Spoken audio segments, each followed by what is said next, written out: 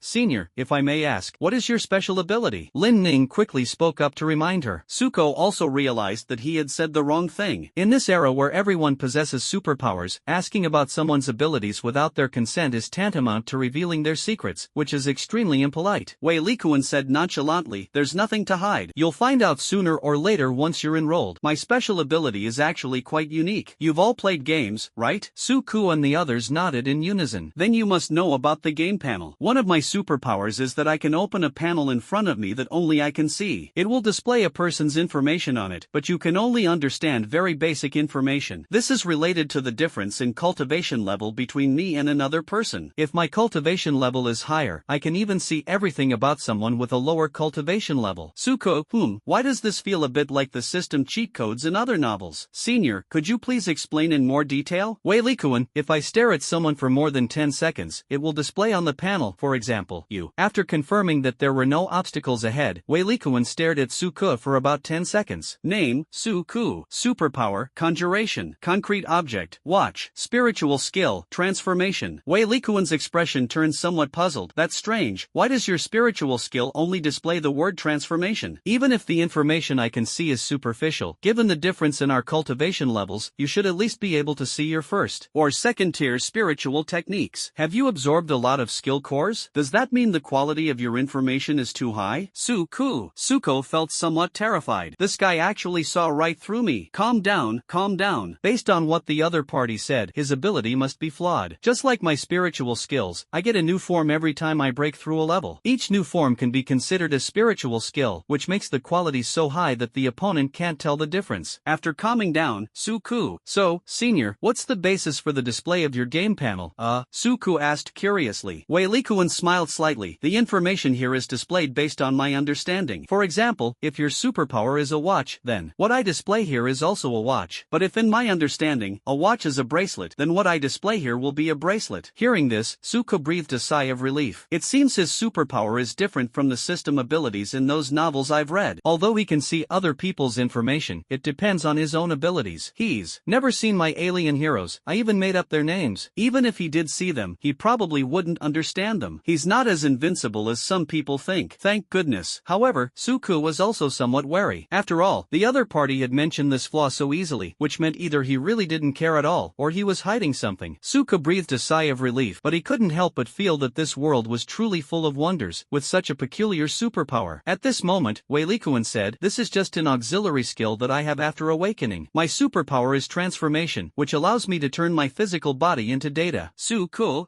Wei Likuan, it's not what you imagine, turning yourself into a mass of data. My talent is like in a game, where you fight monsters and level up. The monsters I kill will turn into my experience and be integrated into my body. I will also have an experience bar. As long as the experience bar is full, I can automatically level up. Suku, wow, is it really that awesome? Wei Likuan, not only that, this ability of mine doesn't hinder my cultivation or resource usage. In fact, all those actions are converted into an equal amount of experience, helping me level up. In other other words, I have one more way to advance than others. Wang Zhong, this ability is unbeatable. Wei Likuan, is that all? There's something even more invincible. Don't forget, my talent is legendary. There is a very small chance that I will acquire the skills of the monsters I kill and convert them into my own spiritual skills. In other words, I don't need skill cores. Each major stage will unlock 4 more skill slots. If a skill drops, I can choose whether to equip it. However, once a skill is selected, there's no going back. After he finished speaking, 2 words were conveyed in the eyes of the 4 men. This superpower is just too strong. Especially Suko, who was particularly obsessed with online game novels or novels with online game systems where you can fight monsters and level up when he was reading free novels on tomato.com in his previous life. Now, this has actually come true for someone else. I'm so envious, so jealous, so resentful. Suko no longer wants to talk. He had only asked about the effects of the superpower, and he didn't even know about the spiritual techniques yet, but Suko didn't dare to ask any more questions, afraid that he would lose his temper. Now that he had nothing to do, he started looking through his phone and found that his uncle had sent him a message. Peaks and Luans, Xiaoko, have we arrived yet? Flying the plane, we've arrived. We're in the car now, heading to Takeo University. Fengluan, okay, I'll send you my location. I'll come over tomorrow. Flying the plane, okay. After playing on my phone for a while, I finally arrived at my destination. After they got off the bus, what came into view was a huge campus. At the entrance stood a gate that was 10 meters high, with the 4 characters Takeo University engraved on it. The characters were strong and powerful, revealing a sense of solemnity and majesty. 2 security guards in uniform stood guard by the door, their expressions serious. Even at the 3rd level, Suka couldn't see through their cultivation levels, which meant that their opponents were at least at the 5th level or higher. Looking at the scene before them, Suku and the others couldn't help but feel a sense of awe. This school is not only one of the top universities in the country, but also a cradle for cultivating pillars of the nation. Being able to study here means having unlimited possibilities and opportunities. Above the main gate, the 4 large golden characters Takeo University appear to float. Yes, they float, they're not fixed in place. There is also a couplet next to it. The venerable one of emptiness arises to create a pure land. The imperial capital has nurtured countless talents for a century. What is this couplet? Wei Likuan looked at everyone and said, this couplet is just to tell everyone that Imperial Capital University was founded by the strongest person in the world, the Space Supreme Yu Huais. Now, it has been hundreds of years and has cultivated countless powerful spiritual energy users for China. He paused for a moment, then continued, this couplet is not only meant to tell everyone about the origin of Imperial Capital University, but also the purpose of the establishment of this academy, to cultivate more and stronger psionicists for our country and for the human race, so that we can reclaim our land from those monsters as soon as possible. Upon hearing this, everyone suddenly understood, and looking at the couplet, they couldn't help but feel a sense of pride and admiration. Afterwards, Wei Likuan led the 4 to the Academic Affairs office and asked them to hand over their admission notices. After carefully checking, the teacher registered the students' information. After completing the enrollment procedures, the group walked out of the teaching office and thanked the teacher. Thank you, teacher. The teacher smiled and replied, you're welcome. Welcome to our school. We hope you will study hard and serve our country. Okay, we definitely will, they all replied in unison. Wei Likuan smiled and said to them, our school covers a very large area and has all kinds of buildings. I won't take you to visit them all. Let me show you a few of the most important ones first. After he finished speaking, he led the 4 of them to a quaint and antique place. The Imperial Capital University's campus is divided into zones, including a cultivation zone, a theory zone, a spiritual tool zone, a pill-making zone, and so on. Wei Likuan explained as he walked. Lin Ning took a deep breath and exclaimed, the air here is so fresh, and it even has a faint fragrance. Wei Likuan explained with a smile, that's right, this is our school's medicine area. Every plant, flower, and tree you see here is a spiritual herb, and those retro-style houses you see in the distance are our classrooms. They're all spiritual herbs. The 4 were stunned by his words. They stared wide-eyed as they looked around. The trees were lush and green, the flowers were colorful, and the air was filled with the fragrance of herbs. They could hardly believe how vast the forest in front of them was, with not only forests but also ponds, waterfalls, and even animals. It was practically an entire ecological park. This allowed them to experience the charm and vitality of nature. Wei Likuan, come back to reality. You'll have plenty of opportunities to see this in class later. Now come with me. Then, he led everyone to other places. The next place is the complete opposite of the pill-making area we just visited. This place is incredibly high-tech. Let's not even talk about the countless skyscrapers. The rows of hoverboards and several hovercars parked along the roadside are enough to catch your eye. Several boys couldn't take their eyes off it. Afterwards, they looked at the theory area, which is nothing special. It's where they learn about supernatural abilities and will be the place they'll be visiting most often in the future. There are several teaching buildings there. The most astonishing place was the training area. area, where a moon-level spirit-gathering artifact was actually placed. This spirit-gathering device can increase the concentration of spiritual energy by a full tenfold. Even more shocking is that this spirit-gathering device is not unique, rather, each region is equipped with one. Each area can cover 10 training rooms, and at a glance, there are at least 100 training rooms here. Wei Likuan explained in detail, entering the cultivation area is not a simple matter, it requires a large number of points. Moreover, the level of spirit-gathering artifacts used in each region is different. As you can see in this area, there are 10 rooms in each group totaling 100 rooms, all equipped with a moon-level spirit-gathering device. Using this place for a day requires a considerable amount of points. These rooms are called the human-shaped cultivation rooms. Further up, there are 10 special rooms known as the Earth-level cultivation rooms. There, every 5 rooms contain a sun-level spirit-gathering device, capable of increasing the spiritual energy concentration in the area 30-fold. Finally, there are 3 heaven-grade cultivation rooms, each containing a celestial-level spirit-gathering artifact. Cultivating in these rooms will increase the spiritual energy concentration by 50 times. 50 times. The 4 people were stunned by this astonishing number and were speechless for a moment. My God, 50 times. If I cultivate here, wouldn't I be able to absorb spiritual energy like drinking water? However, Wei Likuan immediately shattered their beautiful illusions. Don't even think about it. The points required to rent a top-tier cultivation room are astronomical, far beyond our imagination. Even with the highest level of talent, it would be extremely difficult to accumulate enough points to rent it for a day. It would take an unknown amount of time. Most people wouldn't have a chance to use it for a day until their junior or even senior year. Lin Ning asked curiously, "Senior, you keep mentioning points, but what exactly are points? They seem very important." Wei Likuan smiled slightly, bringing with him what had just been revealed. Ahem, I've gone off topic. He continued, "This is exactly what I'm about to tell you about. The main system our school implements, the dual grading system." A dual class system? The 4 of them tilted their heads to the left, and a row of question marks appeared on their heads. If this were an animation, they would definitely have beady eyes and look like chibi characters. That's right, the so-called double points refer to academic credits and integration points. Wei Likuan stretched his hand out of the screen and pulled it down, instantly revealing a blackboard. Then, he immediately put on a pair of glasses and held a pointer in his hand. First of all, let's talk about credits. Credits are a grade standard set by the school. The higher your credits, the higher your grade in the school, and the grade determines how much resources the school will allocate to you. The school has established 2 types of rankings, one for each grade and one for the entire campus. The grade level ranking is based on a head-to-head comparison among students of the same grade, so its overall value is relatively low. However, if you can rank at the top, the resources you receive are still very generous. This even includes the right to use cultivation rooms designated as human and earth. The campus ranking, on the other hand, puts all students from all schools together, from freshmen to seniors, making it exceptionally prestigious. Within this place, if you can rank highly, you can obtain incredibly abundant resources, beyond your wildest imagination. Even the top-tier training rooms are within your reach. Lin Ning raised her hand and asked curiously, "So, Senior Wei, how do you rank on these 2 lists right now?" Wei Likuan puffed out his chest and said with a proud look, "I am not very talented, only ranked 10th in the grade and 836th in the campus ranking. Don't think this ranking is low. You have to understand, even just one grade has 3,000 students, and we have 12,000 students from 4 grades competing against each other. For me to get this ranking, I've already stood out." The 4 people applauded, expressing their congratulations and admiration for him. Wei Likuan coughed twice, trying to suppress his pride, and then continued to explain to them, "As for points, it's much simpler. It's actually a special currency in the school, but its value is much higher than ordinary currency. 1 point can even be worth 50,000 Chinese yuan. In terms of value, the points in our school are second only to military merits." Suko heard this unfamiliar term again, and a sense of curiosity and longing welled up in his heart. Gaoshan previously said that 10,000 Chinese yuan wouldn't even buy a single military merit, which was a conservative estimate. According to his previous estimate on the goods list, a little military merit was roughly equivalent to 100,000 to 150,000 Chinese yuan. He had previously earned 100 military merits by participating in the extermination of sea-level monsters, which he exchanged for a carving knife and a calligraphy brush. The 2 items cost him a total of 80 military merits, which pained him greatly. However, those were not ordinary carving knives and brushes, they were used to carve and depict spirit patterns. Both of these are treasures sufficient to create the spirit runes needed to craft star-level spirit tools. Wei Likuan said seriously, "In short, it is very difficult to get credits. The only way is to get some credits if you get the top score in the exam, make outstanding contributions, or complete a particularly difficult task. There are no other ways to get them." He paused for a moment, looking at Suko's attentive expression, and continued, "As for points, it's much simpler. The school will issue many tasks, and you will get points as long as you complete them, it's just a matter of more or less. You can also sell some precious spiritual herbs and tools to the school, and the school will pay with points. Or you can refine some pills or forge some special spiritual tools, and the school will accept them. A sound of writing came from inside. Suko had taken out a small notebook from his storage ring and was carefully taking notes in it. He looked even more serious than he did in class. In fact, all of this will be related to interests in campus life from now on. Wei Likuan, alright, that's about it. You'll learn about the credit and point system and how to earn them after you enroll. Don't put too much pressure on yourselves. As long as you work hard and become strong enough, these things won't be a problem for you. Everyone nodded in agreement, because in this world, strength is everything. Only by constantly improving one's strength can one remain invincible in a highly competitive environment. Looking at everyone's serious expressions, Wei Likuan nodded in satisfaction and then said, alright, I'll take you to your dorms first. You can stay at the school for the time being, and your room and board will be free. Upon hearing this, their eyes lit up instantly. They knew that prices in the capital were outrageously high, and if food and lodging were free, they could save a lot of money. Moreover, although their families had given them money, it wouldn't last long. Before they came, they went hunting in the wilderness and sold all the resources they earned. After splitting the profits, each of them only saved about 100,000 yuan, so they had to find a way to make money. Although Wang Zhong and Lin Ning came from wealthy families, they only had a little over 300,000 yuan. In this place where land is incredibly valuable, renting a house alone costs a fortune every month, not to mention the enormous expenses required to purchase cultivation resources. Tokyo University is located in a bustling area of the city center, where rents are shockingly high, and ordinary apartment costs at least 10,000 yen per month. Now, they were spared the hassle of finding housing and could move directly into the dormitories provided by the school. Everyone picked up their luggage and followed Wei Likuan to the dormitory area. On the way, Wei Likuan explained, the dormitories at Tokyo University are divided into 4 levels: 4-person rooms, double rooms, single rooms, and villas. As freshmen, you'll only be able to live in 4-person rooms. But don't worry, after the semester starts, the school will organize an assessment, and your results will directly affect the accommodation you'll receive in the future. Hearing Wei Likuan's words, everyone secretly resolved to study hard and strive for good results in the assessment so that they could obtain better living conditions. Soon, they arrived at the dormitory area. See those buildings? The left one is the boys' dormitory, and the right one is the girls' dormitory. This whole building is for you freshmen. Go in and take a look. If there's nothing on a bed, it means it's empty and you can choose anyone. You'll be reassigned after the official start of the semester, Wei Likuan said with a smile. Okay, thank you, senior. Lin Ning, it's not convenient for me to go into your dormitory. You can go by yourself first, Wei Likuan said apologetically. Okay, senior. Lin Ning nodded, picked up her luggage, and walked towards the girls' dormitory. The male and female dormitories are separated by a small grove of trees, so the distance between them is quite far. Wei Likuan then led Su Ku and the others into the dormitory. There wasn't much to choose from, so they just found a dorm room that no one had ever been to before, and the 3 of them put their luggage down. The house number is 109. They entered the dormitory, which had 4 standard upper bunks, each with a table under it and a cabinet next to it. There was also a private bathroom with a wash basin and shower. The environment was quite nice. Alright, you guys pack your things first. I'll take you to the cafeteria later so we can have a meal together, Wei Likuan said. Okay, senior. Su Ku and the others nodded in response. Wei Likuan left temporarily, and Su Ku and the others began to pack their belongings, making their beds and putting their things in the closets. They finished packing in no time. After a while, he came back and continued to introduce things to Su Ku and the others. There are 24 dormitories for boys and girls, and each building can accommodate 500 people, corresponding to 4 academic years. This year, this building is for you freshmen. If you perform mediocrely in the future, this will basically be where you live for the next 4 years. Of course, if you have the money, you can rent somewhere else, but you might not be able to make it in time for any urgent school events. Zhang Zhanping asked, Senior, what are the differences in environment between the different levels of dormitories? Of course, Wei Likuan explained, the dormitory you are living in now is just a very ordinary dormitory, no different from other school dormitories. It can only be used for living. The other 3 levels of dormitories are equipped with spirit-gathering devices. Living there means that when you sleep, you will be surrounded by a much denser spiritual energy than in other places, which is very beneficial to your cultivation. There are 4 buildings with double rooms, each accommodating 250 people and equipped with 1 high-grade spirit-gathering artifact. There are 2 buildings with single rooms, each accommodating 200 people and equipped with 3 mid-grade spirit-gathering artifacts. There are only 400 villas in total, 100 per grade, each equipped with 1 high-grade star-level spirit-gathering artifact. After listening to Wei Likuan's explanation, Suka counted on his fingers and realized that the competition was indeed extremely fierce. There are only so many rooms that can be equipped with spirit-gathering devices, and out of of more than 12,000 students in the whole school, only 1,800 people can enjoy the privilege of having a spirit gathering device. Each person has only about 1 in 6 chance of getting one. To be precise, only the top 1,800 people can get it. However, what Suko couldn't understand was, how could someone who could get into Imperial Capital University not afford a spirit gathering device? At this time, Suko was unaware of just how precious spirit gathering artifacts were in the outside world. These things couldn't be bought with money alone. Suddenly, a loud bang came from outside. The sound was coming from the direction of the girls' dormitory. Wei Likuan frowned, seemingly confused and annoyed by the voice. He said, Takeo University has very strict rules, and no one would dare to act on their own and make such a commotion here. Therefore, I suspect that the person making this noise must be a freshman, and it is very likely that there was a dispute in the girls' dormitory. Upon hearing this, the image of Lin Ning simultaneously appeared in the minds of the other 3 people. It wasn't because they distrusted Lin Ning or thought she would cause trouble, but because they only knew this one woman in this place, so naturally, she was the first person they would think of. To ensure their safety, they hurriedly ran in the direction from which the sound came, and the actual situation was indeed as they expected. At this moment, outside the dormitory, Lin Ning, dressed in silver armor, stood heroically opposite 3 girls. At this moment, however, her armor was riddled with cracks. One of the girls, holding a water balloon in her left hand and covering her nose with her right, shouted at Lin Ning in an extremely sharp and sarcastic tone, "You bitch, I kindly took you in as my follower, and you didn't appreciate it at all. Not only did you refuse me, but you even dared to steal my bed. You even dared to hit me. You're simply asking for trouble." Her 2 henchmen chimed in, "That's right, it's a great stroke of luck for Sister Tao to take you in, a blessing that someone like you, a lowly person, could never earn in a lifetime. I advise you to slap yourself twice right now, kneel down and say some nice things, maybe Sister Tao will forgive you." Lin Ning didn't say anything, but just looked at them with an expression as if they were idiots. Seeing her expression, Tao Renyan became even angrier. He directly told one of his henchmen, "You, go up and slap her a few times. If she dares to fight back, kill her." The henchman laughed and said, "Okay, Sister Tao, don't worry, I guarantee I'll beat her face into a pig's head." Then, she looked at Lin Ning with a mocking expression and slowly walked over. "You slut, get that tattered armor off right now. I can go a little easier on you later." As this guy walked towards her, Lin Ning sneered inwardly and slowly removed her silver armor. The henchman was a little pleased to see how obedient she was. "That's more like it. Don't worry, I'll plead for you later." As she walked up to Lin Ning, she raised her right hand and was about to slap Lin Ning across the face. There was no sign of them holding back at all. Just as his hand was about to touch Lin Ning's face, Lin Ning suddenly raised her left hand and grabbed his wrist. This simple action made the other person feel humiliated. "You dared to fight back." The other party tried to break free, but to no avail. It was clear that the other party was likely also a support-type psychic, while Lin Ning had never neglected physical training and was stronger than the other party. As fellow support-type characters, Lin Ning was not afraid at all, even though her opponent had reached the 3rd tier. She sneered, then made a claw shape with her right hand and slid it down hard across her face. 5 long fingernails scratched the skin on her face, leaving 5 bloody marks on the face of her henchman. This trick was taught to her by Suku, because in his previous life, when he watched TV or read novels, the characters always slapped their enemies. Although Suku felt that this was humiliating to the other party, he had always been a pragmatist. The damage caused by a slap was obviously not as great as that caused by a punch. Rather than humiliating the other party, it was better to cause some actual damage. So he told Lin Ning and the others that when they hit someone in the future, they should either use their fists or, if they had long nails, use their nails to scratch them hard. Don't use your palm, otherwise your hand will hurt too, and you won't do much damage.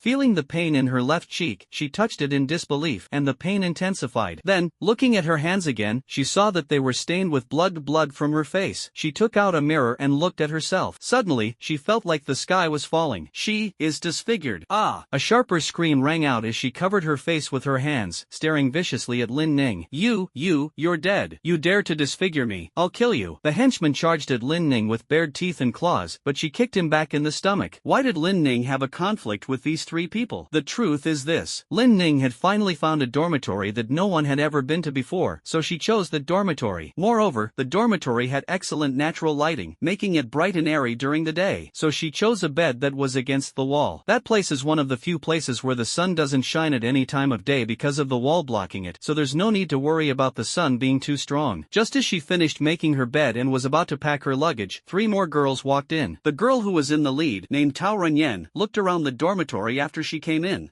Not bad. This dormitory has good lighting. I'll take this one. Honestly, this is supposed to be the #1 academy in China, but the dormitory environment is so bad, they won't even let me change to another dormitory. I think it's nothing special. The The two henchmen beside him quickly echoed his sentiments. Yes, Sister Tao, you are a genius that the Tao family has only seen once in 100 years. How could this lousy dormitory be worthy of you? With Sister Tao's talent, it won't be long before she leaves this dilapidated house and moves to a more luxurious double or single room, or even a villa. Tao Renyan felt very pleased to hear his two henchmen agreeing with him. Neither of them were admitted to Imperial University. They were simply sent by their families to accompany her during her studies. They were supposed to be there to accompany her while she studied, but in reality, they were just two servants who came to help her pack her things. Tao Renyan glanced around the dormitory and immediately realized that the spot Lin Ning had chosen was the best in the room. So he said to her arrogantly, "Hey, you, get down here." "No, you're already up here anyway. Take all your things aside. I'll give you 5 minutes to make the bed for me." Lin Ning had already made her bed and put on the duvet cover and everything else, but this guy acted as if he hadn't seen it and wanted Lin Ning to take everything off. "Lin Ning, sorry, I like this bed first. You can choose one of the others." Hearing Lin Ning's words, Tao Renyan's expression turned somewhat displeased. The second henchman quickly stepped forward to chime in. "How dare you? Do you know who you're talking to?" The second follower wanted to continue speaking, but Tao Renyan stopped him. "Alright, look at what she's wearing. It's not designer clothes. She's probably just some lucky country bumpkin. It's normal that she doesn't recognize me. Let's forgive her this time. Introduce me to her." The henchman immediately flattered her. "Sister Tao, you're too kind. This kind of person offended you. He should be punished at least. You're so magnanimous." Then she turned her gaze to Lin Ning. "Hey, do you know that the lady next to me is Tao Renyan, the eldest daughter of the Tao family, the #1 family in Lanhai City? Yeah, it's obvious this guy is pretty annoying." Lin Ning sat on the bed, her mind a complete blank. The reason her clothes were ordinary was because she was a low-key person who didn't like to compare herself with others, and ordinary clothes were also comfortable to wear. Although her family was well off, she preferred a simple and unpretentious lifestyle. She believes that outward glamour does not represent inner quality and value. Besides, isn't it said that Tokyo University has very high admission requirements? How did these three idiots even get into college? Is it simply because someone's family is rich and powerful that they can get in? What's the point of this school then? Tokyo University should be a place for cultivating outstanding talents, not a club for the rich. What she didn't know was that this annoying guy actually got in based on his own merit. Seeing that she remained motionless, the henchman assumed she was shocked by her identity and continued smugly, "So, it's your honor to be able to share a dormitory with such an important person for the time being." Her tone was full of pride and arrogance, as if living with Tao Renyan was an unparalleled honor. Tao Renyan raised her hand to stop her. "Classmate, from now on we will be roommates in the same dormitory. The two of them are not students of this school. Daijing University has strict rules, and they can't just come here. I'll give you a chance this time. I can make you my third follower. If you serve me well from now on, you'll reap the rewards." Her eyes revealed a hint of arrogance and disdain, as if to tell the other person that as long as they followed her, they would gain many benefits. The second henchman looked at Lin Ning arrogantly and said, "Did you hear that? You're just a country bumpkin. You probably won't even see such an important person in your life. Now you have the opportunity to become Sister Tao's henchman. It's a blessing you earned in your past life. Hurry up and come over to greet Sister Tao." However, Lin Ning ignored the three fools. She got out of bed and went to the bathroom to wash her hands. The second follower was surprised that Lin Ning ignored them, especially disrespecting Sister Tao. She felt she had seized an opportunity to show off. The second henchman hurriedly pledged his loyalty to Tao Renyan, saying, "Sister Tao, how dare this country bumpkin disrespect you? I'll teach her a lesson and show her what manners are." Tao Renyan did not stop him, but simply waved her hand to indicate her agreement to the actions of the second attendant. Once the second henchman received permission, he was overjoyed, rubbing his hands together and revealing a ferocious smile as he walked towards Lin Ning. The second henchman walked behind Lin Ning and, without hesitation, raised his fist, intending to smash it hard into Lin Ning's head. However, Lin Ning dodged the attack with remarkable agility, as if she had anticipated everything. In fact, she did see what the second henchman was doing, because there was a mirror right in front of the sink that clearly reflected his actions. Her long-standing life of smooth sailing and being able to beat up whomever she wanted made her never imagine that anyone would rebel against her. She didn't even take Lin Ning, who looked like an ordinary girl, seriously. However, Lin Ning not only dared to dodge her attacks, but even dared to fight back. Just as the second henchman's fist was about to strike Lin Ning suddenly lowered her head and skillfully avoided the blow. Then, she quickly used a sweeping leg move to knock her second henchman to the ground. Then, without hesitation, Lin Ning raised her left leg high like lightning and slammed it down, landing heavily on the stomach of her henchman. With that kick, henchman number 2 felt like he was about to throw up his breakfast. Her eyes widened as she stared at Lin Ning in astonishment, unable to believe that the girl in front of her was so capable. At the same time, Tao Renyan frowned. Originally, she had finally managed to travel far away from home and escape the constraints of her family. She deliberately refused the professional bodyguards her family arranged for her, only bringing 2 close associates. She believed that with her status and position, no one would dare to easily provoke her. However, I never expected that I would encounter such an arrogant and ignorant fool today. What surprised her even more was that although these 2 followers got along very well with her, their strength was far inferior to Lin Ning's. Their cultivation level had only just entered the 3rd stage, and they were clearly powerless against Lin Ning. Tao Renyan couldn't help but regret why she hadn't brought more powerful bodyguards, which had led to her current awkward situation. Even though the second follower was forced to break through his realm and his foundation was weak, he was still a genuine 3rd-tier cultivator. Not to mention that the opponent is a combat type, whose physical attributes have been enhanced even more. As expected, those who can get into Imperial University are no ordinary people. Tao Renyan pondered for a moment, then dismissed his second follower. Sister Tao,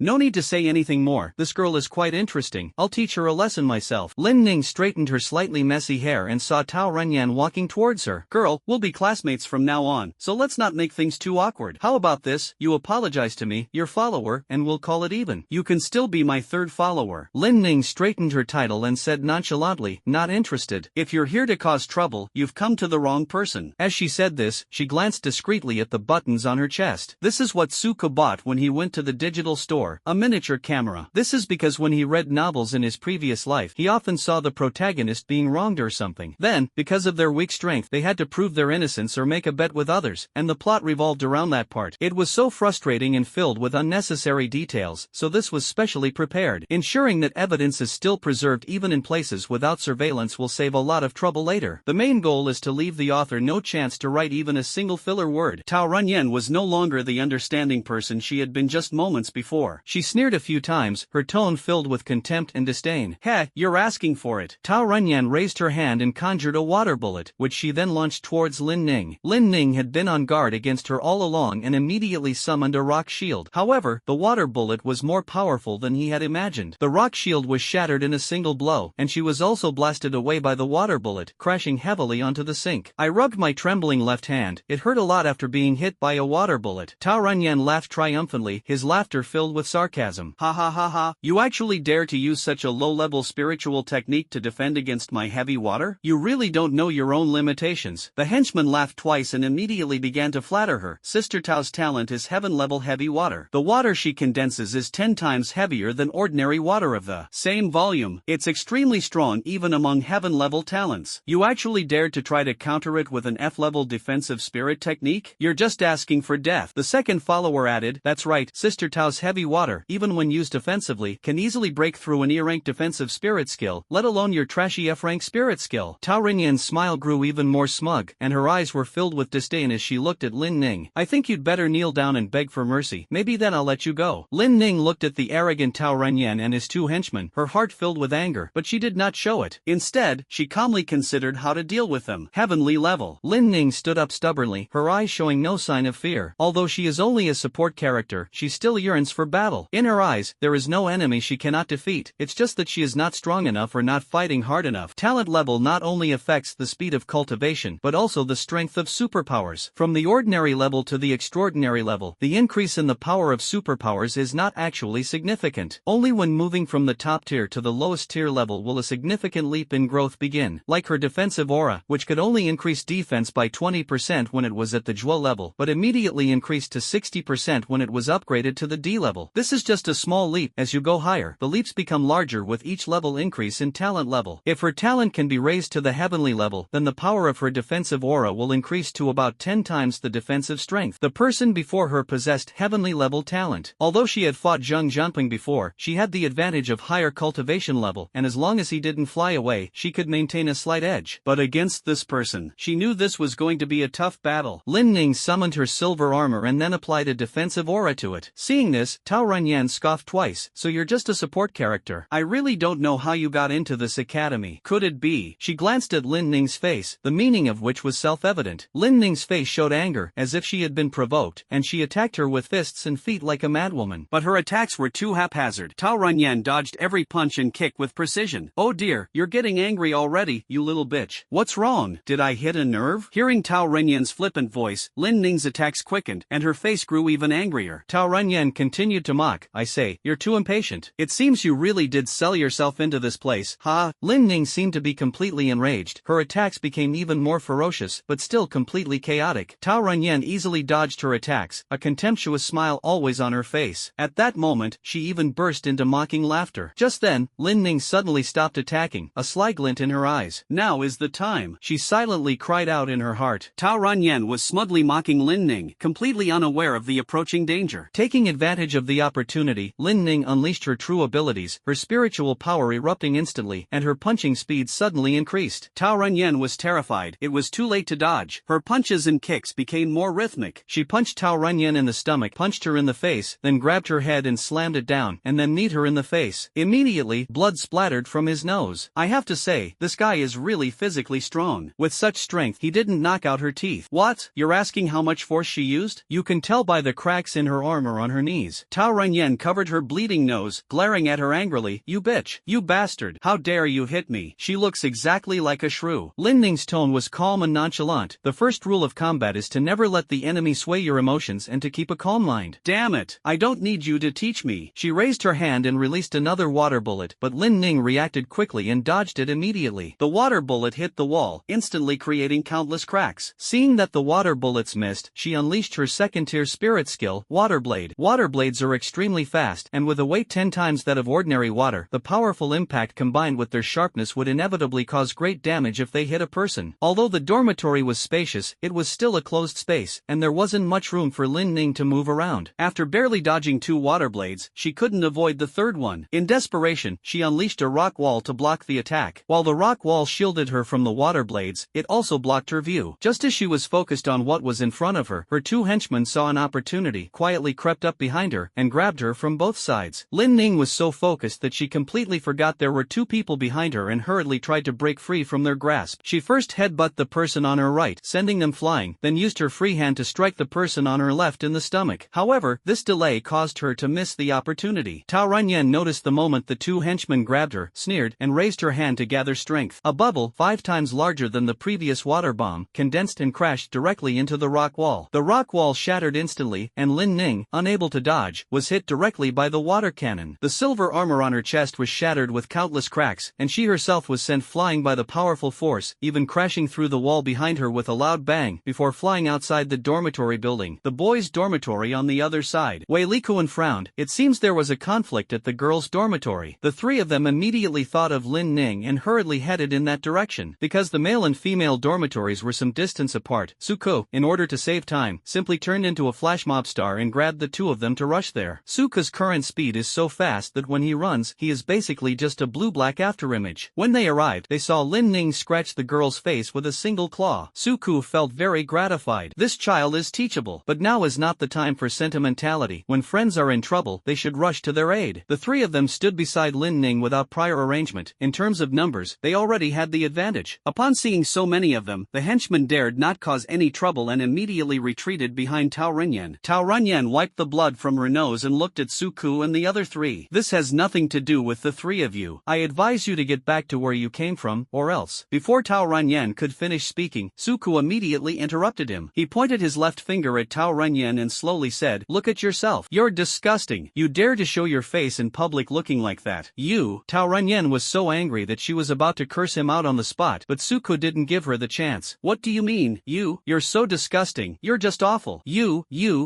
Tao Runyan pointed at him with one finger, too angry to speak. You bastard. One look at you, and I feel disgusted. A second look, and I feel utterly disgusted. A third look, and I feel so disgusted I'd throw up all my food from my past life. You son of a bitch, I'm going to yin." Suko continued cursing for 5 minutes straight, without repeating himself. If he hadn't run out of breath, he could have kept going. Wei Likuan arrived 4 minutes ago, and he just stared at Suko and cursed for 4 minutes straight. They're so surprised they can't even close their mouths. Tao Runyan was not having a good time either. Now her eyes were glazed over, 2 lines of clear tears streamed down her face, and her whole body was trembling slightly, as if her Dao heart had been shattered by Suko's scolding. It took her a full 2 minutes to recover. Tao Runyan was furious at the humiliation she had suffered. Without another word, she fired a water bullet at them. Seeing this, Wei Likuan did not make a move, but simply kept his eyes fixed on both sides. Such new conflicts occur several times a year. They do not interfere much, but only stop the situation when it gets too serious. As for what constitutes a serious condition, Teikyo University aims to cultivate elites, so it is crucial that students maintain a constant sense of competition. After all, while cultivating a sense sense of collective consciousness is very important. Tokyo University's resources, though abundant, are not unlimited, and ultimately, one still has to fight for them. The aim of Tokyo University is to foster a sense of competition while promoting unity among its members. Let them fight for it themselves, not because the school is so cruel, but because that's just how the world is. You can't expect to get benefits for no reason or without doing anything. You have to demonstrate your value or take them from others. Therefore, they do not object to these hot-headed freshmen getting into arguments, but of course, they will still punish them afterward. After all, discipline is very important in a school. Therefore, when he saw that Suku and Tao Renyan were in conflict, Wei Likuan did not immediately step forward to stop them. As soon as she launched the water bomb, Lin Ning immediately raised the rock wall for defense. Suko flashed and quickly circled around to Tao Renyan's side. Before she could react, he lashed out with his tail and sent her flying. Seeing his master being sent flying, the second henchman released vines, trying to grab Suku, but Suku was too fast. He flashed to her side in an instant and lashed her away with his tail. The henchman noticed that Suku had turned his gaze to him and hurriedly released his spiritual skill, Light Shield. It blocked Suko's attack. Just as she was secretly rejoicing, she forgot that Suko was not alone. Wang Chong immediately activated his muscle enhancement, his muscles bulging all over his body, and unleashed the stone-shattering fist, shattering her light shield. Then he followed up with another punch, sending her flying. The three of them lay side by side, looking quite neat. Tao Renyan was the first to stand up, his eyes fixed on Suku and the other three, as if he wanted to devour them. You guys, very good. Tao Renyan unleashed a water blade. This time, she held nothing back. The water blade was fast and long, leaving no doubt that if it hit someone, they would be cut in two. But no matter how fast her water blades were, they couldn't outrun Suku. Suku immediately dodged behind her, intending to use the same trick again, but he didn't expect that she was prepared. Water barrier. With a loud shout, a water barrier appeared around Tao Renyan, blocking Suku's attack. The four of them watched this scene in disbelief. The opponent's ability is clearly combat-oriented, but this water barrier is obviously a support-type defensive spiritual technique. How could she possibly absorb such a crystal core? Seeing their expressions, Tao Renyan sneered. Country bumpkins are just country bumpkins, a bunch of ignorant bumpkins. Such a small thing has scared you like this. A muffled thud suddenly came from the water barrier. Tao Renyan turned around and found a red, four-armed monster behind her. Seeing that the opponent had released a defensive spiritual skill, Suku immediately switched forms, slamming his four fists into the water barrier. He kept smashing the water barrier, creating ripples. Wang Zhong also joined in. With a roar, a wisp of red blood energy appeared around Wang Zhong. After activating Berserk mode, the power of Wang Zhong's attack was no less than that of a third-tier, fifth-stage cultivator. Tao Renyan was only at the third level, second stage. How could he possibly withstand it? With a single strike, the water barrier was shattered. Suka grabbed the other person's body, lifted her high, and slammed her hard to the ground. The other two followers had recovered and, seeing their eldest sister being beaten, wanted to help, but were stopped by a golden-winged rock that blotted out the sky. Don't rush, I'll play with you two for a while. Zhang Zhanping looked down at the two of them, his tone full of contempt. The two henchmen exchanged a glance and then attacked him together. The henchman was the first to attack. She raised her hand, and a burst of intense light emanated from it. Startled by the intense flash of light, Zhang Zhanping instinctively closed his eyes. The intense light seemed to be directed only at Zhang Zhanping. Her companions were completely unaffected. Taking this opportunity, henchman number 2 immediately launched an attack. A thick vine grew from the ground, and like a sharp whip, it lashed out at Zhang Zhanping. Upon feeling the pain, Zhang Zhanping immediately used his spiritual technique to enhance his defense. The second henchman's rattan whip struck him, making a clanging sound. Once his eyesight returned to normal, he confirmed the two people's orientation. Swift wings. Intense wind elements gathered within his wings, and then his wings flapped suddenly. He unleashed a fierce gust of wind. His wings were already large, so the wind he generated was already considerable. This time, the wind element generated by his spiritual technique was added to the force. The wind he fanned out had reached force 9. He was holding back. After all, this was a dormitory, and it wouldn't be good if the building was damaged. A fierce gust of wind whipped up thick dust, making it impossible for the two to open their eyes. The gale wings were originally a spiritual skill used to increase flight speed, but after Lin Ning studied the skill, she improved it, turning it from an auxiliary skill into a control skill. The second henchman roared and activated his skill again, but this time his attack vanished without a trace in the gust of wind. Meanwhile, Tao Renyan on the other side found herself in a predicament. Facing 3 opponents alone, the situation became extremely difficult. Previously, after being thrown to the ground, she managed to escape temporarily by frantically firing water blades, but her back is still in excruciating pain. She glared at the 3 men in front of her and shouted defiantly, "What kind of gentlemen are you 3, ganging up on me, a weak woman? You have the guts to fight me one-on-one." Suka sneered, "Gentlemen? Don't be ridiculous. First of all, only one of us is a woman. Secondly, we are not gentlemen at all, but utter scoundrels." duels. Gentlemen prefer one-on-one duels, while scoundrels like us love nothing more than ganging up on the few. Wang Zhong chimed in, that's right, and what we're doing isn't a case of outnumbering the weak but a righteous brawl. After he finished speaking, he was breathing heavily, clearly indicating that his previous violent outburst had exhausted a lot of his energy. Tao Runyan stared wide-eyed at the two people spouting nonsense with a straight face, feeling that her worldview, which she had cultivated over the past 18 years, had been severely impacted. What kind of twisted logic is this? She roared inwardly, but didn't show it on her face. However, it is foreseeable that these guys are not planning to let him go. Since that's the case, we have no choice but to give it our all. Water barrier. High-pressure water cannon. She cast a defensive spell on herself and then unleashed her third-tier skill. The water cannon was extremely fast, and Lin Ning immediately used the rock wall to slightly block it, giving Suko time to switch forms. Suko quickly switched to Diamond War God and summoned 5 layers of crystal walls. After smashing through the rock wall, the water cannon then smashed through 4 more layers of crystal walls, barely managing to stop it at the last layer. Suko transformed his hands into cannon barrels, launching massive diamond projectiles from them. Wang Zhong also moved around to her side from the other side. Tao Runyan could only barely block the diamond cannonballs with water bullets. For those she couldn't, the water barrier could protect her. But suddenly, the ground beneath her feet began to surge. A thick rock pillar suddenly rose up, lifting her into the sky. Wang Zhong also leaped up and used a combination of mountain-splitting palm and stone-shattering fist to slam her hard into the ground. Her water barrier is still intact, but this suited Suko's wishes perfectly, since he had just suddenly come up with a good idea. Suko pressed the marker again to switch modes. Wind Sprite. Being able to transform it will feel so awesome. Back in Yen City, I was afraid of attracting too much attention, so I could only transform into a few different forms. But when I got to Takeo University, there were geniuses everywhere, so my abilities probably wouldn't stand out. From now on, I can finally change into whatever I want. After transforming into a wind spirit, Suko flapped his wings and summoned a tornado. Because the water barrier at Teirenian is spherical, it began to rotate rapidly with the direction of the wind after being caught by the tornado. After spinning around and around, Tao Renyan felt dizzy and lightheaded and almost vomited. Stop right now, or I'll kill you. Oh ho, you dare threaten me. Suko increased the tornado's rotation speed a little more. At this point, Tao Renyan was speechless. Suko was having a great time when a roar suddenly came from the side. Stop right there, all of you. The voice was as loud as a bell, and it carried a powerful pressure, causing Suko and the others to unconsciously withdraw their spiritual power. However, there was a slight surprise. That is, after Suko turned back, the tornado also dissipated rapidly, and Tao Renyan, due to inertia, flew directly towards the person who had just made the sound like a cannonball. As a result, the person simply raised his hand slightly, and Tao Renyan was instantly frozen in midair, before being slowly lowered down. At the same time, the water barrier around her dissipated, and she sat on the ground shaking her head as if she had taken ecstasy. She couldn't hold it in and vomited. Although the man's expression didn't change, he quietly moved a little further away. Then he looked at Wei Likuan. Wei Likuan, what's going on? He walked over and said, Director Ching, it's quite obvious that there was a conflict among the freshmen. Director Ching, I know, I'm asking why you didn't stop them. Wei Likuan thought to himself, when I was in the conflict, no one stopped me. Besides, wasn't this suggestion yours? What a good actor. However, on the surface, he still said very respectfully, Director Ching, they are all young people who have just entered school, and it is inevitable that they are hot-tempered. Besides, if we let them fight, we can better distinguish who is more talented. Director Ching, I'll forgive you this time, but if there's a next time, I won't let you off the hook. Wei Likuan, yes,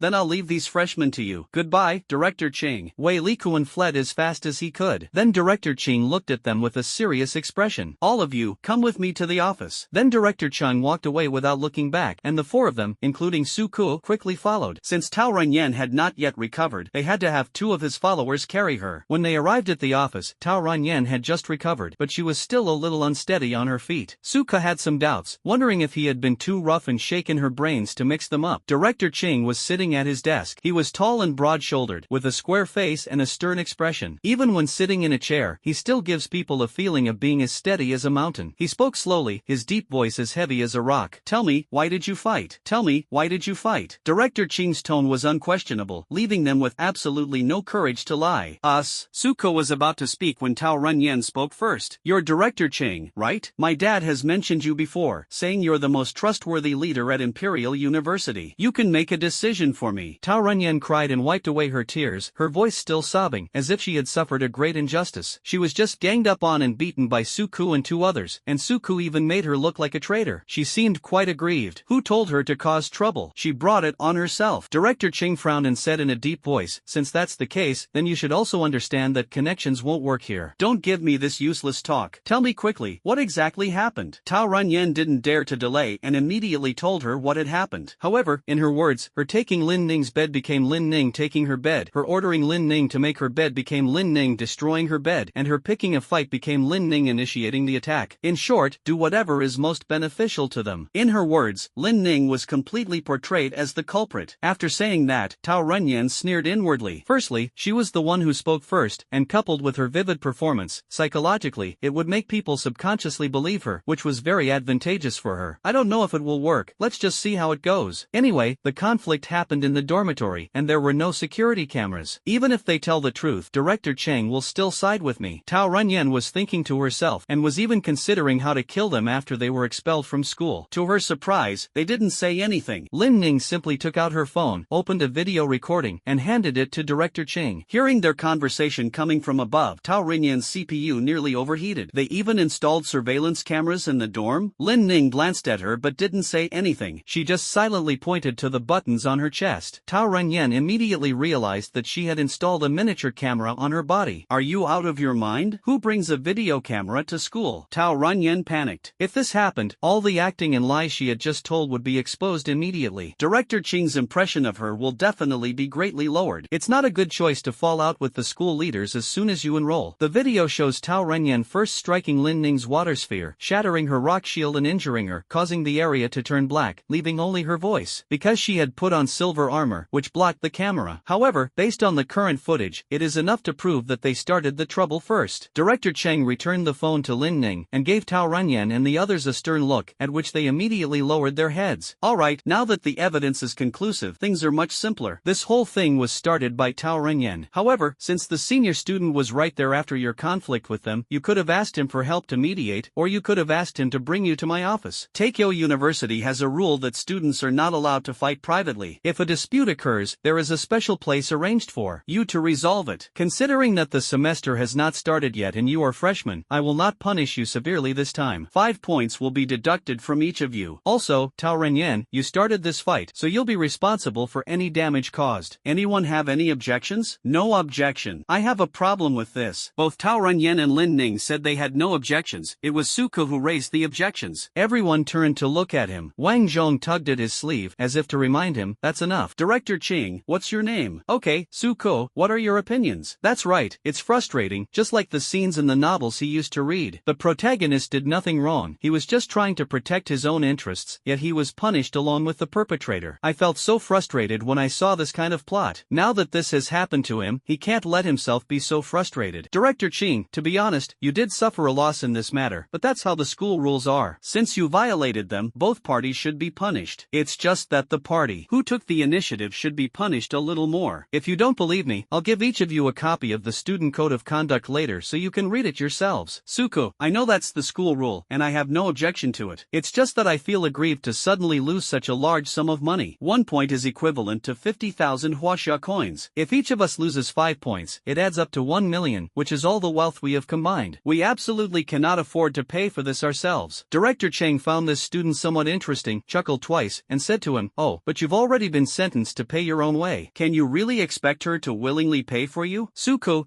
according to school rules, we are both at fault and should be punished, but from a legal point of view, it's a different story.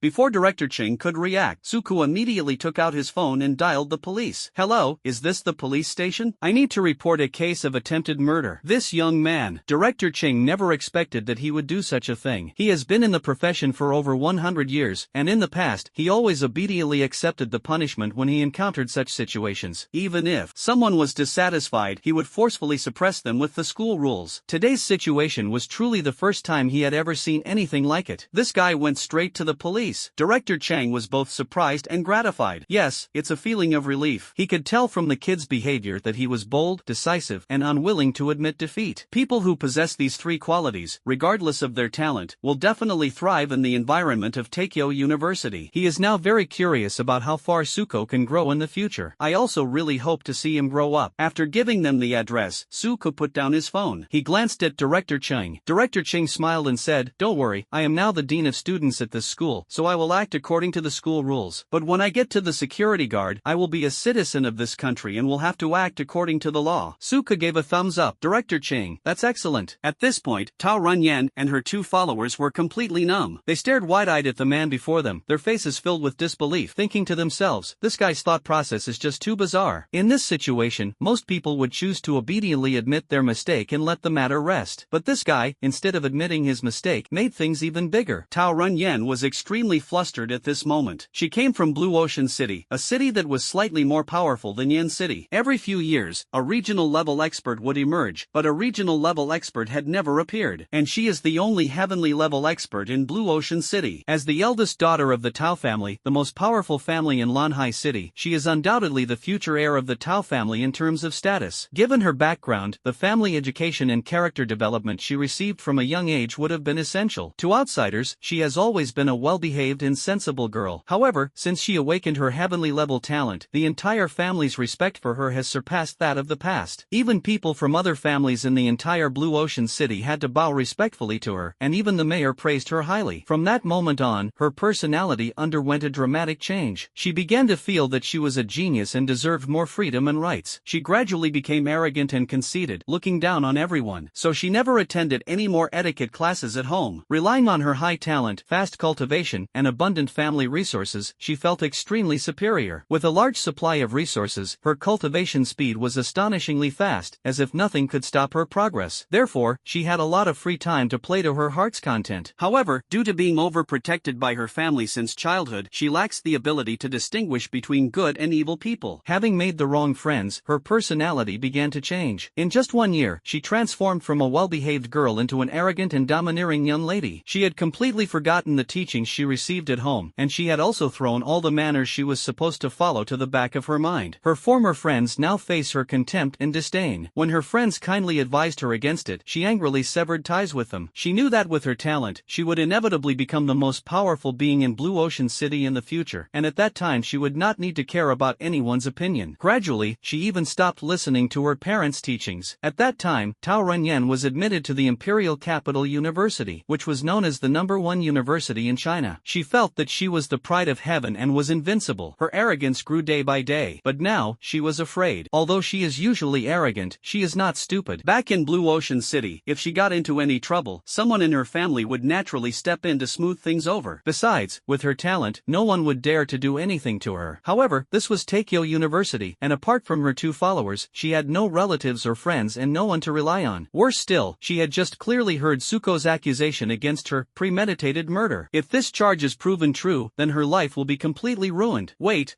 Tao Rinyan's voice was visibly trembling. Suko sneered. What? You're only starting to get scared now? What were you doing all this time? Tao Rinyan's lips parted slightly, but no sound came out. She really wanted to shout out that she regretted it and was scared, but her proud personality prevented her from saying it. Just then, there was a knock on the door. Immediately afterwards, the door opened, and 2 uniformed sheriffs walked in. They bowed to the people inside the room and then began to inquire about what had happened. Suku and the others recounted the whole story in detail and handed over the video on their phones. The sheriff took the phone and looked at it once, then handed the video to a colleague next to him for technical evaluation. Soon, the results came back, confirming that the video had not been edited or processed in any way and was a completely real scene. This changes the nature of the matter. Tao Runyan used a 3rd-tier spiritual skill in full view of everyone, which constitutes murder. In this world where everyone has the opportunity to cultivate, the power of the sheriff is amplified to an unlimited extent. As long as they act in accordance with the law, once the charges are established, there will basically be no further complications. After confirming the truth of the matter, the 2 sheriffs immediately took out handcuffs and prepared to arrest Tao Renyan. Wait, don't arrest me. I know I was wrong. Tao Renyan finally couldn't hold back her tears and burst into tears. Her legs went weak, and she sat down on the ground. After all, she is still just a young girl who has just come of age. Most girls at this age are still innocent, carefree, and sometimes they get so nervous about not handing in their homework that they are afraid of being punished by the teacher. Her personality had actually been negatively affected for less than a year, and she was completely different from those arrogant and lawless spoiled brats who had been arrogant and domineering since childhood. She was very well behaved and sensible when she was young, but she later encountered some bad people and was misled by them, which led her astray. However, now that she realizes she has committed such a serious crime and may face imprisonment, she is completely terrified and no longer resembles a spoiled brat. At that moment, she was just a terrified little girl, standing there helplessly. At this moment, an older sheriff came over and said to her softly, "Young lady, although this matter is quite serious, fortunately it did should not lead to a major disaster. At most, you are guilty of attempted murder. If you can obtain the understanding of the person involved, we can consider a lenient treatment. Upon hearing this, Tao Runyan felt as if she had grasped a lifeline. She hurriedly turned her gaze to Lin Ning, her eyes filled with pleading. I'm sorry, I really know I was wrong. Please forgive me, okay? I'll do anything for you. Tao Runyan's voice trembled slightly, and tears kept rolling down her cheeks. Lin Ning glanced at Su Ku. Why are you looking at me? You're the one involved. It's your decision. Lin Ning turned around and looked at Tao Runyan. Although her expression did not change, her eyes revealed a glimmer of light, as if she had seen a god of wealth. My friends arrived just in time. I didn't suffer any major loss in this matter. It's not impossible for me to forgive you. Tao Runyan, really? I'll do anything as long as you forgive me. Lin Ning, however, I have 3 conditions. Tao Runyan, tell me, as long as I can do it, even if I can't, I can contact my family and ask my parents to help me do it. Lin Ning was very satisfied with her attitude. First, the 4 of us had points deducted because of you, and you have to compensate us for that. Tao Runyan, no problem. I will make up for it as soon as I earn the points after school starts. If that doesn't work, I will compensate you with twice the market price. Lin Ning, no need for money, just pay me the points later. Second, I was hit by your 3rd-tier spirit skill and got a little injured. No problem. I brought some money from home. I can cover your medical expenses in compensation for emotional distress. Do you think 1 million is enough? I didn't bring much money from home. 4 people, seized the young master. The group felt a little ashamed. She truly lived up to her reputation as the eldest daughter of the most prestigious family. Lanhai City is a coastal city with abundant water resources and various seafood products. Because there are far more mutated and ferocious beasts in the ocean than on land, and most humans are not good at fighting in water, marine products are sold at particularly high prices. Blue Ocean is where most people will awaken water attributes or fish-like beast-like abilities. Therefore, they are particularly skilled at underwater combat and can catch large quantities of seafood. In addition, there are scarce water resources. Even if a city's overall strength is not strong and it is a level 3 security zone like Yen City, but its economic development is extremely advanced, even surpassing some level 2 security zones, it can be upgraded to level 2 as long as its overall strength meets the standard. The key to achieving this goal currently lies with Tao Runyan. Lin Ning was slightly embarrassed. That's enough. Then she looked at the 2 sheriffs. Well, she said it herself, so I don't think it counts as extortion, right? Lin Ning breathed a sigh of relief and continued. The 3rd point is also very simple. I am also a young lady from a wealthy family, and I hope that our family can have some cooperation with you. Tao Runyan was slightly surprised. He had assumed that Lin Ning was from an ordinary family because of the ordinary clothes she was wearing. Don't look at me like that. I'm just a low-key person. Oh, keep it low-key, keep it low-key. Lin Ning cleared her throat and continued. Lanhai City has abundant water resources and seafood, while Yen City is far from the sea and surrounded by forests and mountains. These resources are particularly scarce, so my request is very simple. I just want to be able to buy some goods from you. This time, Tao Runyan was genuinely surprised. She hadn't expected Lin Ning to be from Yen City. She had also heard about what happened in Yen City. It can be said that, barring any unforeseen circumstances, Yen City has a very promising future and is likely to be upgraded to a level 1 safe zone, or at least to level 2. If we can reach a cooperation agreement with a family in such a promising city, those family members would be willing to do it even if it means losing money. Moreover, if she really brings this news back, she might not only order more goods, but also take the initiative to ask for a deeper cooperation. She had also heard that her family seemed to want to establish a cooperative relationship with Yen City. However, Blue Ocean City and Yen City are far apart, and although they are willing to cooperate, they do not have the ability to do so. But now, he has the opportunity to act as a go-between, which is undoubtedly very good news for the family. As for how the goods will be transported and how to recover the high transportation costs after the cooperation is reached, that remains to be seen. That's not something they need to consider. Tao Runyan only thought about it for a moment before immediately agreeing. Lin Ning smiled. Okay, it's settled then. I'll pass the message on to my family. You should hurry up too. Tao Runyan, okay, I'll go right away. Then she looked at the 2 sheriffs. Lin Ning, Mr. Guan, I don't plan to pursue this matter any further. Let's just let it go this time. She's still of some use to me. The 2 sheriffs exchanged a glance. Since the parties involved are not going to pursue the matter, we will forgive you this time. However, the punishment that is due still needs to be met. Come back to us later and pay the fine. Tao Runyan, okay,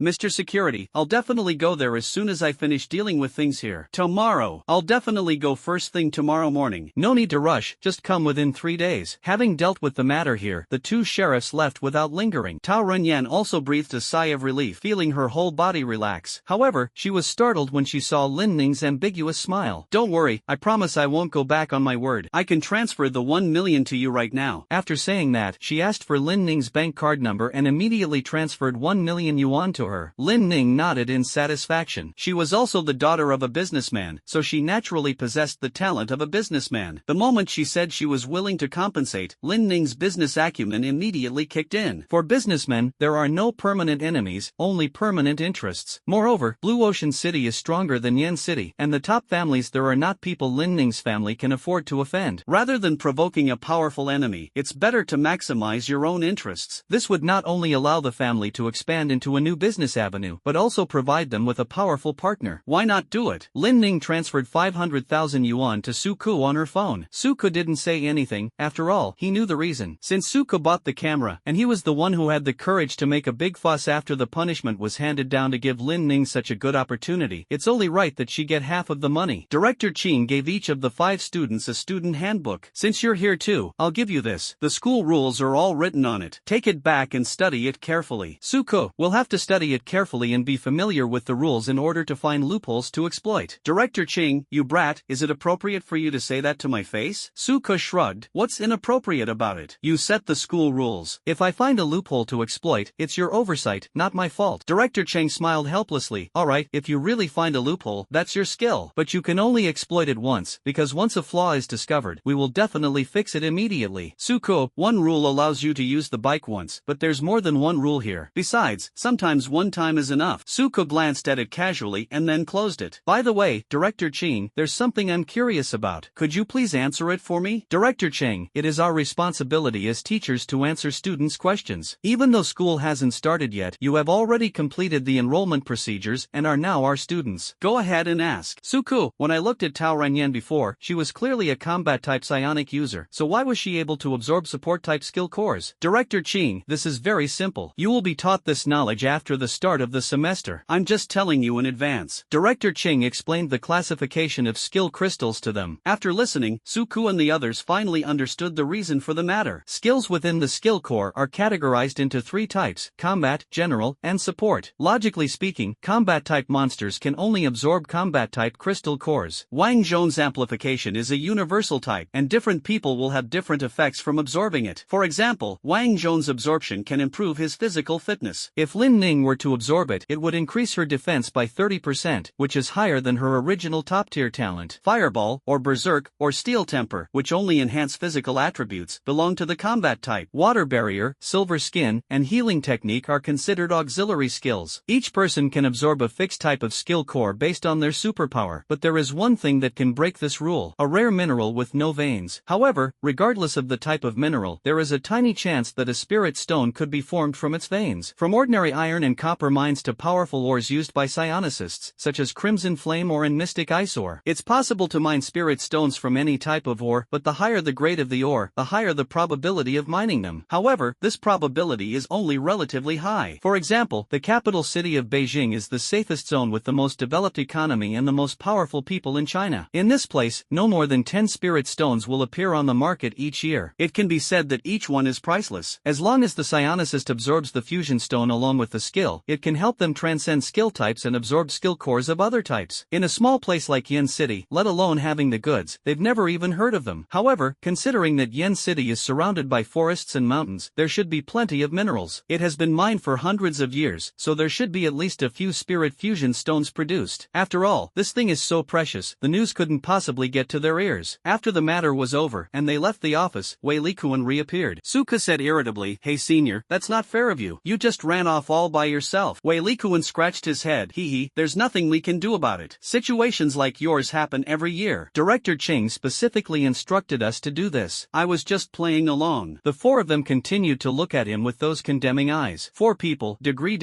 How about this? I'll treat you to dinner. The food at our school cafeteria is really good. 4 people. Su Ku put his arm around his shoulder. I knew it. How could our senior abandon us? Come on, it's lunchtime, let's go eat. Wei Likuan had no choice but to admit defeat and led them to the cafeteria. It's no wonder it's called Imperial Capital University. Every dish on campus is made with spiritual ingredients, which is very beneficial for cultivation if consumed regularly. In order to eat more, Su Ku even transformed into a 4-armed overlord. After eating a huge amount, Wei Likuan wiped away tears while paying the bill. After a satisfying meal, everyone returned to their dormitories to continue their cultivation. Lin Ning had originally chosen one, but because the battle had just destroyed it, she had to choose a similar one again. The next day, the other three stayed at school to familiarize themselves with the environment, while Suko went to the place his uncle had told him about, based on the location. I checked the location and it wasn't far, so I ran over. Once they were closer, Suko adjusted the arrow on his phone as he walked along the green path. When he arrived at the location indicated on the map, he looked up and his gaze was drawn to the scene before him. What comes into view is an extremely luxurious building, which is truly amazing. A prominent sign hangs above, clearly displaying the four characters, Youth Chamber of Commerce. The building soared into the clouds, and Suko had to crane his neck to see the top. Stepping inside the building, it was packed with people, like a department store, with everyone selecting what they wanted. Suko was surprised to find that, compared to the luxurious exterior, the interior decoration did not have that glittering feel, but instead revealed a simple and elegant atmosphere. Most of the surfaces are made of wood, and the counter next to it is filled with countless items, which is reminiscent of a scene from a fantasy animation. This unique decorating style gives people a sense of tranquility and elegance. Suko looked up at the ceiling and was surprised to find it covered with earth star vines. One can imagine how beautiful and enchanting this place will be once night falls and one looks up. They were thrilled to have found the earth star vine, but now they know that it's just for decoration here. This made him realize that there are always people more capable than you, and that there is always something beyond your understanding. His own knowledge was still too narrow. Just as Suko was being distracted by everything around him, a beautiful woman in a work uniform walked towards him. A white shirt on top, a black pencil skirt and stockings on the bottom, paired with high heels, a standard office lady outfit. This outfit was never meant to please men or give them a visual treat, but rather to make a woman appear neat, capable, and confident. It seems like strong, independent women like to dress like this? Excuse me, are you Mr. Suko? Her voice was mature with a touch of depth. Suko looked at her. Yes, may I ask who you are? After confirming his identity, the woman bowed slightly to him. Hello, young master. I am Mu-won, Mr. Fang's secretary. I've come here specifically to pick you up. Wooden Bull? What a strange name. Oh, where are my uncle and aunt now? Both bosses are currently working on the top floor. Let me take you there and introduce you to this Chamber of Commerce while I'm at it. Okay, thank you for your hard work. You flatter me. I was just following orders. It wasn't hard work at all. As she spoke, she led Suko to the elevator, and naturally, some of the surrounding customers also noticed the scene. They naturally recognized Mu-won as their secretary, and thus began to speculate about Suko's identity. Those with connections even spread the news. Seeing that Su Feng's secretary, one of the two bosses of the Youth Chamber of Commerce, actually came to pick up a young man in person, and with a very respectful attitude, was something that had never been seen before. This scene surprised and intrigued those around them. Ordinary people found it very strange and speculated about the background of this young man, wondering why he could receive such special treatment. Those with powerful connections and influence quickly spread the news. After all, the capital city is a place where every inch of land is precious, and many people come here to do business. Almost every day, new companies appear, and old companies go bankrupt. The reasons why those companies went bankrupt are self-evident. The Youth Chamber of Commerce also has many business rivals. It is impossible for anyone not to dream of taking over such a lucrative business in the capital city in such a short time. There are people keeping watch here every day, and now that they've witnessed something so significant, they naturally have to report it. After the two entered the elevator, Mu-won pressed the button for the top floor. With a soft creak, the elevator slowly began to move. Because of the height of the building, it would take some time to get up. At this moment, Suko suddenly spoke up. Hey, Sister Mu. Hearing his address, Mu-won smiled and said, Young master, you can just call me Mu-won or Shao-won. However, Suko shook his head and said seriously, that won't do. You look older than me. You still need to show basic manners. Mu-won was speechless for a moment, muttering to herself, why is this young master so direct? However, faced with this person she couldn't afford to offend, she could only silently endure it. At this moment, Suko did not notice her reaction and continued, Sister Mu, I don't know much about this Youth Chamber of Commerce that my uncle and his family founded. Could you tell me about it? Mu-won nodded, gathered her thoughts, and replied, Young master, the Youth Chamber of Commerce mainly deals in the sale of spiritual herbs, pills, spiritual tools, and various treasures. In addition, we also provide cultivation rooms and secluded cultivation spaces to meet the needs of our customers. Of course, these are all routine matters. The most crucial event is the auction. The Youth Chamber of Commerce holds 4 levels of auctions. Once a month, once every 3 months, once every 6 months, and once a year. The longer the time span, the more valuable the treasures. Suko, that's not bad. These are the most important things for psionicists. It's quite comprehensive. Mu-won, that's why this kind of business is the most common in the capital, but the two President Sus have been able to stand out under such intense competition, which is truly remarkable. Suko, is this the whole building? Mu-won, yes, this building has a total of 81 floors. The bottom 20 floors are used for business, and the top floor and the 3 floors below are the offices of the two Presidents Su and the senior executives of the Chamber of Commerce. Floors 21 to 30 are warehouses used to store goods, but they mainly store valuable goods. Ordinary goods are stored in other warehouses elsewhere. Floors 31 through 33 were combined into one floor, which is the location of the monthly auction. Because there are so many guests every time, these 3 floors were opened up. The auction halls at the latter 3 levels are each formed by combining floors 4, 5, and 6 into one floor. Floors 50 to 70 are the training rooms. You can train there for a period of time by paying a certain amount of money. Floors 65 to 70 are VIP rooms, where the cultivation rooms are equipped with the highest level spirit gathering artifacts and are not accessible to ordinary people. Finally, floors 71 to 77 are dedicated training rooms for company employees. This is a company employee benefit. Any employee can enjoy the same value of training benefits there for half the price. Just then, the elevator arrived. The two walked out together, with Muwan leading the way. The employee benefits are pretty good. More than that, in the entire capital, there are only 5 businesses that can operate training rooms, and our Youth Chamber of Commerce is the largest one. Only 5? Suku was somewhat surprised. Could it be that this thing wasn't actually as profitable as people thought, which was why no one was doing it? From this perspective, using training rooms as employee benefits makes perfect sense. Muwan, that's right, because a cultivation room is a room where a spirit gathering device is placed. However, once this thing starts operating, although it can increase the concentration of spiritual energy within a certain range, it will also cause the concentration of spiritual energy in the surrounding area to decrease, affecting other people's normal cultivation. This will lead to those who possess it becoming stronger, while those around them will become weaker. Over time, this could very likely result in an imbalance in the social hierarchy. Therefore, the state strictly controls these items. They can only be obtained through military merit and cannot be bought with money. Suka thought for a moment, realizing that his spirit-gathering artifact was obtained through military merit. Muwan, I don't know much more about it either. You'll have to ask President Feng and President Qin yourself. As they talked, the two walked to the door of a room. Muwan knocked on the door. Su Feng's voice came through. Muwan opened the door and respectfully invited Suku inside. To be honest, Suku was still not used to it. After entering the room, Suku greeted Su Feng, who was sitting on the sofa. Su Feng looked up at him, a smile on his face, and said, "Xiaoku is here, come and sit down." Suka sat down opposite him, while Muwan stood to the side and poured tea for the two of them. To be honest, I only knew that your business was very big before, but I didn't have a concrete idea of what it was like. Today, I've really learned something new. Su Feng smiled and said, "You'll get used to it gradually." Suka nodded, then asked, "Where is my aunt?" "She went to handle some business matters." "Xiaoku, what level have you reached now?" Suku answered truthfully, "Third order, second stage." "With your current strength, what is the highest level of combat power you can unleash?" Suka thought for a moment and looked at Muwan beside him. "Su Feng, it's alright, I trust you." Suka said, "I can fight at the mid-level of the 5th tier, but it will be difficult to fight at a higher level." "That's good, there shouldn't be any problems then." Listening to the conversation between the father and son, Muwan stared wide-eyed, secretly amazed by Suku's strength and talent. But Mr. Feng actually believed it. Muwan was conflicted, unsure whether to believe it or not. After all, that matter concerns whether the Youth Chamber of Commerce can grow stronger in the future. The two men didn't see her face and continued their conversation. "Actually, I called you here today for 2 reasons. If you say I can help, I definitely will." "I'm relieved to hear you say that. You know that we were able to do business in the capital thanks to your parents' help. Although we're all family, even close brothers keep clear accounts. We wanted to repay this favor, otherwise we'd feel bad, but they refused, so we decided to return it to you instead." "That's right. You can think of it as a reward system. From Tier 1 to Tier 5, you can receive a reward here for each major advancement. Now that you've advanced to Tier 3, that means you have 3 rewards. See those 3 big boxes over there?" Suko turned his head and saw a wooden box, a box with iron in the wood, and a wooden box with gold trim. Suko stared at Su Feng with some curiosity. "This looks familiar. Could my uncle be a former?" Su Feng felt somewhat embarrassed. "Suku, has the new storyline finished yet?" Su Feng passed. "How about the gacha pull? I got Mirani from the pity pull and just leveled her up to level 60. You can't do that. I'm already max level, and I've already cleared the theater. Mainly because I don't have time. In fact, this world has many similarities to Suku's original world, such as certain original games and so on. However, the novel and anime are not very good. They just keep revolving around the same few spiritual energy and monsters, and the imagination is very limited. This is why Suku considered things so thoroughly, while others couldn't." Su Feng coughed awkwardly twice. "Go and see what good things I've prepared for you." Suka stopped mentioning the matter and eagerly opened the first ordinary treasure chest. Inside is a mature spirit essence grass and 2 F-grade superior crystal cores. If Suku were still at level 1, the things inside would undoubtedly be of great help to him, but unfortunately he no longer cares about them. Then there's the second exquisite treasure chest. There is a 1-meter-long earth star vine inside. It's a star vine that has reached the peak of grade E. With its powerful medicinal properties, even if Suku was currently at the third level, consuming it would still be of considerable help. In addition, there are 2 other crystal cores of the same grade. In addition, there is a skill core, combat type Flash Blast. It moves to another location at extremely high speed, up to 10 meters. Isn't this just a super low budget version of Flash Star? Well, after it's absorbed, Little Broken Watch will probably use it to increase the speed of Flash Star, so it'll be somewhat useful. Next up is the Precious Treasure Chest. The items here are quite good. The crystal cores of the same level are just the lowest value. Inside was a 50-year-old, 10-year-old ginseng, which was much more effective than the one he had obtained before. 5 superior spirit gathering pills. There are also 2 medium-grade second-rank spirit restoring pills, one of which is enough to restore 70% of his current spiritual power. 1 teleportation talisman. It can teleport to a location within a 500-meter radius, randomly or with a marked location. It is a very practical life-saving item. Suko had returned the one he originally received, and now he can get a replacement. Flash and teleportation spells. 2 of the 3 rewards included items that could save his life. Suko took all those things out and put them into his storage ring. Su Feng, alright, let's talk about the second thing. Suku, why do I have a bad feeling? Su Feng, what's wrong? You took so much from me, don't you have to give me something in return? Besides, I won't let you work for nothing, I'll give you some benefits. Ahem, please speak. Su Feng took out a registration form. The Youth Chamber of Commerce mainly deals in buying and selling goods, providing training grounds, and auctions. These businesses have basically reached their limit and it's difficult to make any further progress, so we should expand our business empire. Suku took the registration form and looked at it. Mineral acquisition application form? That's right, your aunt went to discuss this matter. Are you planning to become mine foreman? To be precise, it's about entering the mineral resources industry. What is this thing? That's the rule. Private companies can't own minerals. All mineral resources are nationalized. Groups like ours can only contract them out. But even so, the profits are enough to make everyone in a big company very well off. Suko, at this point, the question becomes who should take over the contract. That's right, it was initially settled with money. Whoever offered the highest price would get the contract for the next 10 years. However, this method has a major drawback. Wealthy companies can buy it, and after buying it, they will become even wealthier and can buy even more in the future, which could very likely lead to a single company dominating the market. So, the format was changed to allow each company to send 3 young contestants to participate in the competition, and the contestants could not be older than 20. The company that ultimately wins the contract will receive the mining rights for the next 10 years. This person can be a direct descendant or a relative. You must prove that they are indeed related to you by blood or kinship. Of course, if you have sufficiently attractive offers, you can also seek outside help. So, I just need to beat up all 3 people from the other companies, right? That's not that difficult. It's good to be confident, but we shouldn't underestimate people. There are always some people with strange and unusual abilities. So, you had no one before, but now that I'm here, you can finally put this plan into action, right? That's right. Let's invite Jumping along too. Although we're not that close, we're still related by blood. Also, there's a child your aunt adopted. Yes, what else can we do? We can't just sit around and do nothing. This is our 5th year in the capital. In fact, we started preparing as soon as our business grew and stabilized in the 2nd year. However, our company is still relatively new, and we are not as well established as those companies, both in terms of connections and finances. We cannot find better external support. We can only adopt orphans who have lost their families for various reasons under the guise of adoption. If they can awaken advanced talents, and, if they are nurtured, they can continuously participate in this competition, giving the company another powerful figure to rely on in the future. If you can think of it, others can too. Of course, those companies that have been developing in the capital for a long time have extremely strong backgrounds and resources. They have participated in countless such battles, so they can naturally come up with this method. After all, the rules of this competition require that only the successors of the actual leaders of the company, such as bosses like us, can participate. No one can guarantee that their descendants will necessarily have extraordinary talent, so this method was conceived. Children who appear to be talented have long been adopted by those people, and some companies have even opened orphanages. The authorities didn't stop it. After all, it could give homeless children a home, which was a good thing. Suko, didn't you ever think that someone might adopt them, then abandon them when they're no longer useful, or abuse them like laborers? Su Feng, the authorities are also very vigilant about this situation. In this day and age, every child is the future of the country, and the country pays great attention to orphans. The adoption procedures are very complicated, and once adopted, the child is legally considered the adoptive parent's child. Before the children leave with their adoptive parents, they are given a mental imprint. If they are mistreated, they can use this mental imprint to call for help. If the mistreatment is verified, the adoptive parents will face imprisonment, and once adopted, they must never be abandoned. Previously, Previously, a 7th-tier powerhouse adopted a child, but seeing that the child lacked talent, he not only didn't treat him like his own child but also beat and abused him. The child then reported him through his mental imprint, and after verification, that person is still in jail. Since then, no one has dared to break the law. It seems the country has done a very thorough job in this regard. Of course. Okay, let's not digress. Let's get back to the battle for mineral resources. Previously, your aunt adopted 10 children from an orphanage in her own name. She was lucky, although 9 of them had mediocre talents. One girl, a supporting character, not the female lead, had extremely high talent, reaching the heavenly level. She was adopted when she was 16 years old. At that time, she was so thin that she was just skin and bones. She was very different from the other 9 children. Heisei was always bullied in the orphanage. Even so, when we first met her, she still looked at us with a hopeful and determined gaze that immediately captivated your aunt. When your aunt saw how thin and bony she was, she couldn't bear it and brought her back. Originally, I thought that with my family's wealth, raising another child wouldn't be a big deal. But what was unexpected was that the child who seemed to have the least hope awakened the highest level of talent, while those children who were stronger at the beginning could only reach the superior level at best. After a year of recuperation and training, the talent that awakened at the age of 17 has now been cultivated under our guidance for 2 years, and at the age of 19, he has reached the 3rd level, 8th Dan. And she's your teammate. By age, she's your older cousin. Why is everyone here older than me? With your abilities, she's already at the 3rd level, 8th rank. So, those even more powerful companies must be producing even stronger young talents. Don't be too nervous. This time we are only competing for a small mine. Only a company like ours would be interested in it. Those ranked in the top 50 would not bother to participate in such a low-level mining competition. So your opponents aren't that scary. Their highest level won't be higher than 4th or 5th rank. Besides, having resources is one thing, but it doesn't mean that a person can start cultivating at any time. Let me tell you, currently, the fastest cultivation record in our country is held by a person with a supreme level talent who broke through to the 6th rank at the age of 20. This record was set 100 years ago and remains unbroken to this day. Even the strongest companies haven't achieved it. So, your opponent is unlikely to reach the 6th rank at most, so relax. That's alright. As long as the opponent isn't at the peak of the 5th rank, I'm not afraid. Don't worry, she can reach the 3rd tier because of our occasional supply of the Fountain of Youth. Only the top 50 companies have the opportunity to obtain resources of this level, and those like me who can produce stable output are extremely rare, so you don't have to worry about your opponent being too strong. Suku, okay, by the way, where is she? I'll call Jeanpeng over later, and we can work things out. As Suku spoke, he casually filled in his name on the registration form. I just called her to let her know she's coming, and she should be here by now. Just then, there was a knock on the door. Third uncle, I'm here. Su Qing is the eldest, Su Yuan is the second, and Su Feng is the third. A sweet female voice came from behind. Su Feng gestured for the people outside to come in. When the door opened, a girl in a bright green dress with a pure and lovely appearance came into view. She spotted Suku at a glance. She walked over and greeted him. You must be the cousin Suku that mom and uncle mentioned, right? Hello, my name is Subei. She extended her right hand to Suko. Suku also extended his hand, grasped the other person's 4 fingers, looked at the other person, and let go after about 2 or 3 seconds. Hello, I am Suku. Su Feng. Subei is now a level 3, level 8 wood attribute support type psionicist. Her abilities are healing injuries and accelerating the recovery of spiritual power. You can have her assist you. Suku, alright, it's perfect that you're here. I checked the registration form and it says it starts in 10 days. Anyway, the other person is just there to make up the numbers, so don't worry about him. Let me explain the tactics to you first. Su Feng, in such a short time, he's already figured out his tactics? Subei remained impolite, smiling as she looked at him. Go ahead and say it. Suku, first of all, it'll be a 3v3 match in the ring, right? When we go up, you and another person can stand at the back of the ring, or you can just go down. Then I'll knock the 3 opponents down, the match will end, and we'll win. Okay, that's all I have to say. Is there anything you don't understand? Do you need me to repeat it? Su Feng, Subei, what kind of tactic is this? Although she wanted to complain, the etiquette training she received after coming to this family still made her maintain a polite smile.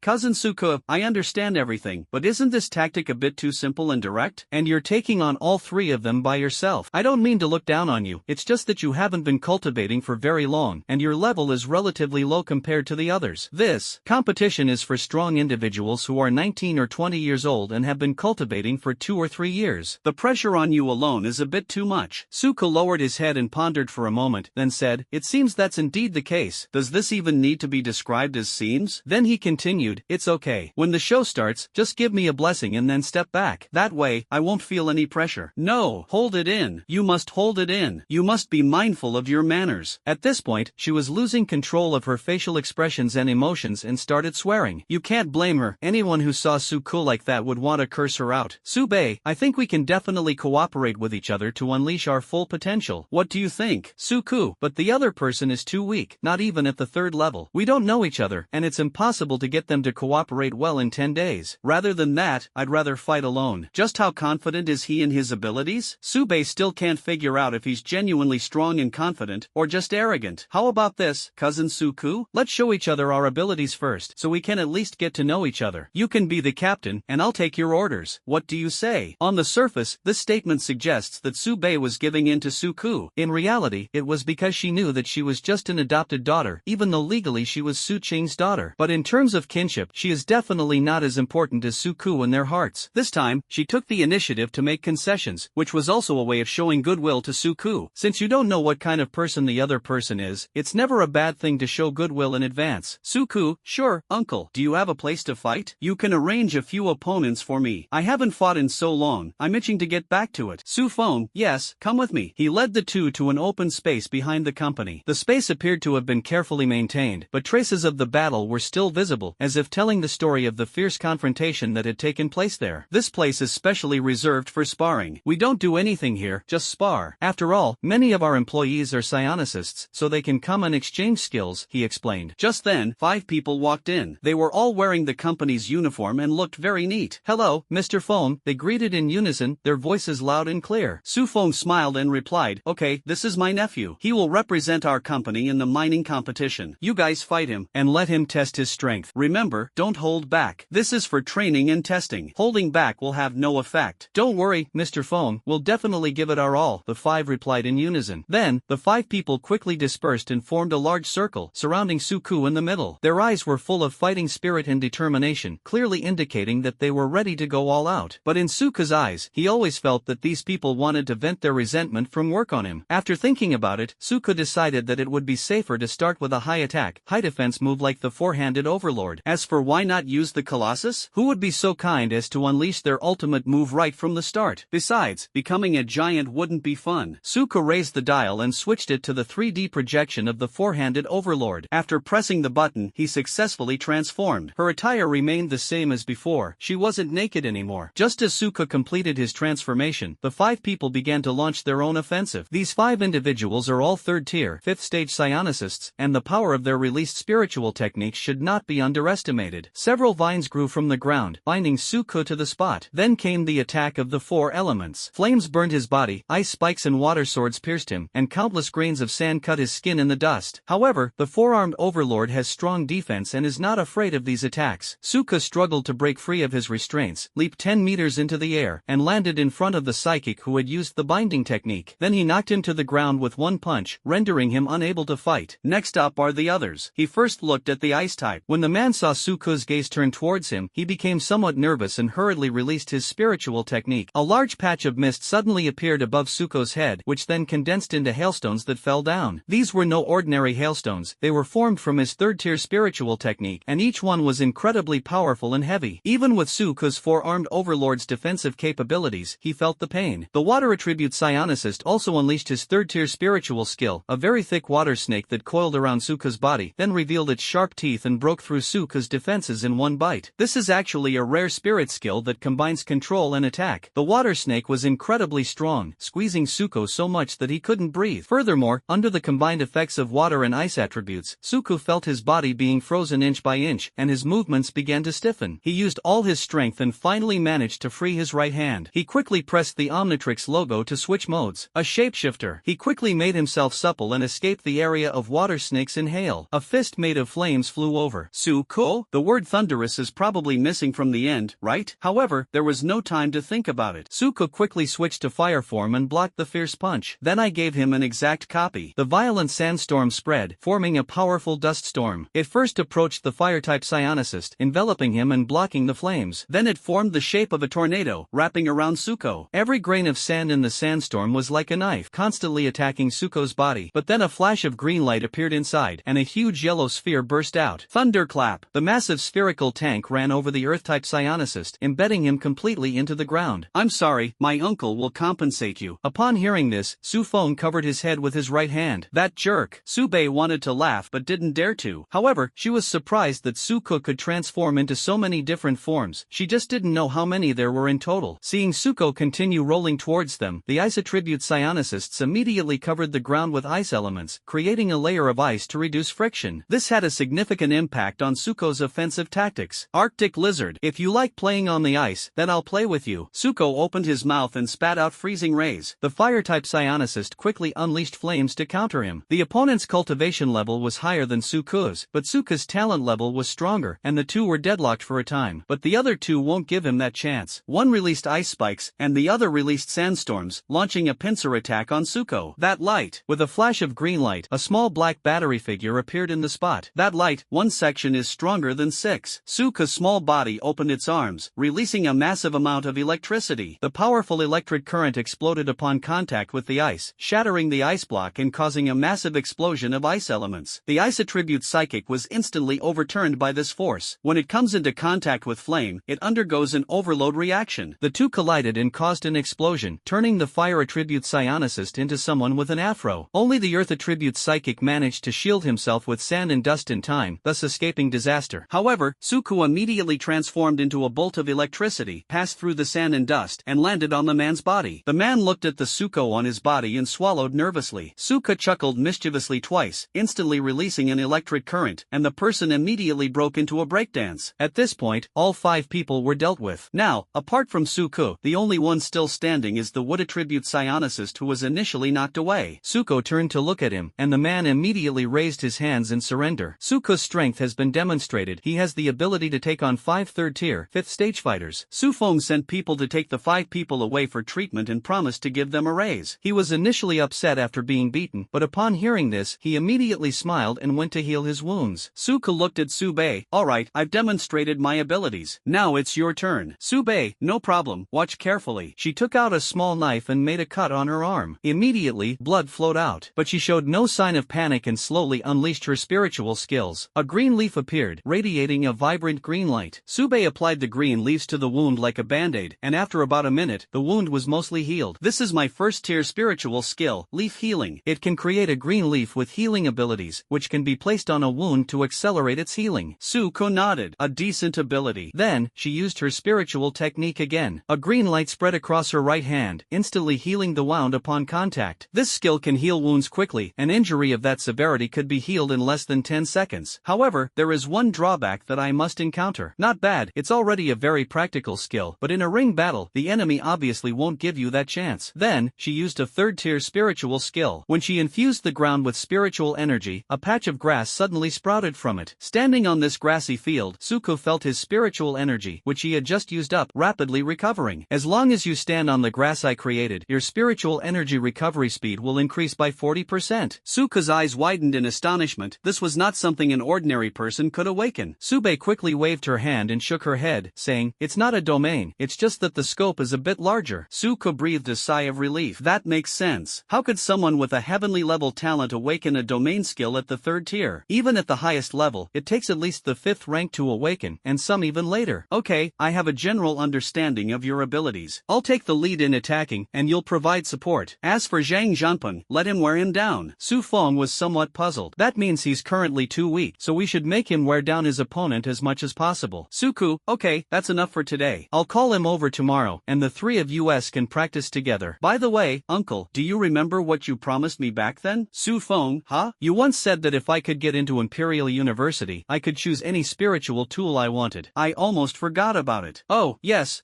that's true. Okay, I'll show you around. Take whatever you like. Okay, by the way, where did my aunt go? I haven't seen her for so long. Since she returned from Yen City, she has received a mission to go to the demon realm and won't be back for a while. Suko heard the term again. That place is so dangerous. Why did she still go? There's nothing we can do. Some resources are just not available here. Besides, you should already know about points. How can you earn points if you don't take on missions? Alright, let's go pick something out. Let's go.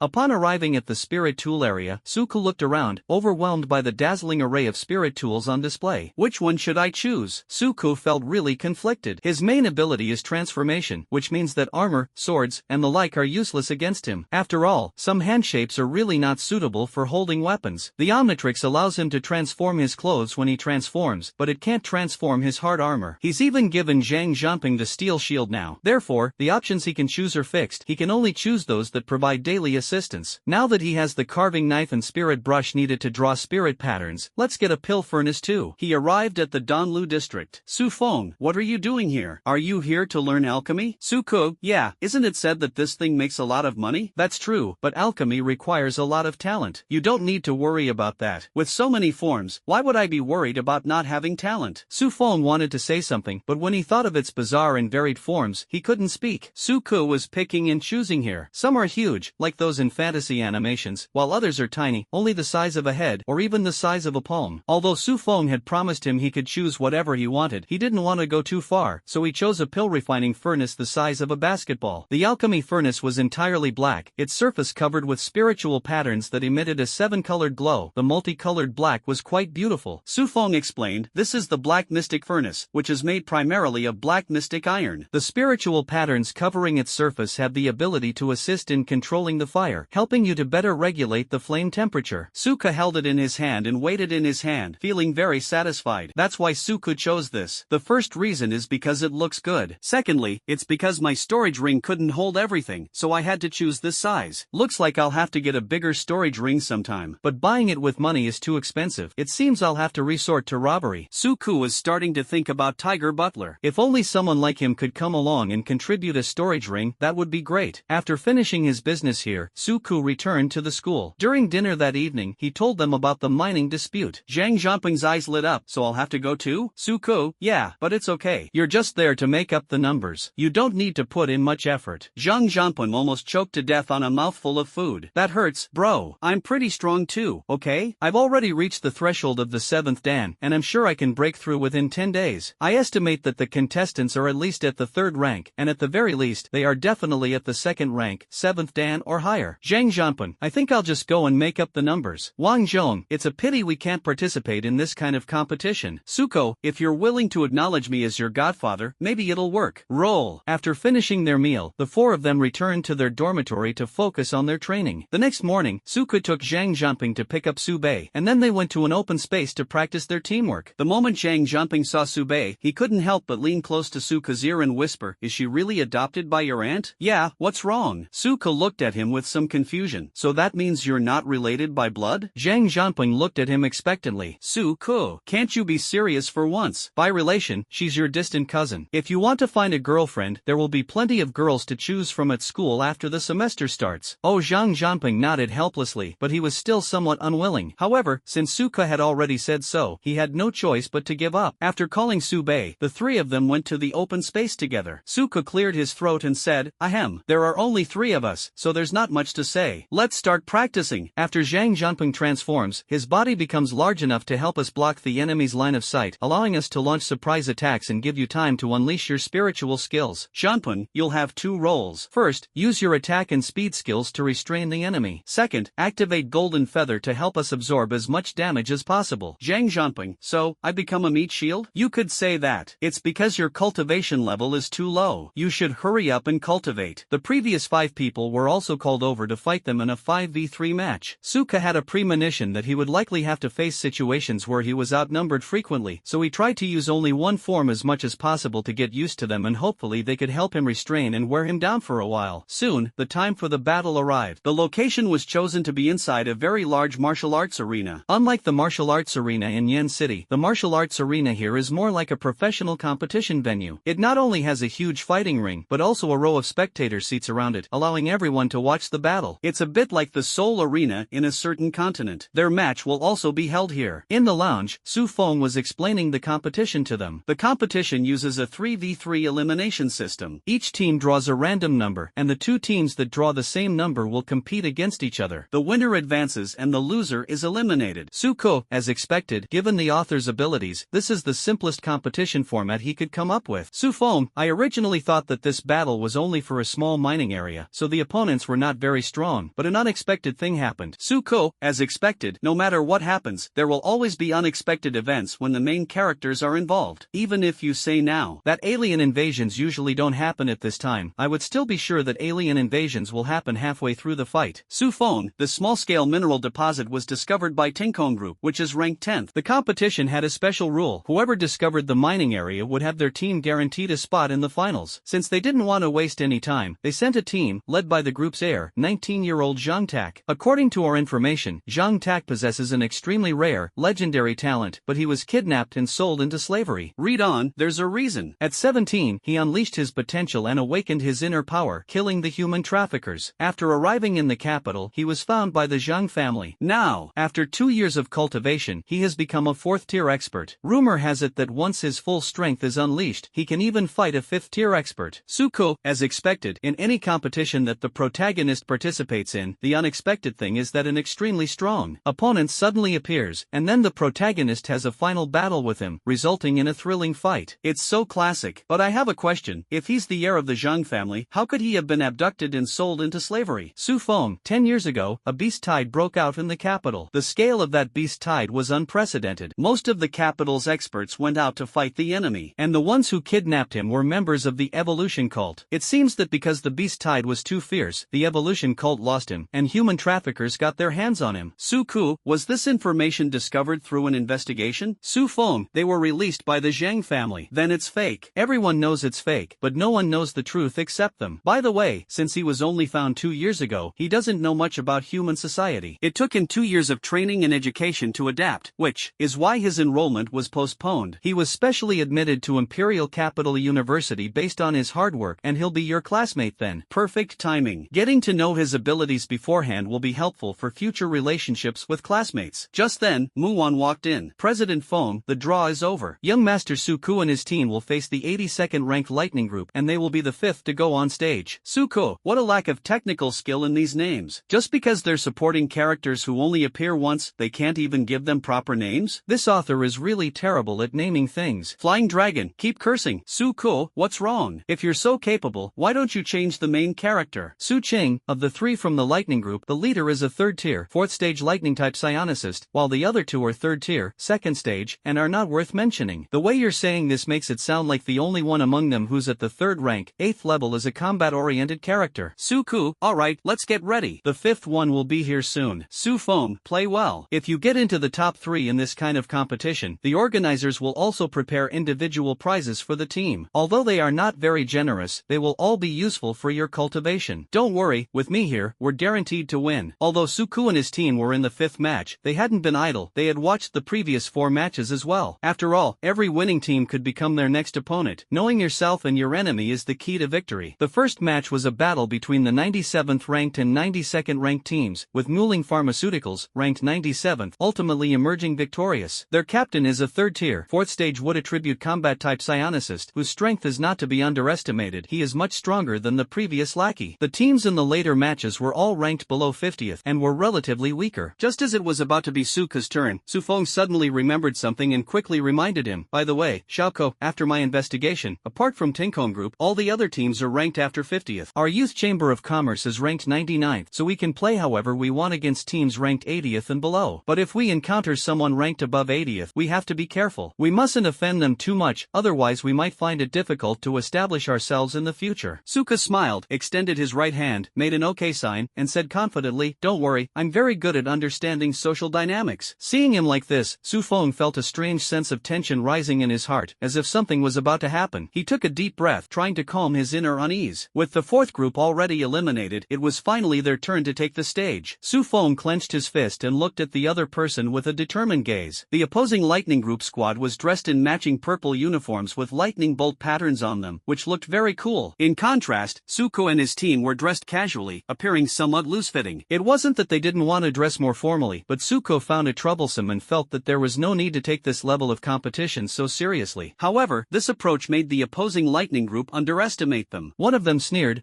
a small business association that barely squeezed into the top 100. I reckon the registration fee alone will bankrupt you, right? You'd better admit defeat before it even starts, lest we accidentally beat you black and blue and we can't afford the medical bills. Hearing this, Suko asked with a puzzled look, huh? Just how poor are you that you can't even afford medical expenses? After saying that, he shook his head helplessly, as if he felt sorry for the other person's poverty. Su Feng slapped himself on the head. I told you to do whatever you wanted, not to mock them like this. Isn't this just asking for trouble? Captain Lightning, can't you see I'm mocking you? He never expected that this move would not only fail to taunt the other party, but would instead allow the other party to seize the the opportunity to taunt him back. No matter, according to the information they received, the other side only had one member at the 3rd rank, 8th level, but this person was a support-type psionicist with no combat ability. Among the other team members, the highest level was only 3rd tier 2nd stage, and there was even one who had not reached the 2nd tier 7th stage. From this perspective, the advantage in this battle is clearly on our side. The captain's lips curled into a confident smile, as if he could already foresee the scene of easily defeating his opponent. The match begins. With the referee's signal, Suko quickly completed his transformation. That light! The person on the other side reacted very quickly, immediately raising their hand to unleash a spiritual technique. A purple bolt of lightning tore through the air and struck directly at Suko. However, Suko was not afraid and allowed the lightning to strike his body, absorbing all the energy. Immediately afterwards, he reflected the powerful force back, striking the man hard and instantly turning him into someone with a full head of afro. It's common knowledge that people who play Raiden have extremely low lightning resistance. Didn't you see smoke coming out of his mouth from the electric shock? Upon seeing this, one of his two teammates used his special ability to heal him. Another pair of hands burst into flames, and he frantically swung his fists at them. With each swing, a fireball is launched from his hand. However, Zhang Zhanping, who had completed his beast transformation and was wielding golden feathers, withstood all of this with his bare body. Here's a big one for you. A huge fireball was spat out of his mouth and flew towards the team member. The man raised his hand and unleashed a burst of fire as well. The explosive skill is an enhanced version of the fireball, which can create a violent explosion when it hits an enemy. It's a fairly common fire-type spirit skill. Since Zhang Zhanping's main body is beast form, the spiritual skills he awakens at each stage are just incidental and are divided into 3 parts. Therefore, his fire-type spiritual skills, which he awakened at the 2nd stage, were quite ordinary. The two fiery spiritual techniques collided in mid-air, creating a violent explosion. A yellow bolt of lightning suddenly shot out from the flames. Electrotherapy time. Dr. Su Young Cole spread his limbs wide, releasing a violent electric current that knocked the psionicist unconscious. The captain has now recovered and regained his combat ability. He stared intently at Suku and unleashed his 3rd tier spiritual skill. Intense purple lightning erupted from his body, gradually coalescing into a large sword made of lightning. The captain swung his broadsword down from above, unleashing a massive lightning strike that hurtled towards Suku. Suku didn't move at all, he just opened his mouth. He absorbed all the energy from the lightning strike. Suku patted his belly with satisfaction, then stared at the enormous thunderous blade he had just conjured. Then, he smiled mischievously, transformed into a bolt of electricity, flew to the side of the thunderblade, and circled around the blade. Before long, he swallowed the entire large knife. He stopped in front of the captain. It tastes good. Team leader, NI. He had barely uttered a single word when Suku grabbed him and instantly unleashed a powerful electric current. Not long after, the squad leader was electrocuted and fell to the ground. As for the support-type psionicist, needless to say, he lost his ability to resist after being electrocuted once. Youth Chamber of Commerce wins. With the referee announcing the result, it meant that Suku and his team had won the match. After they returned to the lounge, Wang Zhong, that was a beautiful play. Lin Ning, it's another new form I've never seen before. It's practically the bane of lightning-type attacks. Suko, don't let my many forms fool you. I also have my struggles. Every time I fight, I don't know which form to use. For someone like me with decision-making difficulties, it's really, sigh. Suko, how was it, uncle? I did pretty well, right? Su Feng said helplessly, I let you play freely, but you guys are too free. You should have just won normally, but you're mocking others. We can afford to offend them, but having another enemy for no reason will make our business prospects even worse. Of course I don't blame you. Actually, our Youth Chamber of Commerce and that lightning group are competitors. What you did today was inappropriate, but it felt pretty good. Suko, how many more matches do I need to play before I can make it to the finals? Su Feng, a total of 38 groups sent teams to participate in this competition. According to the rules, 6 teams were given a bye in the first round, but unfortunately we were unlucky and didn't get one. If we follow the elimination format, there are still 4 rounds left. You need to conserve your spiritual energy as much as possible, since this small-scale competition has to be completed today. Suku, understood. With some time before their next match, the 3 quickly sat down to meditate and recover their spiritual energy. The next match will be between the Youth Chamber of Commerce and the Dueling Group. Four-handed Overlord. Suka knocked down the power-type psionicist opposite him with 3 punches and 2 kicks. A showdown with the Shuailing Group. Arctic Lizard. It directly causes a freezing reaction on their bodies, freezing them into ice blocks. As for the other 2 groups, the author's imagination is limited, so I won't elaborate further. Inhale, exhale. After playing so many games, Suko was starting to feel the strain. There was no other way. He was the main carry in all 5 games, and it was too exhausting. Su Feng looked very guilty. Yes, it's too much to ask a kid who's just turned 18 and has only been cultivating for a year to deal with those 19 or 20-year-old powerhouses who have at least crossed a major threshold. Just one more match. Phew. Suko finished speaking, panting. In the past, after each match, at least they could rest, but they had already advanced and were going straight to the finals, with no matches in between. In other words, he has to go straight in. Su Feng, if it really doesn't work out, maybe we should just give up. Our opponent is already at the 4th level, so there's really no hope for this match. Suku, uncle, wasn't it you who called me here in the first place? I've already fought my way this far, and now you want to persuade me to give up? Wouldn't all my previous efforts have been wasted? I don't care about the 2nd place prize, Su Bei, but you're already very tired. Zhang Zhanping, yeah, what if we get injured if we keep fighting? Suku, it's just a little injury, it's not like I'll die. I survived the evolution cult incident, what am I afraid of? Let's go! After Suku consumed the spirit recovery pill provided by Su Feng and fully restored his spiritual power, he led the team into the arena. There, Zhang Tak of Tenkong Group was not with his teammates, he was standing alone on the field. Zhang Tak is extremely tall. Even just standing there without activating his powers, he is about 3 meters tall, which is about the same height as Wang Zhong after he uses his powers. However, his outfit was a bit strange. His entire body was covered in hard armor, with not a single inch of skin exposed. However, this competition has rules. Once the competition begins, no pills or magical tools can be used. Participants must rely on their own strength. Doping, such as performance-enhancing drugs, is also prohibited before the competition. Based on current information, his special ability is related to strength. Zhang Tak slowly began to speak. My family investigated you. Your special ability is quite unique, and one of it is somewhat similar to mine. My ability is rather unique. I can't wear protective gear in this competition, so I have to go all out. To prevent accidental injury, please have both of your teammates leave the game. We'll have a one-on-one match. As expected, I had heard that Zhang Tak's main purpose in participating in this battle was to make a formal appearance in front of everyone. For the past 2 years, the Zhang family has kept him hidden. Are they finally willing to release him now? That's true. They've already been admitted to Beijing University, so there's no way they could hide it. They can't possibly not go to school, can they? This operation was less of a public appearance and more of a demonstration of the Tenkong Group's strength to the world. After all, a genius is only a genius if everyone knows about it. If Zhang Taker is truly strong and has great potential, then there must be many people who want to curry favor with him. It seems that Tenkong Group also wants to go further. Zhang Tak stared at Suko, and Suko met his gaze without backing down. About half a minute later, Zhang Tak, hey buddy, why are you staring at me like that? Let them both get off the plane. When he said this, his voice was still heavy, but it carried a hint of helplessness and incoherence. Suko, I fucking thought you were some kind of aloof and powerful person. Well, you two can go now. Su Bei and Zhang Zhanping looked at each other, and in the end, they could only walk away helplessly. Once both players were ready, the referee gave the order. The match begins. As soon as the referee finished speaking, the two of them unleashed their supernatural abilities together. Suko wasn't quite sure what the other person's special ability was, but he knew that in situations like this, going straight for the strongest attack was always the most appropriate choice. Without a second thought, he transformed into the super giant. Suko's body gradually expanded, eventually growing into a 40-meter-tall red and white giant. Super giant. It wasn't that he didn't want to keep growing bigger, but rather that his head was already almost at the top. Meanwhile, Zhang Tak's body is also growing larger. His size caused all the armor covering his body to shatter, eventually transforming him into a giant who was also 40 meters tall. The giant had a head of explosive red hair and his body was covered in ferocious muscles. His black skin combined with these muscles made him look somewhat terrifying. Two 40-meter-tall giants stood on the arena, which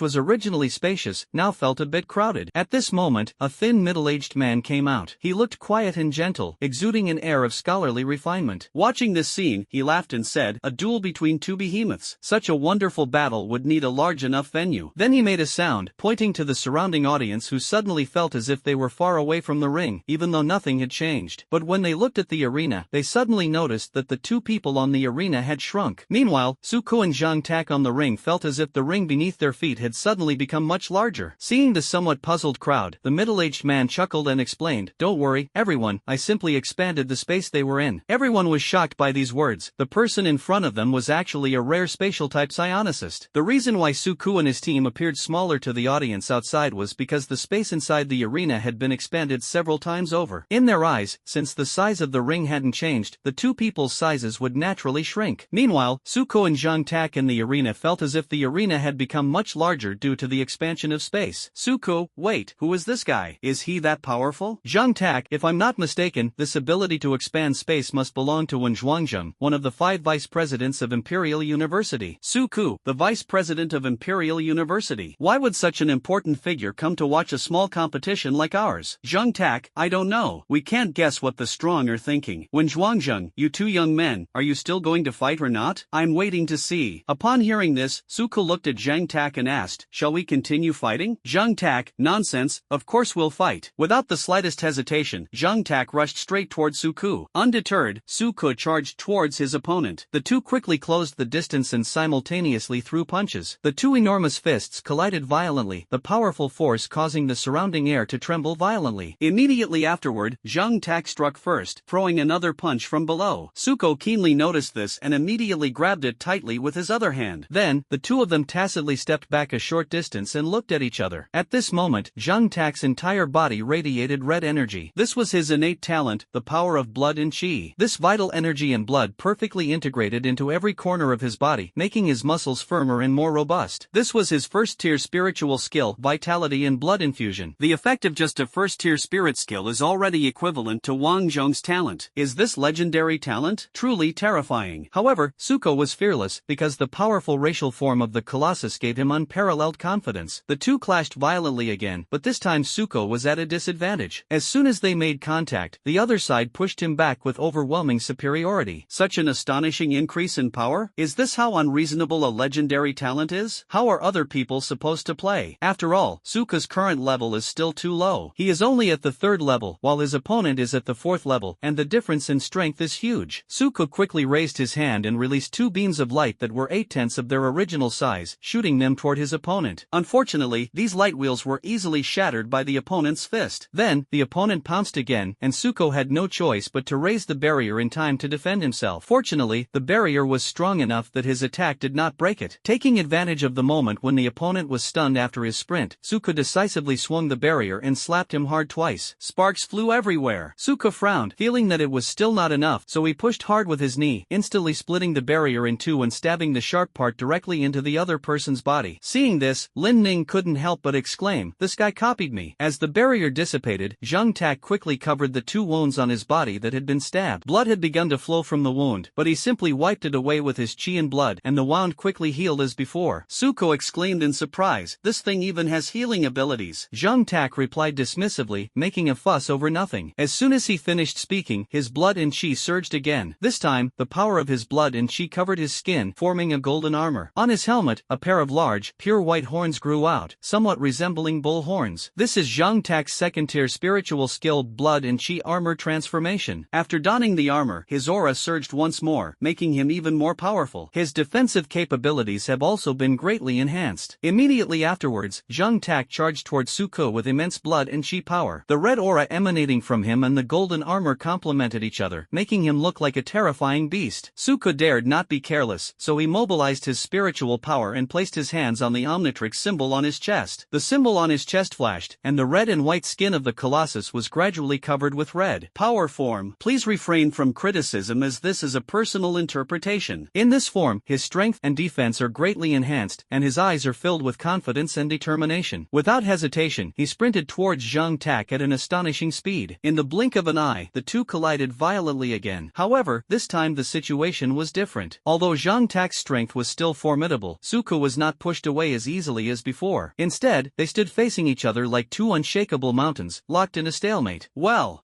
the 2 men did their utmost to try and gain the upper hand in this contest of strength. They clenched their teeth, their faces contorted in rage, their facial muscles twisted and deformed from excessive force. Time passed second by second. About half a minute later, Suko suddenly took a step back and fell to the ground. At the same time, Zhang Tak, having lost his opponent's resistance, was unable to retract his strength and involuntarily leaned forward. Just then, a sly glint flashed in Suko's eyes. It turned out that he had deliberately chosen to step back so that Zhang Tak would lose his balance. He quickly adjusted his posture, placed his palms together, clasped his hands together, and began to gather the spiritual power of light elements within his body. In his hand, a dazzling light gradually condensed into a huge 8-part light wheel, which spun rapidly. Second rate. Just as Zhang Tak was about to fall, Suko decisively struck, slamming the 8-point light wheel into his chest. Upon contact, Zhang Tak's chest armor was instantly slashed open, and the 8-point light wheel struck the opponent's skin directly. Zhang Tak didn't dare to delay and quickly used his hands to lift himself up. Zhang Tak stared wide-eyed at what he was seeing in disbelief. He never imagined that his opponent would be so cunning. Taking advantage of this opportunity, Suko used his foot to brace against Zhang Tak's abdomen and kicked him hard, sending him flying. With a loud thud, Zhang Tak crashed heavily to the ground, kicking up a cloud of dust. You've got some skill. Zhang Tak clutched his chest and said to him, I have many skills. Suko withdrew the 8-point light wheel and stood up unhurriedly. Humph, then let me show you this trick. Zhang Tak's eyes gleamed with anticipation, and a smile of expectation crept onto his lips. I recommend a friend's book. Starting with a demon-slaying ring, all the trees in the school become demons. Ning Kaichen called it a ghost, Su Xian called it a snake, and the protagonist called it a tree. If this book becomes a hit, you'll be considered veterans. He slowly extended his right hand, then suddenly pressed it down. In an instant, an immense pressure, like Mount Tai crushing an egg, pressed down on Suko, as if a 1,000-pound weight was pressing on his spine, causing his legs to involuntarily bend, and he eventually knelt on the ground. What's going on? Suko's expression changed drastically, and a sense of astonishment welled up in his heart. He tried to struggle to his feet, but the pressure was like an invisible giant hand, pressing him firmly to the ground, unable to move. How does it feel like triple gravity? Zhang Tak looked proud and smiled smugly at him. What? Suko's eyes widened, his face filled with disbelief. He never expected that the other party would possess a gravity-based spiritual technique, and one that was so powerfully multiplied. It's important to know that these skill cores are extremely rare and precious. Very few people can obtain them. However, Suko had no time to think about these things at that moment, because he found that no matter how hard he tried, he could not escape the restraint of 3 times the gravity. Each time I tried to get up, I was pushed down even further by the stronger pressure, and even breathing became difficult. Before long, he began to pant heavily, veins bulging on his forehead, sweat streaming down his face. Zhang Tak, on the other hand, slowly walked forward, his eyes gleaming with victory. Looks like I've won this time. Zhang Tak raised his fist high, filled with the pride and confidence of a victor, ready to deliver a fatal blow to Suko. But at that moment, Suko, who had been in a sorry state and powerless to fight back, suddenly raised his head and revealed a smug smile on his face. In that instant, Suko jumped up and did a front flip, passing over his head as if the 3 times gravity had no effect on him. When he landed on the ground, Zhang Tak was facing away from him. Suko conjured large 8-pointed light wheels in his hands, turned around abruptly, and slashed fiercely down at his back. The 8-part halo of light carved a large gash on his back, which even his vital energy couldn't repair immediately. In fact, Suko had been faking it all along. As a race of giants born in a cosmic storm, how could they possibly be crushed by a mere 3 times the gravity? Zhang Tak felt the pain and hurriedly unleashed his own blood and chi power, creating a wave of energy around him. Suko was pushed backward a distance by the blast of air. However, this move greatly depleted his vital energy, and the red vital energy surrounding him decreased. You're actually alright? Suko, are you kidding? With your weight, you're not even as strong as a piece of paper pressing down on me. Zhang Tak, I must say, you are a very strong opponent. From now on, I'm going to get serious. Zhang Tak once again used his spiritual skills. This time, 2 crimson-silver single-edged greatswords appeared in his hands. I didn't know that the 2 greatswords had extremely wide and thick blades, with side-like curved edges at the top. If you get hit, the consequences will be dire. 3rd tier, chi and blood transformation into a sword. Suko looked at the 2 ferocious and terrifying greatswords, swallowed hard, but still said defiantly, they're just weapons. Who doesn't have one? Suko placed his hands on the horn on his head, making a loose clenching motion. A flash of light appeared on the horn, and a red headdress appeared in his hand. Please refrain from criticism, as this is a personal interpretation. Suko compared the 2 weapons and found that his weapon was long enough, but he was missing one. So he grabbed the weapon with his left hand, and with his right hand he grabbed the dagger on his arm, and a shorter sword was held in his hand in reverse.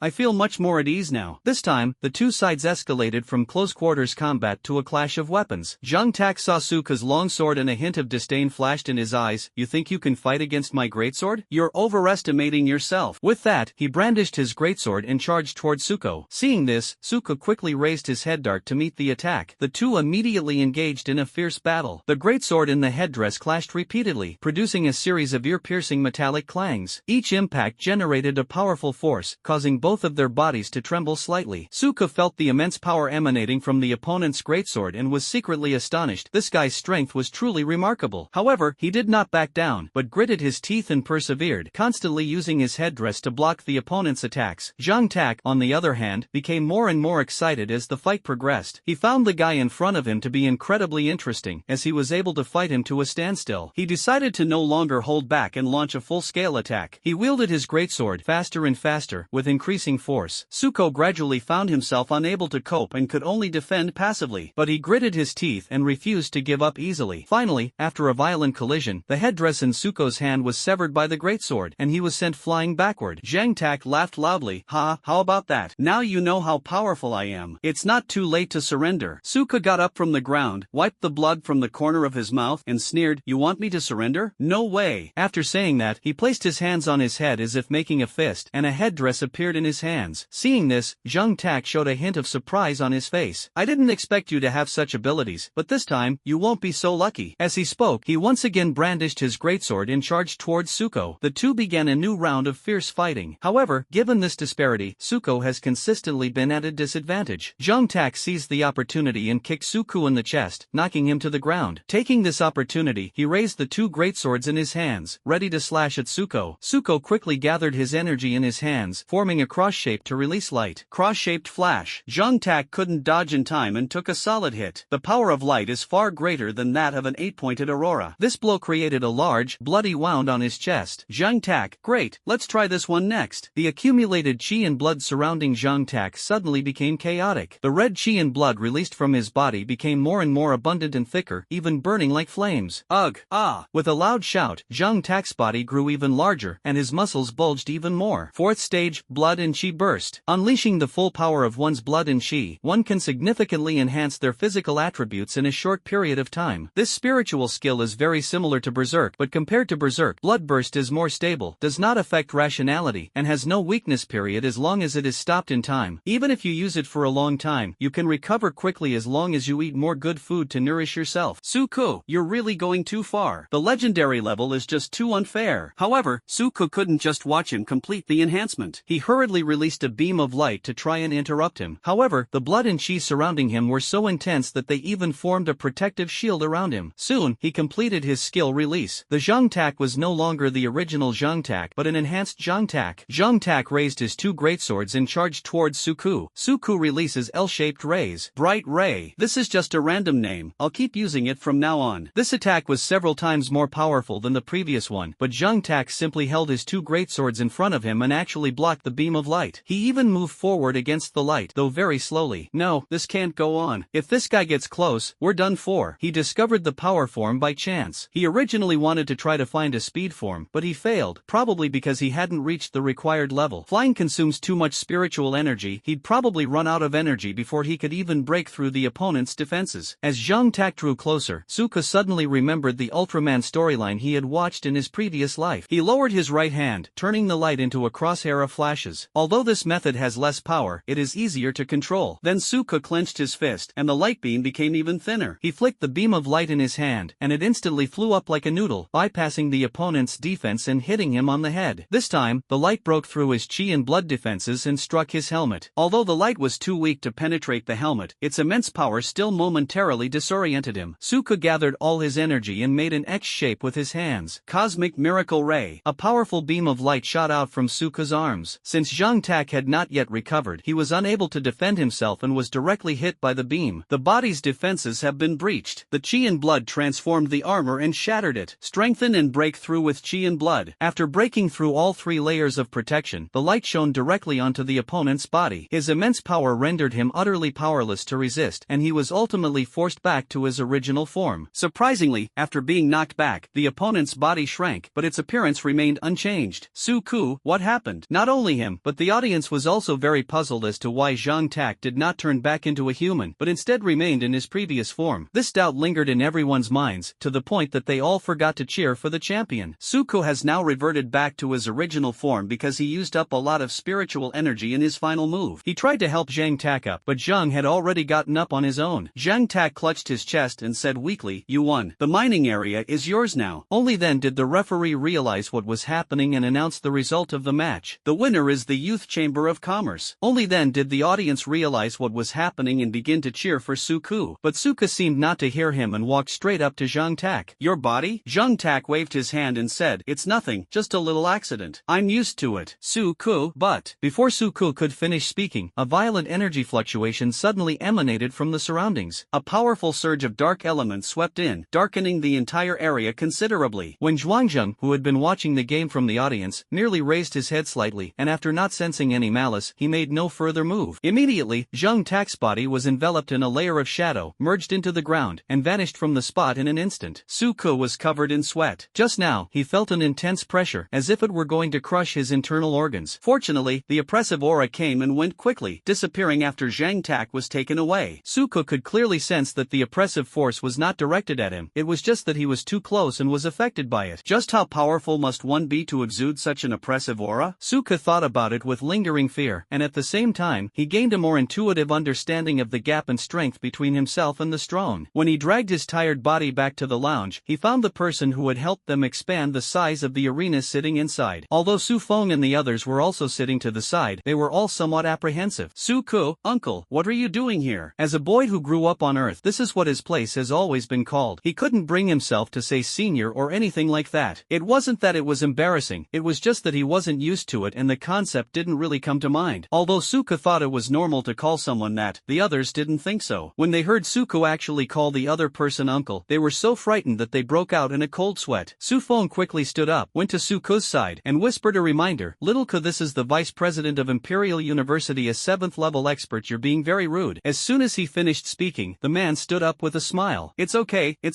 Ever since I became powerful, all I've heard people call me is senior, and I haven't heard that title in a long time. I'm actually a little nostalgic now." Then he didn't move from his spot, and in the blink of an eye, Suko was already in front of him. Suko was startled and involuntarily took a step back. "Wen Zhuangzheng, don't be nervous. I am Wen Zhuangzheng. Don't let my youth fool you. I am actually almost 200 years old." 200 years old, Wen Zhuangzheng said with some doubt. "Don't you know? After a psionicist breaks through to the 4th rank, their lifespan will begin to increase. Before the 3rd rank, because their bodies are strong enough, they can live to be 150 years old, but their bodily functions are still the same as ordinary people. When they reach a certain age, they will begin to age. However, after breaking through to the 4th level, human lifespan will increase by about 50 years, and lifespan will increase with each subsequent breakthrough. Breaking the watershed increases even more. I'm currently at the 7th level. I don't know the exact number, but it's been at least 700 years, considering the spiritual energy revival has only lasted 500 years. Suku, breaking through a realm can actually increase lifespan by so much? Lin Ning and Wang Zhong couldn't help but rub their foreheads. Wen Zhuangzheng, of course, otherwise how do you think the Space Supreme Yu Huais has lived for so long? Although he is no longer alive, he is still alive and well. Increases lifespan, Suku pondered to himself, and he was determined to find more treasures to improve his talent level so that he could give them to his parents and all his relatives and friends. Suku looked at Wen Zhuangzheng. "Uncle, what can I do for you?" "Wen Zhuangzheng, how did you know I came to see you, and not your uncle and aunt?" Suku gave a sly laugh. "Uncle, aunt, did you hear that? He's here to see you. A 7th-tier space-type psionicist coming to see 2 merchants, there's no other reason than to do business with him. A 7th-tier expert, he must have a lot of good stuff on him. And if word gets out that he's the vice principal of Imperial University, our Chamber of Commerce will become famous. We could make a fortune just by selling any good stuff he might have on him. No, I must make this news public right now." After saying that, Suku immediately opened the door to the lounge and was about to shout, "Vice President One of Imperial University. Wah-ha-ha." Before Suku could finish speaking, Su Feng immediately covered his mouth and dragged him back. At the same time, I was worried for him. "This kid dares to say anything." Su Feng said to Wen Zhuangzheng with a hint of apology, "I'm really sorry, Principal One, this child has a rather unconventional personality." Wen Zhuangzheng waved his hand dismissively. It's all right. It's been a long time since I've seen such an interesting young man." Yes, under normal circumstances, after hearing this question, the protagonist should use his sharp mind to analyze the situation gradually and then win the attention of the other person. As it turned out, Suku didn't play by the rules and directly returned the pressure. If he dares to deny that he came to see Suku, he will definitely spread the news in the next second. "Suku, so, what does Principal One want with me about?" "Wen Zhuangzheng, can't I contact you if there's nothing wrong?" "Suku, isn't that obvious? We're complete strangers. You must have something to say to me. Even if we knew each other, if you wanted to come see me, you would have come with that purpose in mind. There's no way you would come looking for someone for no reason." Wen Zhuangzheng, this kid is really unpredictable. All right,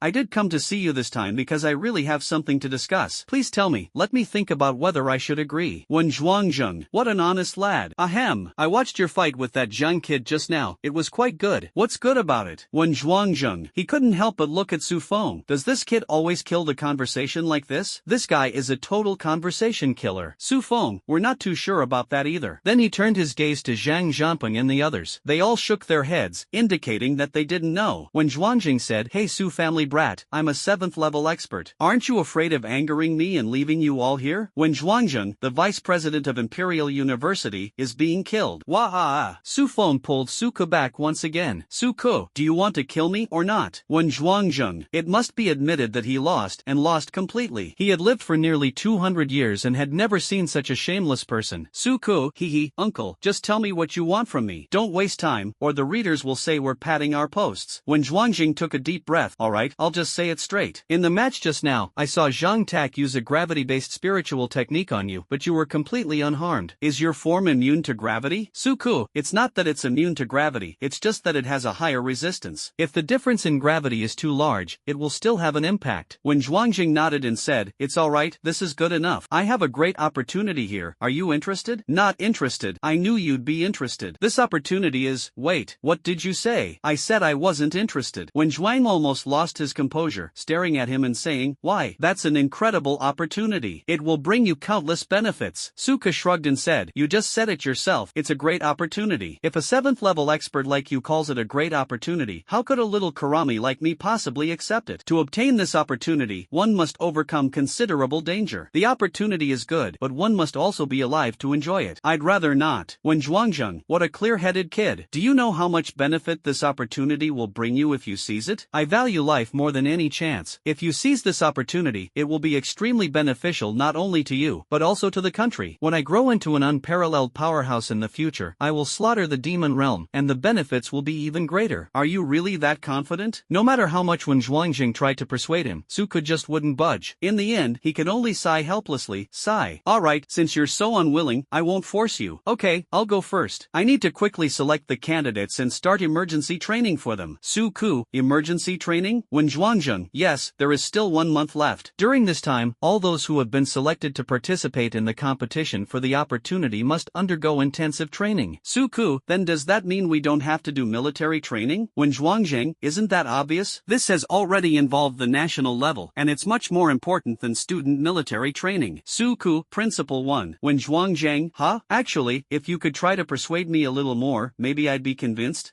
For a student, nothing is more appealing than being able to skip military training. In the end, Suku agreed to participate in this battle for opportunity. After all, although he was afraid of death, he knew that in the cultivation path, besides talent and hard work, opportunity was the most important factor. Now that there are benefits to be had, he certainly wouldn't refuse. So Su Feng, Su Qing, and Su Bei returned to the Youth Chamber of Commerce to handle mining affairs. Lin Ning, Wang Zhong, and Zhang Zhanping returned to school to train and await the start of military training. Suka followed Wen Zhuangjing away to prepare for the opportunity that was about to arrive. "By the way, Principal Wen, why did you come to watch our match?" "Actually, I was just too bored, so I went to join in the fun. I never expected to discover such a big surprise." When Zhuang was holding Suka's shoulder, and in an instant, they arrived at a training field. Suka shook his slightly dizzy head. "Principal Wen, now you can tell me what the opportunity is, right?" When Zhuangjing said, "Speaking of this great opportunity, I must say, you are very lucky." Suko asked with some curiosity, "Oh, how so?" When Zhuangjing explained, "You know about the Blessed Land, right?" Suka nodded and replied, "I know." When Zhuangjing continued, "Then you must have heard that after the Blue Star and the Demon Realm opened the passage, the spiritual energy of the Blue Star was revived and blessed lands were created. But this is not unique to our Blue Star. The Demon Realm also has such blessed lands. However, among the many blessed lands, there are a few extremely special ones, places whose space connects the Demon Realm and Earth. In other words, there is a passage in both worlds that leads to that blessed land, which we call a secret realm. Even in ordinary blessed lands, one can obtain precious rewards by breaking through the spatial blockade. However, unlike ordinary blessed lands, any secret realm that connects the human and demon realms requires one to go through a series of perilous trials before there is any hope of obtaining treasures. Every secret realm holds incredibly tempting treasures, especially higher level ones." Suka frowned. "So, you're sending me to the secret realm this time?" When Zhuangjing, "That's right, but you're not the only one. Besides you, there are 9 other teammates. Their talents are at least legendary level, and one of them is even supreme." His eyes were full of expectation and trust. "Suku, they've already assigned me such high-level teammates so quickly? This novel is only a little over 300,000 words long, and I've only just passed the early stages. It's a bit overpowered to assign me teammates like this so soon." When Zhuangjing, "Supermodel my foot. Do you know how important this secret realm is? Do you know what the final reward is? Do you know how much of a boost this reward will give us?" His voice gradually became serious, revealing the importance he attached to this mission. "Suku, I don't know," he answered honestly. When Zhuangjing, "In the past, every time the secret realm opened, the demon race had an advantage over us because of their innate advantage. But this time, we are very likely to turn the tide because 3 out of the 10 people we found will have an advantage there." His gaze was fixed firmly on Suko, his eyes shining with hope. "Suko, which 3? He asked curiously, a hint of anticipation rising in his heart. "First of all, it's you. Your giant form has extremely high resistance to gravity, and you're only at the 3rd tier, 2nd stage, yet you can unleash the strength of a 5th tier mid-stage. So, as long as you go in that form, the demon race won't be a threat. Then there's the person with the highest level talent, named Yulintian, a space-type combat psionicist. If I may ask, is that the Jade he has, the one I'm thinking of? Suko couldn't help but ask. That's right, he is the Space Supreme, the great-grandson of Yu Huai's, when Zhuangjing replied. Wow, I remember the Space Supreme was supposed to be a high-level space-type combat psionicist, right? Suko said in surprise. That's right. As long as Yulintian can grow stronger, in the future, China will very likely produce a second Space Supreme. When Zhuangjing nodded in agreement. Then why did you dare to let him go and fight the demons? Aren't you afraid he'll be killed? Suko asked, somewhat puzzled. First of all, there are special rules in that secret realm. If you are killed by the danger of the secret realm itself, then you are dead. However, if you are killed by someone else, such as someone traveling with you or a member of the demon race, you will be teleported out of the secret realm the instant the fatal attack arrives. Of course, the price is not small. One will be in a period of weakness for a long time, and there is even a risk of falling in cultivation level, but at least one's life will not be in danger. Therefore, although Yulintian may encounter some dangers inside, we are not worried that he will be killed. Moreover, given the life-saving capabilities of the Yulin Sky Space System, the chances of surviving there are very high. Moreover, no matter how talented or powerful he is, if he's just a hothouse flower, even if he reaches a high level in the future, he'll only be a fragile vase that breaks at the slightest touch. He must experience hardships before he can grow into an absolute powerhouse. I see, then I'm relieved. After all, it would be a huge loss if such a promising genius were to die. When Zhuangjing said with a serious expression, Yulintian himself is also very promising. Since awakening his superpower, he has not become arrogant and complacent, but instead has been constantly looking for mutated beasts to fight, personally experiencing real-life and death battles, and has even been to the demon realm once. Oh, that powerful? Suku exclaimed in surprise. What's his strength now? When Zhuangjing replied, now, he is the same age as you and is already a third-tier, 8th-level psionicist. Suka nodded, feeling a sense of admiration in his heart. It is truly remarkable to achieve such strength at such a young age. But, Suka suddenly seemed to remember something and asked in confusion, by the way, I don't think I've ever heard of their family in the capital. What's going on? When Zhuangjing laughed and explained,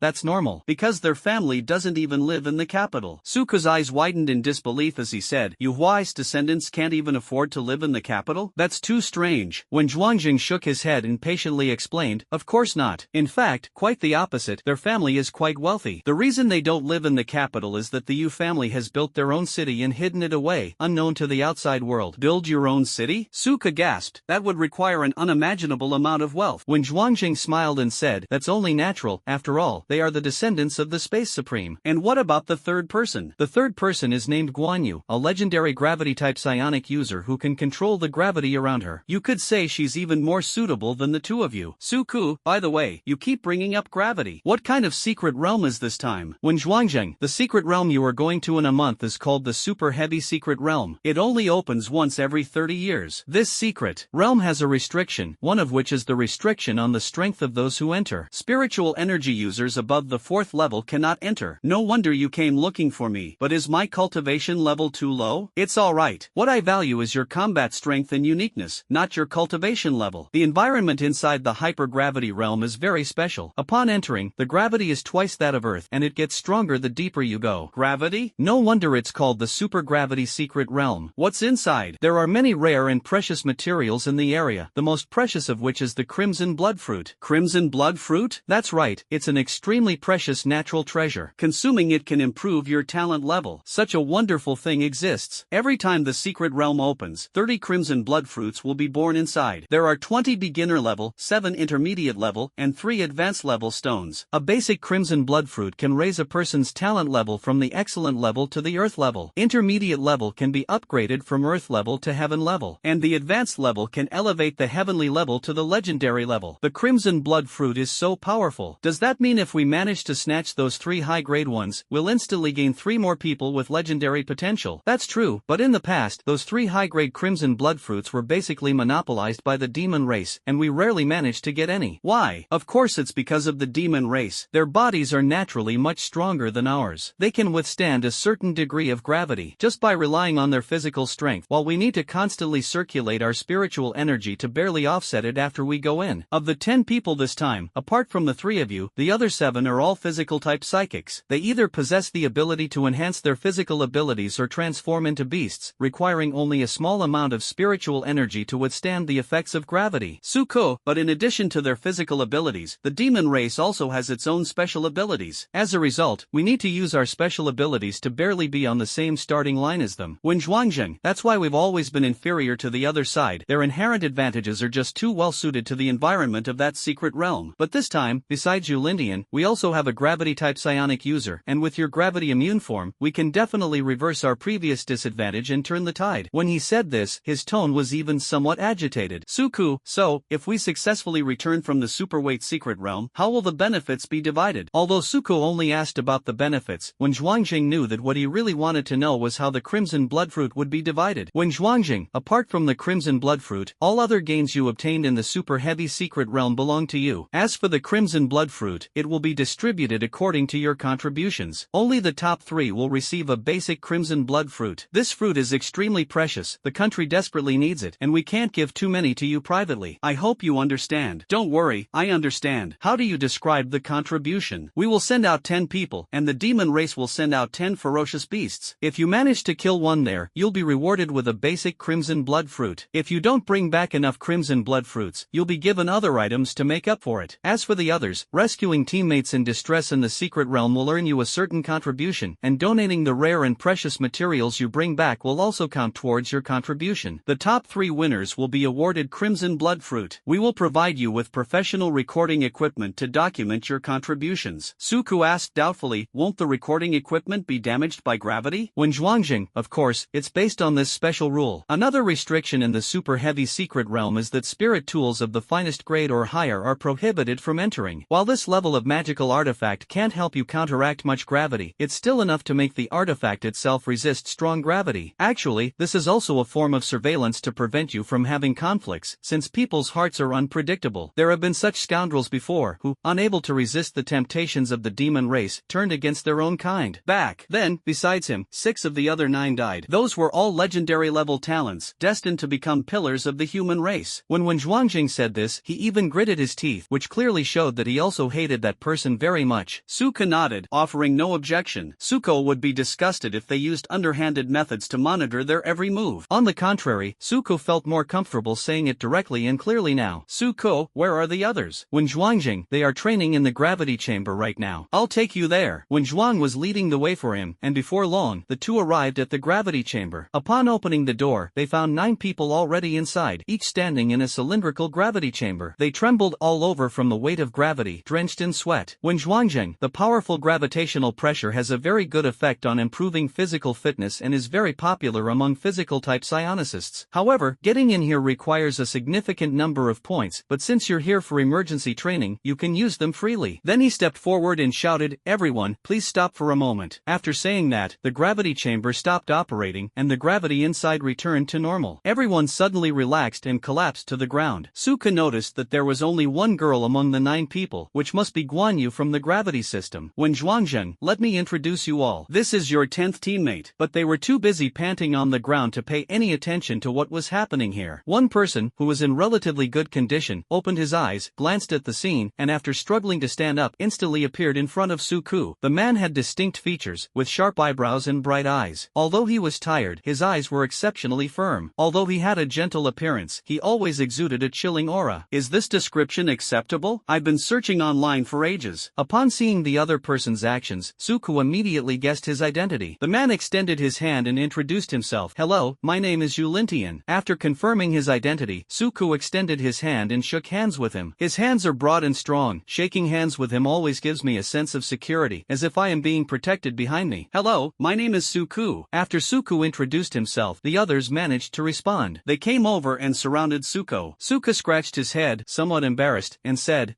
Everyone, before we get to know each other, may I ask if anyone here has any younger siblings or brothers who wanted to come but I took their spots? If so, please let me know, and I can withdraw. Prevent classic plot points from causing conflict in advance." At this moment, a man stepped out from the crowd, nodded slightly in agreement. "I do have a younger brother who wants to come." Upon hearing this, Suku immediately replied, "Then I." However, before he could finish speaking, the man continued, "But his talent level is only heaven level, which is too low. Moreover, this mission is too dangerous, with the risk of death. I don't allow him to do such a dangerous thing, so I didn't let him come." Suku was speechless, his face darkening, and he sighed helplessly. "Can you please not speak so dramatically?" The man smiled slightly and nodded apologetically. "Okay." At this moment, when Zhuang, who was standing to the side, spoke up, "Alright, everyone, let's introduce yourself." yourselves. For the next month, you will be training together. Upon hearing his words, everyone began to introduce themselves. My name is Yulintian, a space-type combat-type psionic user, 3rd tier, 8th level. Guan Yu, a gravity-based combat-type psionic user, 3rd tier, 6th level. Guan Hu, a tiger-shaped beast-type combat-type psionic user, 3rd tier, 9th level. Zhang Chang, a physical combat-type psionic user, 3rd tier, 9th level. After everyone introduced them, Suka gained some initial understanding of them. Finally, there's the guy who has a younger brother. Hello, my name is Xiong Badian. What do you think? Isn't that a cool name? My special ability is Beast Transformation, Earth Bear, Combat Type, 3rd tier, 8th level. This guy's enthusiasm left Suku a little flustered. The Earth Bear, as its name suggests, has a high degree of control over earth and rock elements, and also has a certain resistance to gravity. The highest level among those present was 3rd rank, 9th Dan, none were 10th Dan. The main reason is that they are worried that some of them might break through to the 4th level during the month of training, and then they won't be able to enter the secret realm, which would be a loss, and they are confident that they can at least improve their grades within this month. For someone like Suko, whose level is low, raising his level 2 or 3 times wouldn't be a problem. Among these 10 people, Suko, Yulintian, Guan Yu, and Xiong Badian are all 18 years old, while the others are 19 years old. When Zhuangzheng, alright, now that everyone has gotten to know each other, let's not delay and get started with the training. Suko, let me introduce this gravity chamber to you. It can release different multiples of gravity, and staying in it for a long time can greatly improve your physical fitness. It also allows you to adapt to high gravity in advance, so you won't have to struggle when you go to the supergravity realm. Suko walked over to one of the gravity chambers with some curiosity. Yulintian, Suko, do you want to go in and give it a try? Suko nodded and went inside. There's a transparent panel inside that allows you to freely adjust the gravity to your desired level. Just to be on the safe side, Suko tried 0.1 times first. After pressing the confirmation button, suddenly, he felt a slight pressure coming from him. Although the pressure wasn't great, it was still very much putting pressure on his body. Then Suko began to gradually raise the price. However, after increasing the speed to twice the normal volume, his breathing became somewhat erratic. Suko tried to increase the amount of the product, but after 3 times, he couldn't take it anymore and collapsed to his knees. The people outside immediately shut down the gravity here. After the hatch opened, Suka stood there for several minutes before recovering. But he still remembered that when they first came in, all 9 of them stood here and persevered, and the smallest number on them was 6. Previously, relying on his Omnitrix, Suku always believed himself to be a genius, 1 in a million. Whenever he encounters an enemy, he immediately transforms into the corresponding form and utterly defeats them all. Only now has Suko realized how big the gap is between himself and others under normal circumstances. I think I've become too reliant on my superpowers. It's important to know that the strength of an alien hero increases proportionally to his inherent strength. The higher Suko's realm, the stronger his body, and the stronger his power after transformation. However, during that year, he only focused on improving his cultivation level, thinking that as long as his cultivation level improved, his strength would naturally increase significantly, completely neglecting physical training. Little did they know that physical fitness was also a crucial element in combat. It represents not only strength but also speed, endurance, reaction time, and so on. It seems I can't just focus on cultivation anymore, I also need to exercise more. As Suka thought this, he looked at the gravity chamber again. I only have 1 month to use it freely, so it looks like I'll have to come here more often from now on. When Zhuangzheng comforted him, don't be too impatient. This thing takes time. You've only just arrived. The longest the other 9 have been here is 3 months. It's normal that you can't catch up with them yet. Suku, I understand. When Zhuangzheng, good that you understand. The standards I set for them are as follows. The longest time required to endure 10 times the gravity for 1 hour before the end, and the slightly later time required 8 times the gravity. You only have 1 month, so I won't set too high a time limit for you. Just endure 5 times the gravity. Suka nodded outwardly, but inwardly he was thinking to himself, 5 times the gravity isn't enough. We only have 1 month, so we must maximize our profits. Suko looked at Guan Yu. If she has this superpower, isn't she basically a walking gravity chamber? When Zhuangzheng, that's right. Her gravity ability can indeed help others exercise, achieving the same effect as a gravity chamber. Therefore, many psychics are willing to spend a lot of money to hire a gravity psychic to help them cultivate. The money-making speed is also quite considerable. Suko was a little envious, but only a little. Once he unlocked the Gravity Crab King, he would have that ability too. When Zhuangzheng, alright, you can continue your cultivation here for today. We'll start other projects tomorrow. After when Zhuangzheng left, Suko couldn't wait to go into the gravity chamber. This time, he didn't take any chances and first adjusted the gravity to 1. With only 1 times gravity, he didn't feel much pressure. Furthermore, he felt that the speed at which he absorbed spiritual energy increased when cultivating in this state. I regret to inform everyone that this book will end on September 31st. There are number 31s in September. Hee. So Suka stayed there for a full 3 hours before leaving. Through training in the gravity chamber, he successfully broke through to the third stage. His second awakening was Swamp Fire, and this time it was Little Bobo who awakened. Like Dido, Little Bobo can also copy himself. Unlike Dido, the destruction of Little Popo's clones has no effect on him, and it can also unleash powerful sonic attacks. A single entity may not be very powerful, but if it splits into a group, the combined sound waves it creates are enough to shatter any object. It's fair to say that he's much better than Dido. Suko was very satisfied with this alien hero. From now on, he could use numbers to bully the weak. It's getting late, and I'm too lazy to eat dinner, so I just picked an empty dorm room and went to sleep. The next morning, with the sound of a whistle, Suka quickly got up and assembled. 10 people stood in a row, and when Zhuang was looking them over, now your last teammate has been added. Although he has introduced himself, it's only a preliminary understanding. So, in order to let him get to know everyone fully, and for everyone to get to know him fully as well, we need to make sure he gets to know everyone fully. Next, each of you will have a match against him to familiarize yourselves with his abilities, which will make it easier to coordinate your attacks later.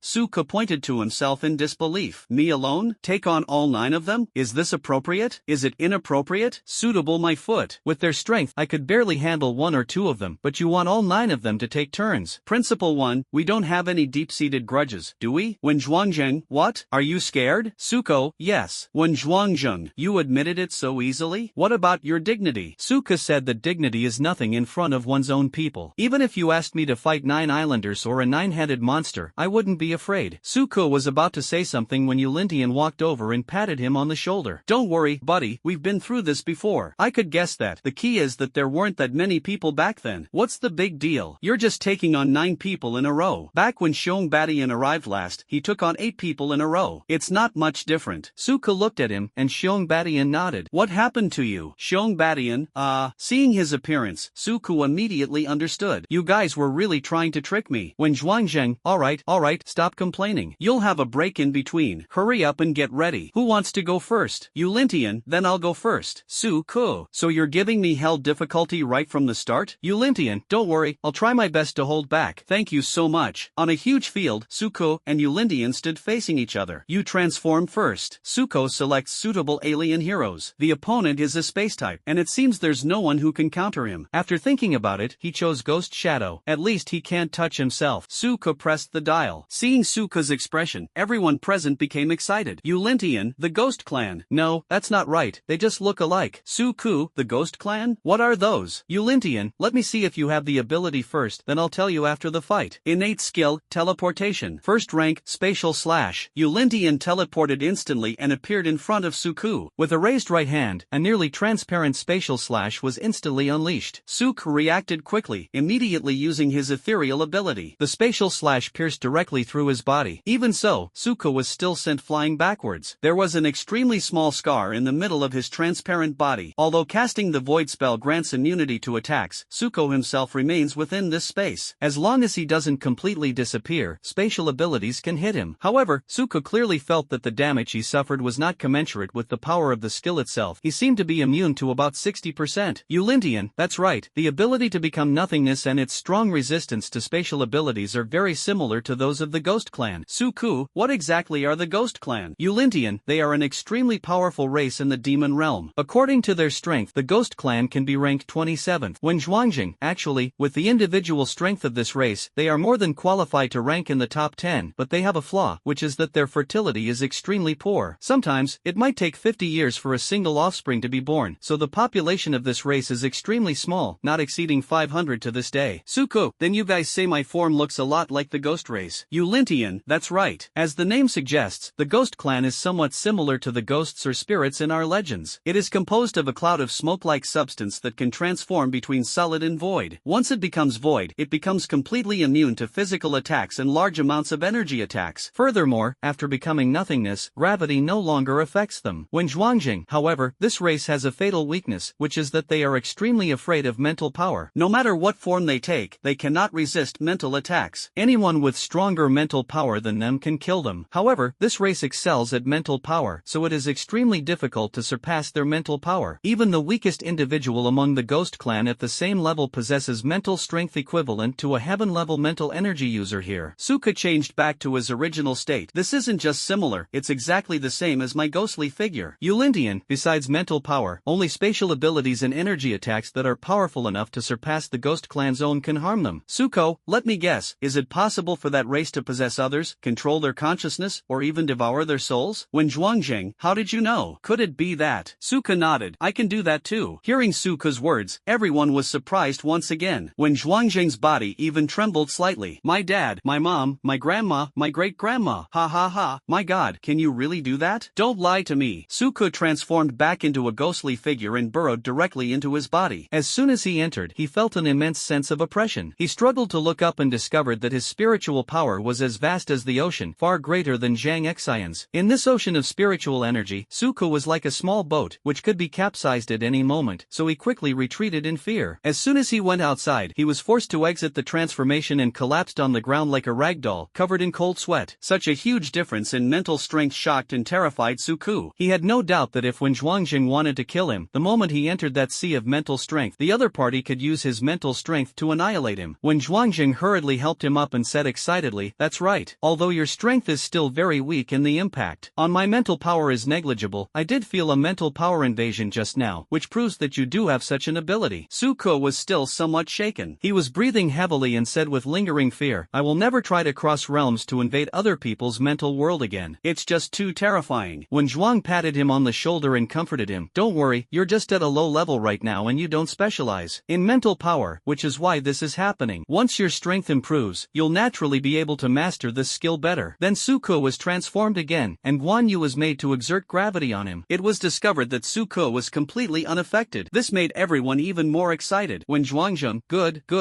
It seems our chance to avenge our defeat in this battle lies with you. Suko, oh, am I that important? Of course, do you know that in previous battles, our participants also encountered the Ghost Clan several times, and without exception, they all suffered heavy losses. Because of their immunity to gravity and their bizarre abilities, all 10 legendary level psionists we sent out during our first encounter were drained of their souls and turned into vegetable-like beings. It's fair to say that we suffered heavy losses at that time. Because of the rules of the Superweight Secret Realm, you will only be teleported out after receiving a fatal attack. These ghostly beings, taking advantage of their immunity to gravity and their souls, launched attacks against our contestants. They used their abilities to directly absorb the souls of our contestants. After a person's soul is sucked away, their body doesn't die. So when they were teleported out, they had already lost consciousness, and their souls had been completely drained, never to be restored. Then, when Zhuang patted Suka's shoulders with both hands, "But this time, we also have the ability, and perhaps, we can completely avenge the humiliation we suffered back then." Suka was furious when he heard that the Ghost Clan was treating former participants in this way. He also wanted to avenge those predecessors, but he was not blinded by hatred and remained calm and rational. However, Principle 1, with my current level, I simply do not have the ability to do that. When Zhuangzheng lowered his head and thought for a moment, "What you said is not wrong. How about this? I will teach you my unique mental power training method. If you cultivate it well, you may be able to enhance the strength of this form." Mental strength training method. Upon hearing his words, everyone except Yu Lindian showed expressions of longing and envy. When Zhuangzheng said, "Although we will teach you these techniques when you go to school, they will be very ordinary and general training methods. They are not up to standard at all. They are slow, but they are steady and safe. But for geniuses like you, that's not enough. What I'm going to teach you is my own unique training method, which is at the intermediate level, but can also reach the upper level. In terms of cultivation speed, it is more than 100 times faster than those ordinary training methods." Mental strength training methods are divided into 3 levels: beginner, intermediate, and advanced. However, what college students learn is only a basic training method suitable for beginners, which is not even considered a beginner level. However, there will be no problem even if you do not strictly follow the instructions to practice, because it is very safe. This training method is designed for non-psychic psionicists and aims to enhance their mental power. For those who are already spiritualists, this method of cultivation is more efficient and accelerates the cultivation process. It can be said that if ordinary psionicists can only rely on existing meditation methods, then mental training methods are meditation methods unique to mental psionicists, and there are many types to choose from. Upon hearing this, Suku eagerly asked, "You're so amazing, then start teaching me now." His eyes were filled with anticipation and excitement, as if he could already see his own spiritual power as vast and boundless as the sea. When Zhuang chuckled and said with a sly smile, "There's no rush. Let's do this. If you can defeat the remaining 8 people without using the giant and ghost forms, I will not only impart knowledge to you, but also give you a precious pill that can help you cultivate your spiritual power." Spiritual power elixir. Suko was startled, his gaze instantly drawn to it, knowing that this kind of pill was an extremely rare and expensive treasure. Pills that involve mental power must be at least grade 3 or higher, and each one is priceless useless and unavailable for purchase. Seeing Suko's expression, Wen Zhuangjing smiled smugly and said, "This pill was personally refined by me, and its quality is absolutely top-notch. It can help you improve your mental strength and willpower. It's an invaluable treasure for cultivators." However, when Suko recalled the conditions he had proposed, he couldn't help but feel annoyed and said helplessly, "You might as well just tell me you're not willing to give them, I won't mind." When Zhuangjing smiled slightly and encouraged, "Young people should have confidence. Perhaps you really can defeat them." Suko's eyes widened as he pointed at the others and complained, "Each of them is several levels stronger than me. How could I possibly win? What do you expect me to use? My head?" When Zhuangjing pondered for a moment, then said, "Alright, since that's the case, let's lower the requirements a bit. If you can defeat 3 of them, I'll give you the pill. How about that?" After careful consideration, Suko concluded that the standards had indeed been lowered considerably, and if there were only 3 people, he would still have a chance. Therefore, he nodded, indicating his agreement to participate in the competition. Seeing that Suko had agreed, Wen Zhuangjing said with satisfaction, "Alright, in that case, Guan Yu will play in the next match." On the fighting field, Suko and Guan Yu stood facing each other, the atmosphere tense and solemn. Suko began selecting a suitable alien hero. Considering that the opponent possessed gravity-based abilities, he decided to choose a strength-type alien hero to deal with them. After careful consideration, he finally decided to transform into the four-armed overlord. Miracles happen with great effort. After Suko successfully transformed, Guan Yu also raised his arm and unleashed his special ability. Her first-tier spirit skill is called Gravity Enhancement, which is a very direct, brutal, and effective spirit skill. As a psionicist's level increases, the power of their psionic skills also increases. Currently, the crown feather has been upgraded to the 3rd tier, and the maximum gravity enhancement has reached 20 times. However, the gravity she was exerting at this moment was only 3 times stronger. Suddenly, a powerful force pressed down on Suko, making him feel immense pressure. A gravitational field with a radius of about 2 meters was formed around him. If it were Suko before his transformation, he would probably have been overwhelmed by him. But now that he has become a four-armed overlord, his powerful physique makes him completely unafraid of such low gravity. "Ah!" Suko roared and charged directly at Guan Yu. Its already massive body now weighs even more due to gravity, and each step it takes makes a dull thud on the ground. Seeing that even triple gravity couldn't suppress Suko, Guan Yu frowned slightly and then increased the gravity again. In that instant, gravity increased from 3 times to 10 times. Even the powerful four-armed overlord felt a significant pressure. Under this immense pressure, his pace slowed by at least half. However, he was still about 15 meters away from Guan Yu at this moment, and it would take him at least 5 more seconds to run to her side. Just then, boom! Suddenly, the gravity surrounding Suko increased dramatically once again, this time reaching an astonishing 15 times. Such powerful gravity even caused the ground around Suko to begin to sink. With the four-armed overlord's abilities, there's no way he could only do this much. It seems my resistance to gravity is simply too weak. Suko pondered to himself, realizing that the alien hero's abilities were actually closely related to their own strength. It was precisely because of his poor resistance and adaptability to gravity that the four-handed overlord was unable to fully unleash his original powerful abilities. Simply put, Suko has a king-level account, but his actual skill level is only at the bronze level. No, we have to think of another way. If we can't use the Colossus or the Ghost, what else can we use to counteract gravity? Suko's mind raced, and suddenly, a flash of inspiration struck him. He remembered the physics he had studied before. The effect of gravity on sound waves is almost negligible. It only affects sound waves when gravity acts on a medium. Worth a try. Suko quickly changed his form. Little Bobo. However, he was once again slammed to the ground, this time in an even worse state. Even the four-armed overlord could hardly stand up under this gravity, while Little Bobo lay flat on the ground. Unfortunately, although his active sound waves could resist gravity, the protective suit he was wearing could not withstand such pressure. Suko hastily used his clone skill. In an instant, a tiny Bobo, exactly like him, was copied next to him. Suko dared not delay and continued to create his clones without stopping. Because the influence range of the gravitational field is very limited, by the time Suko split into his 3rd clone, some of the clones had already exceeded this range. However, he did not stop. Instead, he sped up and kept replicating himself. In the end, 32 small waves appeared on the field. Of these, only 6 small waves were trapped inside the gravitational field, enduring the pressure of gravity. The remaining 26 little Bobos opened their cherry-like mouths in unison towards the crested feather. Ah! They simultaneously unleashed an extremely powerful sonic attack. Although the sound waves emitted by a single small wave may not be very strong. However, when 26 small waves come together, the power of the resulting sound waves increases exponentially. As the saying goes, unity is strength. The powerful sound waves crashed towards Guan Yu like a torrent, causing her to fly backward involuntarily. This powerful sound wave not only has an extremely strong impact, but also comes with an unbearably loud volume. This was undoubtedly a triple blow and devastation to Guan Yu's body, ear, eardrums, and spirit. Guan Yu fell heavily to the ground, feeling dizzy and disoriented. It took him a while to slowly stand up. She still feels a dull ache in her ear. Guan Yu was enraged by this sudden attack. She glared at Suko with furious eyes. She slowly raised her hand, gathering all her strength in her palm, and released a powerful gravitational field. Instantly, 20 times the force of gravity pressed down on the four little Bobos as heavily as Mount Tai. Their once agile bodies suddenly became incredibly heavy, unable to withstand such immense pressure, and ultimately vanished without a trace. After dealing with the four small waves, Crown Feather quickly cancelled the gravity field and reapplied it above the heads of the other small waves. And so she kept repeating this action, launching attacks again and again. The gravitational field exploded like bombs on the numerous small waves. Despite its radius of only 2 meters, after dealing with a wave of small waves, the Crown Feather will immediately cancel the gravity field and then quickly change its position so that it can continue to damage the next batch of small waves. Faced with the attack from the crested feather, Suko had to constantly split himself and run to avoid the approaching gravity field. Because Suko has the ability to create clones, he can split into 2, 4, or 8, so Guan Yu's speed in eliminating Xiao Bobo is far slower than the speed of Suko's clones. Before long, the entire arena was packed with tiny boobs. These tiny white figures formed an impenetrable defensive line, tightly enveloping the crested feathers. Looking at the scene before him, Guan Yu felt a sense of unease and couldn't help but swallow. Hundreds of tiny waves emitted sound waves simultaneously. Guan Yu covered his ears in pain, squatted down, and curled up into a ball. The powerful sound waves assaulted her body, making every cell in her body buzz and even giving her the illusion that her body was about to be disintegrated. However, this unbearable situation did not last long. Once Suko felt that the time was almost up, he immediately stopped what he was doing. After all, splitting into so many small waves at once and releasing sound waves at full power is a huge drain on his spiritual energy. Guan Yu remained crouched on the ground, his body trembling and panting heavily, as if he had just experienced a life or death struggle. A moment later, she finally couldn't hold on any longer and collapsed to the ground. I lost. Guan Yu's voice trembled slightly, mixed with 3 parts resentment, 3 parts helplessness, and 4 parts disbelief. These 4 short words left Suko completely stunned. How can a person utter such a complex and contradictory tone? When Zhuangjing cleared his throat, Suko's physics is pretty good. Alright, Guan Yu, you can come down and rest. Next match, Xiong Badian. Xiong Badian, like a lively little clown, jumped up and ran. Brother Su, you'd better watch out. I won't hold back next time. Suko smiled and said, come on, come on. Xiong Badian laughed heartily twice, then unleashed his supernatural power. As his body continued to grow larger, he quickly transformed into a brown bear 3 or 4 meters tall. Its fur has a yellowish-brown pattern, which is quite pretty. Oh, it's a bear. Well, I'll start with an animal too. After selecting a character, Suko pressed the dial. Howling Wolf. As a werewolf, Howling Wolf is also very strong. Although he cannot compare to those strength-type alien heroes, he is more agile. Upon seeing that Suko had completed his transformation, Xiong Badian launched his own attack. He shouted, Power of the Earth. As he finished speaking, a powerful force surged from the ground and flowed into his body. This is precisely the first-tier spiritual skill he possesses, the power of the earth. Through this skill, he can draw power from the earth, thereby greatly strengthening himself. However, this skill has a limitation. If he leaves the ground for more than 3 seconds, his connection with the earth will be severed. Friendly reminder, when using this skill, please don't jump too high. After absorbing the power of the earth, Xiong Badian's body became even larger. The earth bear, which was already 3 meters tall, now exceeded 4 meters in height. His muscles bulged, as if they contained boundless power. Roar! Xiong Badian let out a deafening roar, releasing his wild aura without reservation, giving people an invisible, beastly pressure. He opened his gaping maw, revealing a mouthful of sharp fangs, and then charged towards Suko at incredible speed. Facing the menacing Xiong Badian, Suko was equally unwilling to back down. He opened his large mouth, and what was originally an ordinary wolf's mouth suddenly split into 4 lobes, slowly opening like flower petals. Immediately afterward, Suko took a deep breath, as if inhaling all the surrounding air. Then, he suddenly let out a tremendous roar. A powerful sonic wave erupted from his mouth, carrying unparalleled impact as it swept towards Xiong Badian. Because the distance was too close, Xiong Badian had no time to dodge and was instantly hit by the sound wave. But he wasn't knocked away. Instead, he raised his right arm to protect his head and continued to move forward step by step. Seeing that the sound waves couldn't stop him, Suko hardened his heart and gritted his teeth, saying, Damn it, since that's the case, I have no choice but to fight. Taking advantage of his moment of surprise, when he covered his head and lost sight, he maintained sound waves as he ran towards him. As he ran up to him, Suko jumped and landed on his back. A metallic clanging sound rang out. The scene that Suko imagined, biting his skin until it bled, did not happen. Instead, it was my teeth that were throbbing with pain from the vibration. Xiong Badian,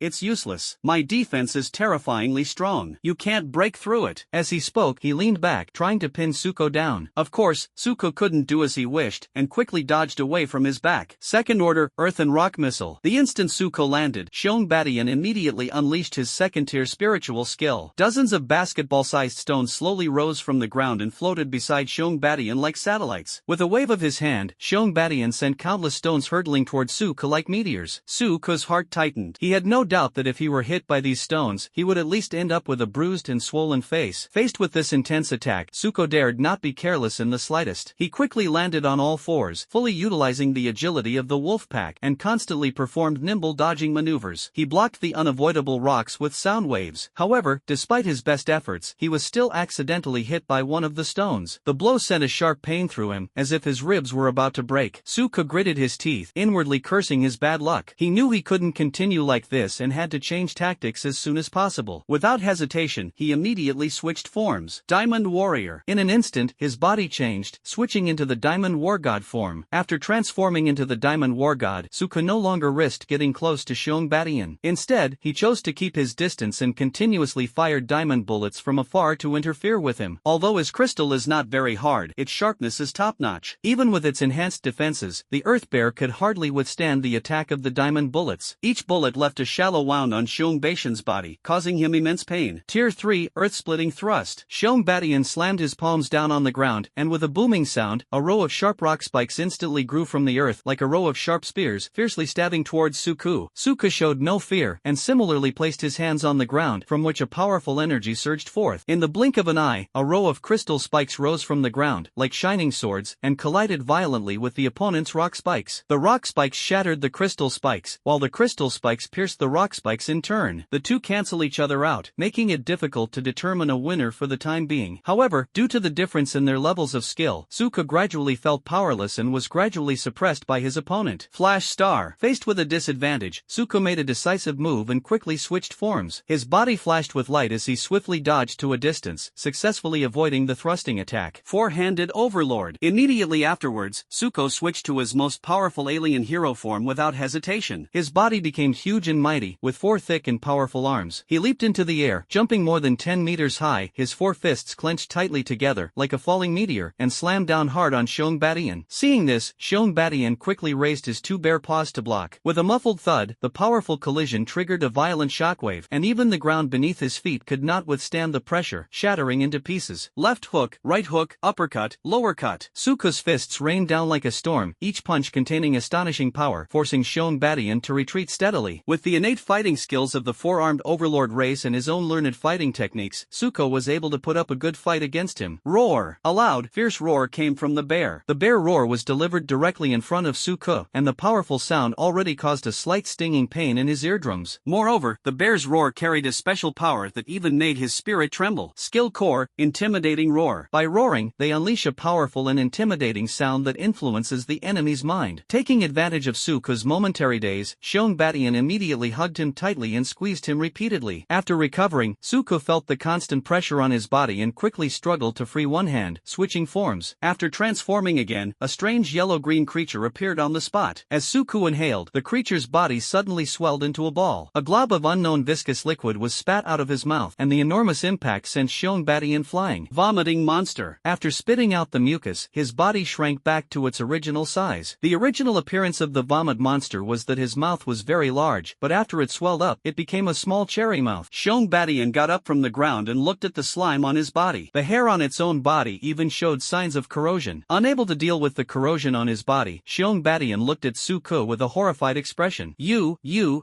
what did you just call this thing? A vomit monster? Does that mean all this slime on me is, ugh? Suko, don't worry, this isn't vomit, it's just some slippery, corrosive liquid. Shongbatian, did this come out of your mouth? Suko, yes. Shongbatian said with a look of utter despair. That's just vomit. Ugh, I'm not going to compare anymore. Suko. Wenjuangjung. Everyone. Suko thought to himself, I thought I was going to have to go through a fierce battle, but it turns out it's just like this. Wenjuangjung. Good lad, this form is disgusting enough. Everyone, don't pick me. Don't pick me. Don't pick me. Wenjuangjung coughed twice and announced the results. Shongbatian concedes defeat. Next, Wenjuangjung looked around. Apart from Yulintian and Guanyu, who had already competed, the remaining 6 people were extremely nervous, fearing that they would be chosen. Guanhu, go ahead. Upon hearing his name called, Guanhu wilted like a frostbitten eggplant. Suko, don't worry, I won't use this form this time. time. After Suko made his promise, he felt better. The opponent's beast form is an ice flame tiger. It possesses both ice and fire attributes, and its physical strength is also extremely high. It can be described as a combination of a fireman, a frozen lizard, and a four-armed overlord. After struggling with him for a while, Suko finally knocked him unconscious with a thunderbolt. Having already defeated 3 people, Suko has received his reward, but his current mission involves fighting 8 people. After barely defeating 1 more, the rest were truly unbeatable. I was simply exhausted. After leaving the other 9 people to train on their own, when Zhuang dragged the exhausted Suko into the room. After a short while, Suko rubbed his hands together excitedly, like a fly buzzing around. Suko, hee, hand over the promised mental strength training method and mental strength pills. When Zhuangjing rolled his eyes, what's the rush? You have to learn this slowly. After saying that, he took out a tablet and opened a hidden folder. Suko glanced at the words on it, 7 strong men ganging up on a girl. The tablet was instantly snapped in 2 by Wen Zhuangjing. Then he glanced sideways at Suko, his eyes flashing with murderous intent. Suko quickly raised his left hand, clasped his thumb and little finger together, and extended 3 fingers. I swear, I will never tell anyone what I saw. His gaze finally settled down. Then he took out his laptop and a USB drive and started operating them. Ahem, this method of cultivating emptiness is something I created. I can't say it's my own creation, because I drew on the experience of my predecessors. It's just that this was specially made for me, so it's the most suitable for me. It wouldn't be wrong to say that it was my own creation. However, for this reason, the effect will be much weaker on others. If they are not spatial psionicists, the effect will be even worse, and the cultivation speed will be reduced by half. Suko, it's okay, I'll take even 20%, let alone half. Suko wasn't lying. After all, according to Wen Zhuangjing, this was an intermediate to advanced training method. Even if it could only achieve 20% of the effect, it was still much better than the general training method taught in universities. When Zhuangjing nodded in satisfaction, that would be perfect. I'll teach you once first, and then you can study it on your own. If you don't understand anything, just ask me. I won't send you the file. You can come to me to see it when you're practicing. Each of these mental strength training methods can be considered a psychic's most treasured possession. They were created with countless hours of effort and resources, and no one would be willing to release them so easily, including me. I've already sent it to you. You absolutely cannot pass it on to anyone else, understand? Suka nodded quickly. I understand. I promise I won't spread it. When Zhuangjing, okay, next I will explain to you the key points and cultivation method of the sensing emptiness training method. Listen carefully. So Suka sat down in the chair and stared intently at the computer screen. When Zhuangjing stood to the side, explaining the key points of the sensing emptiness training method to him. The sensing space training method requires you to first find and control your own spiritual power according to the above guidance, and then you need to release your spiritual power and sense the space around you. Experience the boundlessness of space, the vastness of space, the inclusiveness of space, and everything in space. Integrate your spiritual energy into the space around you, and your spiritual energy will automatically increase based on the scope of your perception. Suko listened to his explanation while looking at the contents on the screen. Then, he slowly closed his eyes. Following the guidance above, he tried to sense his own mental power. Empty your mind, then imagine there is an invisible mass inside your body, and what you need to do now is to grasp it. After a long while, Suko opened his eyes. When Zhuangjing asked expectantly, how did it go? Suka sighed and shook his head helplessly, saying, I can't feel it at all. When Zhuangjing encouraged him, it's okay. Mental strength training methods are not easy to learn. Even if an ordinary person only practices the most basic general training method, it will take at least 2 or 3 days to barely feel the existence of mental strength. You don't need to rush. How could Suka not be anxious? There's less than a month left. Thinking about this, Suka couldn't help but feel a little irritated. Suddenly, a brilliant idea flashed into his mind. Oh right, how come I didn't think of that? Suka muttered to himself. Then, he quickly transformed his body into a ghostly form. Ghostly figure. When Zhuangjing slammed his right fist into his left palm. Brilliant! Using a ghost with the attribute of spirit to comprehend the spiritual training method will definitely yield twice the results with half the effort. This time, when he closed his eyes again, the feeling was clearly different from before. Before the transformation, he felt empty inside and only wanted to find that ball of spiritual energy. Now, as soon as he closes his eyes, he feels that his body is completely filled with spiritual energy. Immediately afterwards, he followed the method above and spread his mental energy outwards to sense the space around him. According to the space perception training method, when using mental power to perceive space, if you can sense the area within 1 meter around you, then the basic condition is met. Next, all you need to do is keep perceiving this 1 meter radius area and slowly expand your spiritual power until it fills that 1 meter. If the initial realization was to place a cover within a meter of Suku, so Suka's next task was to fill the shield with his mental energy. By then, he had completed the first stage of training. The sensing emptiness training method is divided into 3 stages, each corresponding corresponding to one of the 3 levels of mental strength: Microdust class, Starlight class, and Silver Moon class. Above that, there is an even higher level called the Sun level, but that is beyond the scope of the space sensing training method. Of course, these ranking systems mainly apply to psionicists of other attributes. For psychic psionicists, they do not need to rely on this ranking system, because as their level increases, their mental power will naturally increase significantly. Although practicing mental training methods cannot allow them to utilize their mental power to its fullest extent like true psychics, but at least it can easily achieve mind control and has a certain ability to resist mental attacks. As mental strength increases, the psychic's control over their abilities also increases accordingly. In addition, psychics can use their powerful mental strength to form contracts with monsters and make them their battle partners. Although this method is slightly inferior to the beast taming and summoning systems, it still provides them with an extra boost. Please don't criticize. What do you guys think about giving the protagonist a demon princess as a maid, bird-shaped worker? After entering a meditative state, Suko cultivated for an hour, and finally, he expanded his mental energy to a radius of 1 meter around him. He could not only see the surrounding tables and computers through his mental powers, but also something invisible and intangible. That thing was very special. Suko could sense its presence, but he couldn't see it. Suko guessed that this must be the invisible space. Unfortunately, he doesn't have spatial abilities, so he can only barely sense space and strengthen his mental power through training, but he can't actually use it. After completing the sensing, Suko originally wanted to take the opportunity to try cultivating for a while, but at this moment, he suddenly felt dizzy. This sudden situation caught him off guard and immediately interrupted his sensory state. Suko covered his head with both hands, and his body began to sway, as if he would collapse at any moment. He felt as if his brain was being pricked by countless tiny needles, and his vision blurred. The pain was unbearable for him, and cold sweat kept pouring down his forehead. After a while, Suko finally recovered, but his headache had not completely disappeared, and he looked quite exhausted. Seeing Suko's expression, Wen Zhuang, who was standing nearby, quickly asked with concern, "What's wrong? Are you in too much of a hurry?" Suko nodded with a wry smile, indicating that he was indeed a bit too eager to achieve quick results. Wen Zhuangjing said solemnly, "The cultivation of spiritual power must be done step by step and cannot be accomplished overnight. Your current mental energy is very limited, so 1 hour of practice each day is enough. Overusing it will harm your body." Suko nodded in deep agreement, secretly glad that Wen Zhuang was there to guide him. Otherwise, the consequences might have been unimaginable. Although headaches still bother him, he has at least realized what the problem is. Wen Zhuangjing took out a small, exquisite porcelain bottle from his pocket, handed it to Suko, and explained, "This contains a mid-grade 3rd-rank spirit nourishing pill. It has the effect of restoring and nourishing mental energy. Considering your current mental state, each time you only need to gently scrape off a layer of the outer skin of the pill with your finger and take a small sip. 1 bottle of this medicine can be used approximately 15 times. Remember, this should only be taken once a day. Taking too much can have a negative impact on mental energy." Suko gratefully accepted the porcelain bottle, and he couldn't resist opening it. Instantly, a pleasant fragrance wafted out, and just by smelling it, Suko felt his mental fatigue symptoms improve considerably. "Thank you, Principal One." Suko was truly grateful this time. With the nourishing spirit pill, his daily cultivation time could be doubled. Although he could only take it 15 times, that number was still quite significant. When Zhuangzhen, "Alright, let's not cultivate our mental strength today. Let's go train with them." For the next period of time, Suko and the other 9 people trained, fought, went to the gravity chamber, and cultivated their mental strength for 2 hours every night. When Zhuangzhen would also occasionally bring them some precious spiritual medicines and pills to aid their cultivation. A month has passed in a flash. During this period of intensive training, Suko's cultivation level rose rapidly. In just 1 month, he advanced 2 more levels, reaching the 5th level of the 3rd rank. This made Suko very excited. At the 3rd level, being able to advance 2 stages in a month is something Suko wouldn't have dared to even dream of before. According to his estimate, he could only get promoted about 1 level per month. He originally thought that with his previous level 3, 2nd stage, being able to advance to level 4 before graduating from his freshman year would already be quite remarkable. Moreover, when Zhuangzheng brought so many treasures, which is also thanks to this, he made the right choice by agreeing to come here. Moreover, after such a long period of training in the gravity field, he is now able to endure 7 times the gravity for 2 hours. After transforming into a 4-armed overlord, Suko was able to move even under 20 times the gravity of the crested feather. However, cultivating mental strength is extremely slow. It has to be said that this thing is really difficult. He has only filled his mental energy to 1/3 so far. It is far from reaching the realm of microscopic dust. However, he did not come away empty-handed. As his training methods improved, he could feel that he had become more proficient in meditation, that the process was smoother, and that he absorbed more spiritual energy during cultivation. Furthermore, the ghost's abilities have been greatly enhanced. Furthermore, I'd become much more adept at controlling the flame flames of the Flame Man and transforming the crystals of the Diamond God of War than before. Now, everyone is dressed and ready with their gear, because today is the day they enter the Superweight Secret Realm. They were all wearing specially made elemental psionic armor. The armor was made from an extremely rare 5-element alloy. It is made from precious minerals of the 5 elements: gold, wood, water, fire, and earth through careful processing and refining. Due to its unique composition and complex production process, this alloy is extremely difficult to process, resulting in very limited production. Armor made from this alloy has unique properties. It is extremely thin, hardly hindering the wearer's movement, yet it is incredibly sturdy. Moreover, it has extremely high resistance to the 5 elements, and can effectively resist various elemental attacks. Even for people like Shongbadian and others who possess powerful beast-like abilities, once they put on this armor, the size of the psionic armor can even automatically adjust according to changes in their bodies, perfectly adapting to their combat form. In addition to their armor, each of them wore a high-grade spirit artifact watch on their wrist. This watch not only has the ability to resist super gravity, but it can also record their every move in real time. When they return after completing their mission, dedicated personnel will carefully review the video footage to ensure that they have not done anything that would harm the team's interests or violate regulations. In addition, they also wore an exquisite bracelet on their other hand, a high-end weight loss bracelet. While this bracelet cannot completely eliminate gravity, it can help them reduce some of their weight, up to 20% of the gravity. This is just icing on the cake, since even the worst Suko can withstand 6 times the force of gravity. Moreover, it should be noted that the effective range of this weight reduction bracelet is relatively limited. Once the gravity exceeds 10 times, it will no longer be effective. Because the portal to the super heavy secret realm Blue Star was set up within China's territory, China was able to exercise complete control over it. Therefore, all 10 precious spots were awarded to China, leaving no room for other countries or forces. At this moment, they were sitting comfortably in a spacious troop carrier, gradually moving away from the bustling capital city. As the vehicle continued its journey, they finally arrived at a heavily guarded and well-defended base. There were heavily armed soldiers everywhere, seemingly guarding some vital item. When Zhuang explained to them earnestly, this massive defensive base was built specifically for the hyperweight secret realm teleportation portal, and it only protects this portal. Now that you're entering this secret realm, you must work together with one heart and one mind, and go all out to seize as many precious resources as possible for us. Understood, the crowd shouted in unison, their voices shaking the heavens, each face radiating determination. They were keenly aware of the critical significance of this mission and dared not slacken or be negligent in the slightest. After they got off the vehicle, a dashing officer strode over and solemnly saluted them. "Everyone, I am Su Liang, the person in charge of this defense base." Su Liang's voice was loud and powerful, as if it could penetrate the soul of everyone. "Good day, Commander Su." Everyone responded, their tone full of respect. Su Liang nodded slightly, indicating that he was responding to everyone's greetings. His gaze swept over everyone present, his eyes firm and confident. "Everyone, there are still 3 hours before the portal opens. We have prepared supplies for you, and you can take them with you shortly," Su Liang said. Upon hearing this, everyone nodded in agreement. The environment in the super heavy secret realm is extremely harsh, and without sufficient supplies, it is difficult to survive. Therefore, these supplies are of vital importance to them. After the super heavy secret realm opens this time, they will stay inside for a week, and necessary supplies will be essential. Due to the special rules inside, storage rings cannot be used. In the past, participants could only carry a large bag with them, but things are different now. With a space-type psionicist like Ulintian, everything can be stuffed into his built-in storage space. In this way, they no longer need to carry heavy packs and can move around more easily. Ulintian said with a strange expression, "Suko, we're going to the superweight secret realm this time." Suko asked, puzzled, "Yeah, I know, what's wrong?" Ulintian explained, "The gravity there is much stronger than here, so some ordinary equipment cannot adapt to the environment there." "I know that too. So what are you planning to do with the car you brought along?" At this moment, everyone was speechless as they looked at the armored vehicle that Suko had towed over. I remember reading a novel where the protagonist always liked to bring these things with him when he went into a secret realm. They were really useful." Ulintian slapped his forehead and said helplessly, "Under the influence of gravity in the supergravity secret realm, vehicles are unusable, and the environment inside is extremely complex, so cars are completely useless. Principal Wen told us about this before." Suka said with a surprised look, "Oh, is that so?" Those standing nearby looked helpless upon hearing this, wondering if the guy was even paying attention in class. Seeing everyone's helpless expressions, Suka scratched his head sheepishly and said with a smile,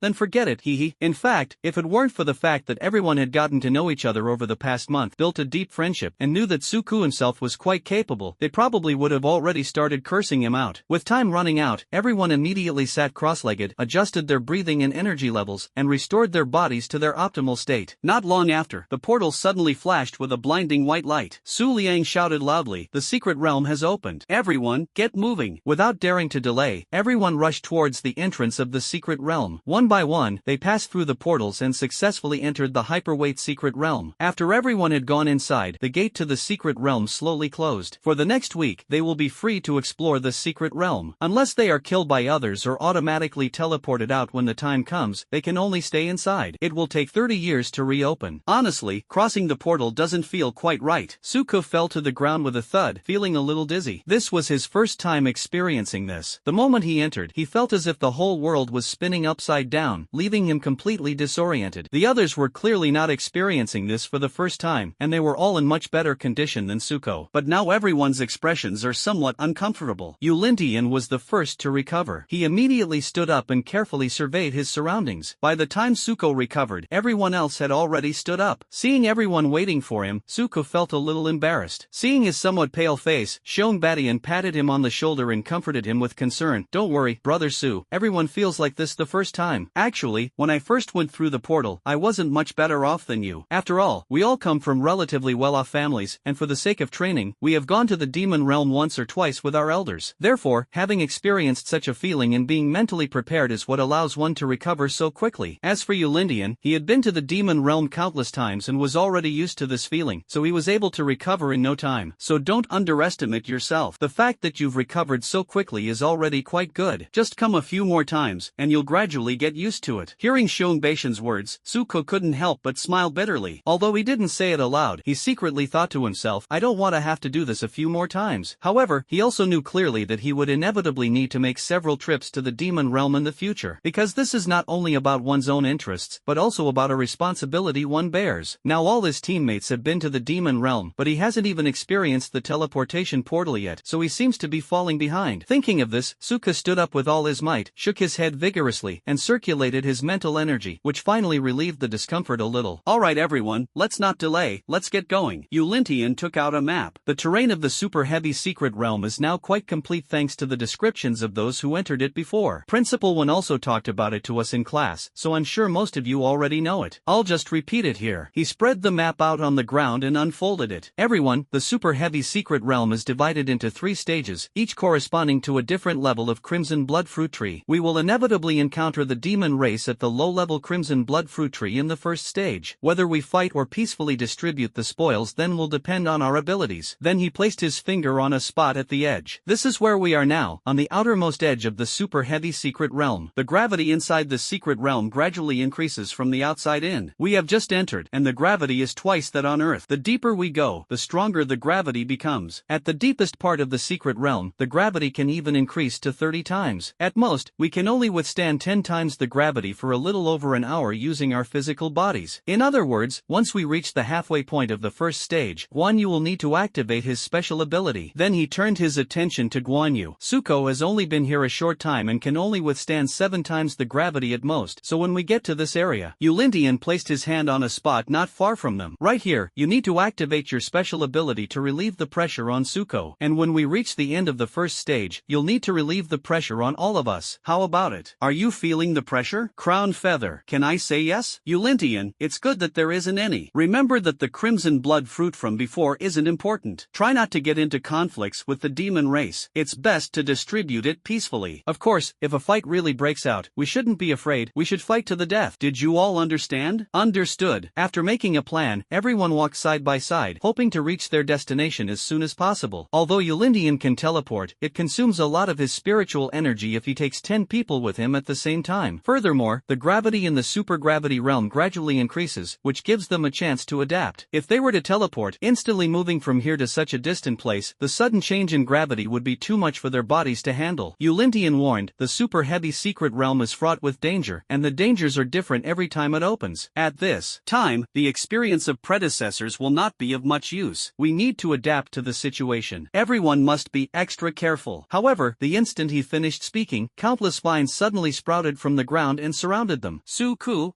is it that sudden? Yulindian, prepare for battle. Yulindian raised his hand and released a spatial slash, instantly severing a large area of vines. Guan Hu also transformed into his own ice flame tiger, opening his mouth and spitting out a large patch of flames. Suko also transformed into a fire-breathing man, burning the vines to ashes. Before long, all the vines were eliminated. Yulintian, I didn't expect to encounter danger so soon. The super heavy secret realm truly lives up to its name. He then carefully inspected the area and, after confirming that there was no danger, waved his hand, signaling everyone to continue forward. Sure enough, the deeper you go, the stronger the pressure becomes. Although they didn't encounter any danger along the way, no one dared to let their guard down. Before long, they arrived at a forest. Yulintian, this is the spirit beast forest. Suku, a spirit beast? Suka thought to himself, where did all these beasts come from? Yulintian explained, spirit beasts are short for demonic beasts formed from spiritual energy. They are created by the secret realm using its vast spiritual energy. After being killed, their bodies will disintegrate, forming very pure spiritual energy, which can then be collected using the spirit gathering bottles that have been given to us. Before they arrived, they gave each of them several spirit gathering bottles so that they could absorb the spiritual energy that appeared after killing the spirit beasts. After being absorbed through the spirit gathering bottle, the spiritual energy will further condense into liquid inside, becoming spiritual liquid. This is an extremely precious and powerful resource that can only be obtained in secret realms. Drinking a small sip of spiritual liquid during cultivation can greatly increase the speed of cultivation. Led by Yulintian, the group cautiously entered. Unlike outside, spirit beasts could appear at any time and deliver a fatal blow, so no one dared to be careless. A peculiar sound came from over there. Yulintian, judging from that sound, it should be a snake-type spirit beast. These kinds of spirit beasts are extremely secretive, so everyone be careful. Suko, snakes? I have experience dealing with snakes. Suko transformed into a superpowered beast. He slowly closed his eyes, though he didn't actually have any. As the superpowered beast activated its special perception ability, Suko instantly located the troublesome snake spirit beast, which was hiding. He roared to the left. Yulintian waved his hand and unleashed a spatial slash. In an instant, trees and bushes were cut in half, as were the snake spirit beasts hiding behind them. After its body was cut in half, it did not die immediately, but instead writhed wildly. Zhang Chang activated his supernatural ability and crushed the spirit snake into a pulp. His superpower is indestructibility, which greatly enhances his defense and strength. After the spirit snake died, its body gradually dissipated, turning into a ball of pure spiritual energy, which Zhang Chang collected using his spirit gathering bottle. During this time, Suka carefully sensed his surroundings and, finding no danger, changed back to normal. After Zhang Chang finished collecting the spiritual energy, a light blue liquid appeared in his bottle. That was the spiritual liquid. Then he came to Yulintian's side and took out his spirit gathering bottle. Yulintian, this snake was discovered by Suku. You take half, and Zhang Qingfen and I will share the other half. Suku didn't refuse and handed over his spirit gathering bottle. The others didn't say anything, as there were still plenty of resources here and they didn't care about this. Yulintian put the two bottle openings together, and Zhang Cheng poured some of the spiritual liquid from the bottle back into the bottle. After the distribution was completed, everyone continued towards their destination. Suku was a little reluctant to part with the spiritual liquid here. Yulintian, the spiritual liquid is just the most insignificant resource here. There will be many more good things to come. We must know how to make choices. Suku, will we encounter more spirit beasts later? Yulintian shook his head. Unless you encounter an environment like the spirit beast forest, the chances of encountering a spirit beast are slim. Suku was still heartbroken. This was a huge forest. How many spirit beasts must be inside? If we kill them all, how much spirit liquid can we get? Suku looked at the other 9 people. Everyone, you've all seen my little Bobo form. If you trust me, give me your spirit gathering bottles. I'm worried I won't have enough to hold them all. The group looked at each other. Shongbatian, alright, I believe you. Anyway, the crimson blood fruit is the most important thing. We don't need the spiritual liquid. As he spoke, he took out his 3 spirit gathering bottles. Then he turned to look at the crowd. Everyone here is a member of a prestigious family. You are all future heirs and have no shortage of resources. These 3 bottles of spiritual liquid are nothing to most people. The others, after hearing his words, felt that there was some truth to them, and so they also took out their own spirit gathering bottles. Although the probability of encountering spirit beasts later is not high, it is still possible, so they each kept one and handed 2 to him. Suku, since you all trust me, I won't let you down. When we return, I guarantee that everyone's spirit gathering bottles will be full. Then Suku didn't hesitate and immediately turned into Xiao Bobo. Then he created a clone. Little Bobo Suko, then I'll leave this place to you. Little Bobo, clone, don't worry, I'll complete the mission. Suko climbed onto Xiong Beishan's back and left with them. Just then, a wolf spirit beast ran over and saw the little person in front of it. It let out a low growl as a threat. Little Bobo looked at it with a mischievous grin, then began to split into 2. Finally, when it saw more than 20 little Bobos surrounding it, it nervously tucked its tail between its legs. Ah! After that, the forest echoed with little Bobo's cries and the screams of the spirit beasts. On the way, Suka sat comfortably on Xiong Beishan's shoulders, swinging his little feet. Brother, you, give me a bottle of of rejuvenation pills. Yulintian took a bottle out of his storage space and tossed it to him. Suko caught it steadily and took one out. Oh ho, he's only a second-rank official. After Suko ate it, he felt that only 1/5 of his spiritual power had been restored, and he couldn't help but frown. How many clones did he create? Little Bobo, in the forest, felt a little spiritual energy restored in his body. He then screwed the spirit-gathering bottle back on, abandoning the idea of using spiritual liquid to restore his spiritual energy. He turned to the 50-odd brothers in front of him and said, "Brothers, kill." Ah, the little Bobos have gone on a rampage in the forest. Suko and his group are now facing some difficulties. Before them lay a vast swamp, and within it, dozens of crocodile spirit beasts were clearly visible. They had only gone a short distance when they encountered another spirit beast. Suko looked at the familiar scene and even had an urge to dive down and see if there were any clam shells. But he dared not leave the group now, because right next to them, a 3-meter-tall praying mantis was watching them intently. Yulintian stared intently at his opponent, a hint of apprehension in his eyes. The dimensional mantis, the race ranked 24th in overall strength in the demon realm. Dimensional mantis, yo, you know my name, huh? Then hurry up and kneel down and beg for mercy. The dimensional mantis swung its sharp sides a few times in the air, making a buzzing sound. Its sickle sliced through the air, sending chills down one's spine. Even more surprisingly, this dimensional mantis can actually speak human language. Judging from the aura emanating from it, this was actually a powerful D-rank peak dimensional mantis. Faced with such a powerful opponent, no one dared to be negligent in the slightest. Yulintian stared intently at the dimensional mantis, his eyes narrowed to slits, holding a knife in his hand and carrying another knife on his back. He said to the people behind him, "You guys figure out how to cross the swamp first, I'll deal with this guy." Upon hearing this, Guanyu, Guanhu, and the others expressed their opposition. Guanyu cried out anxiously, "No, this is too dangerous. We can't leave you here alone." Guanhu chimed in, "That's right, there's only one mantis left. With so many of us attacking together, we can definitely defeat it." However, Yulintian resolutely shook his head. He was well aware of the power of spatial abilities and knew that if everyone stayed, they would only become a burden to him. So he shouted, "No way. I'm a space-type user too, and I know very well how troublesome space-type users can be. You'll only be a burden if you stay here. Get out of here now." The moment he finished speaking, the dimensional mantis suddenly launched an attack. He flapped his wings rapidly and disappeared like lightning. In the blink of an eye, he had teleported to the middle of the group and stood next to a man named Jian Hang. Two enormous sides were raised high, their surfaces shimmering with chilling spatial fluctuations. They were like two sharp blades, mercilessly slashing down at Jian Hang. Faced with this sudden attack, Jian Hang immediately used his special ability to try to withstand the fatal blow. However, it was all in vain. The power of the space system is incredibly strong, not only possessing excellent mobility but also top-tier offensive capabilities. Whether it's attack, defense, speed, or control, the space type is unmatched. In a mere instant, Jian Hang was cleaved into 3 pieces by the dimensional mantis's scythe, his body vanishing instantly. He was then teleported away from this world by the secret realm. Jian Hang's superpower is not outstanding among legendary-level abilities, it is merely ordinary muscle evolution. This ability is similar to Wang Zhong's muscle enhancement, but it is more advanced. It can achieve self-evolution at the cellular level, and the enhancement level is far greater than that of ordinary muscle enhancement. However, it was powerless against the powerful attack skills of the space-based system. The elemental psionic armor on his body was useless against attacks from the spatial level. Although he didn't die, he still faces the risk of his cultivation level dropping. Compared to his life, this price is negligible. Seeing his teammate killed, Yulin Tianmu was furious and used teleportation and spatial slash to attack the dimensional mantis. His eyes were filled with anger and hatred, and he vowed to avenge his dead teammates. Sensing Yulin Tian's killing intent, the dimensional mantis dared not be careless and immediately spread its wings, teleporting into the distance. During the teleportation, it also unleashed a spatial slash to counter Yulin Tian. However, Yulin Tian is not so easy to deal with. He sneered, "Spatial cutting." With a wave of his hands, he unleashed a slash that was longer and faster than the spatial slash, hurtling towards the dimensional mantis. This spatial slicing was like an extremely sharp sword blade, carrying powerful energy fluctuations, instantly tearing through the void. Although both spatial slash and spatial cutting involve unleashing spatial slashes to deal with enemies, they are different. The former is similar to sword energy in martial arts novels, and can release multiple attacks at the same time, making it a ranged attack but with relatively low power. Spatial slice can only be released once at a time, but it is more precise, more powerful, and larger in size, making it an extremely strong single-target attack skill. Faced with Yulin Tian's spatial cutting, the dimensional mantis's expression changed drastically. It quickly teleported again, trying to avoid the fatal blow. However, the spatial cutting speed was extremely fast, and even though the dimensional mantis teleported in time, it was still grazed. With a crisp sound, a piece of the dimensional mantis's carapace was cut off, and blood splattered everywhere. The dimensional mantis let out out a painful hiss, a flash of anger in its eyes. Yulintian looked at the injured dimensional mantis and a mocking smile appeared on his lips. The dimensional mantis looked at the part of its body that had been cut off. He couldn't help but say, truly worthy of being called a prodigy of the human race, he is indeed not to be underestimated. It seems I also need to take this more seriously. Spatial sawtooth. The dimensional mantis frantically swung its two sides, releasing serrated spatial blades. The spatial serpent is an upgraded version of the spatial slash, with its menacing serrations greatly enhancing its attack power. Everyone hurriedly took cover. Suko quickly summoned his clones to avoid being killed. After all, if this clone is gone, his consciousness will have to go to the spirit beast forest. Yulintian, damn it, looks like we can't leave. Everyone, the dimensional mantis's weakness is its wings. If we restrict its wings, its strength will be greatly reduced. The dimensional mantis, a species of spatial beasts, is elusive and possesses terrifying attack capabilities, yet it only ranks 24th among the demon race. This is because they have a fatal weakness. Those are its two pairs of wings at the back. Before unleashing its spatial abilities, the dimensional mantis must flap its wings rapidly to activate its spatial powers. Once its wings are affected, it becomes just an ordinary insect-like ferocious beast, with physical strength even weaker than that of an ordinary ferocious beast. Because their wings are thin and easily melted by high temperatures, fire is also a major weakness of theirs. Huan Hu activated his beast form, and a surge of flames erupted from his mouth. However, even though the flames are strong, they can still hit. The dimensional mantis teleported away and dodged directly. Yulintian followed closely behind and attacked it. Suko swallowed all the rejuvenation pills in the bottle in one go, and then began to frantically create clones. He first sent 10 clones away from the battlefield to check the situation in other places. He felt that the other party must have something to rely on if they dared to expose themselves to them alone. Then the remaining 30 or so clones ran towards the dimensional mantis. I'll shake you to death. More than 30 small waves were aimed at the dimensional mantis, releasing super powerful sound waves. The dimensional mantis tried to teleport away, but Yulintian quickly restrained it, preventing it from teleporting far enough. Its entire body was directly exposed to the sound waves, and the powerful sound waves even caused its carapace to vibrate. The powerful sound waves, combined with the enormous volume, caused the dimensional mantis to painfully cover its ears. Yulintian seized the opportunity and released the spatial cutting. Unable to dodge, the dimensional mantis could only urgently channel its spatial power into its twin sides, managing to block the attack. Its two sickles were numb from the shock, and 2 deep nicks appeared on them. However, it also used its recoil to leave the range of sound waves.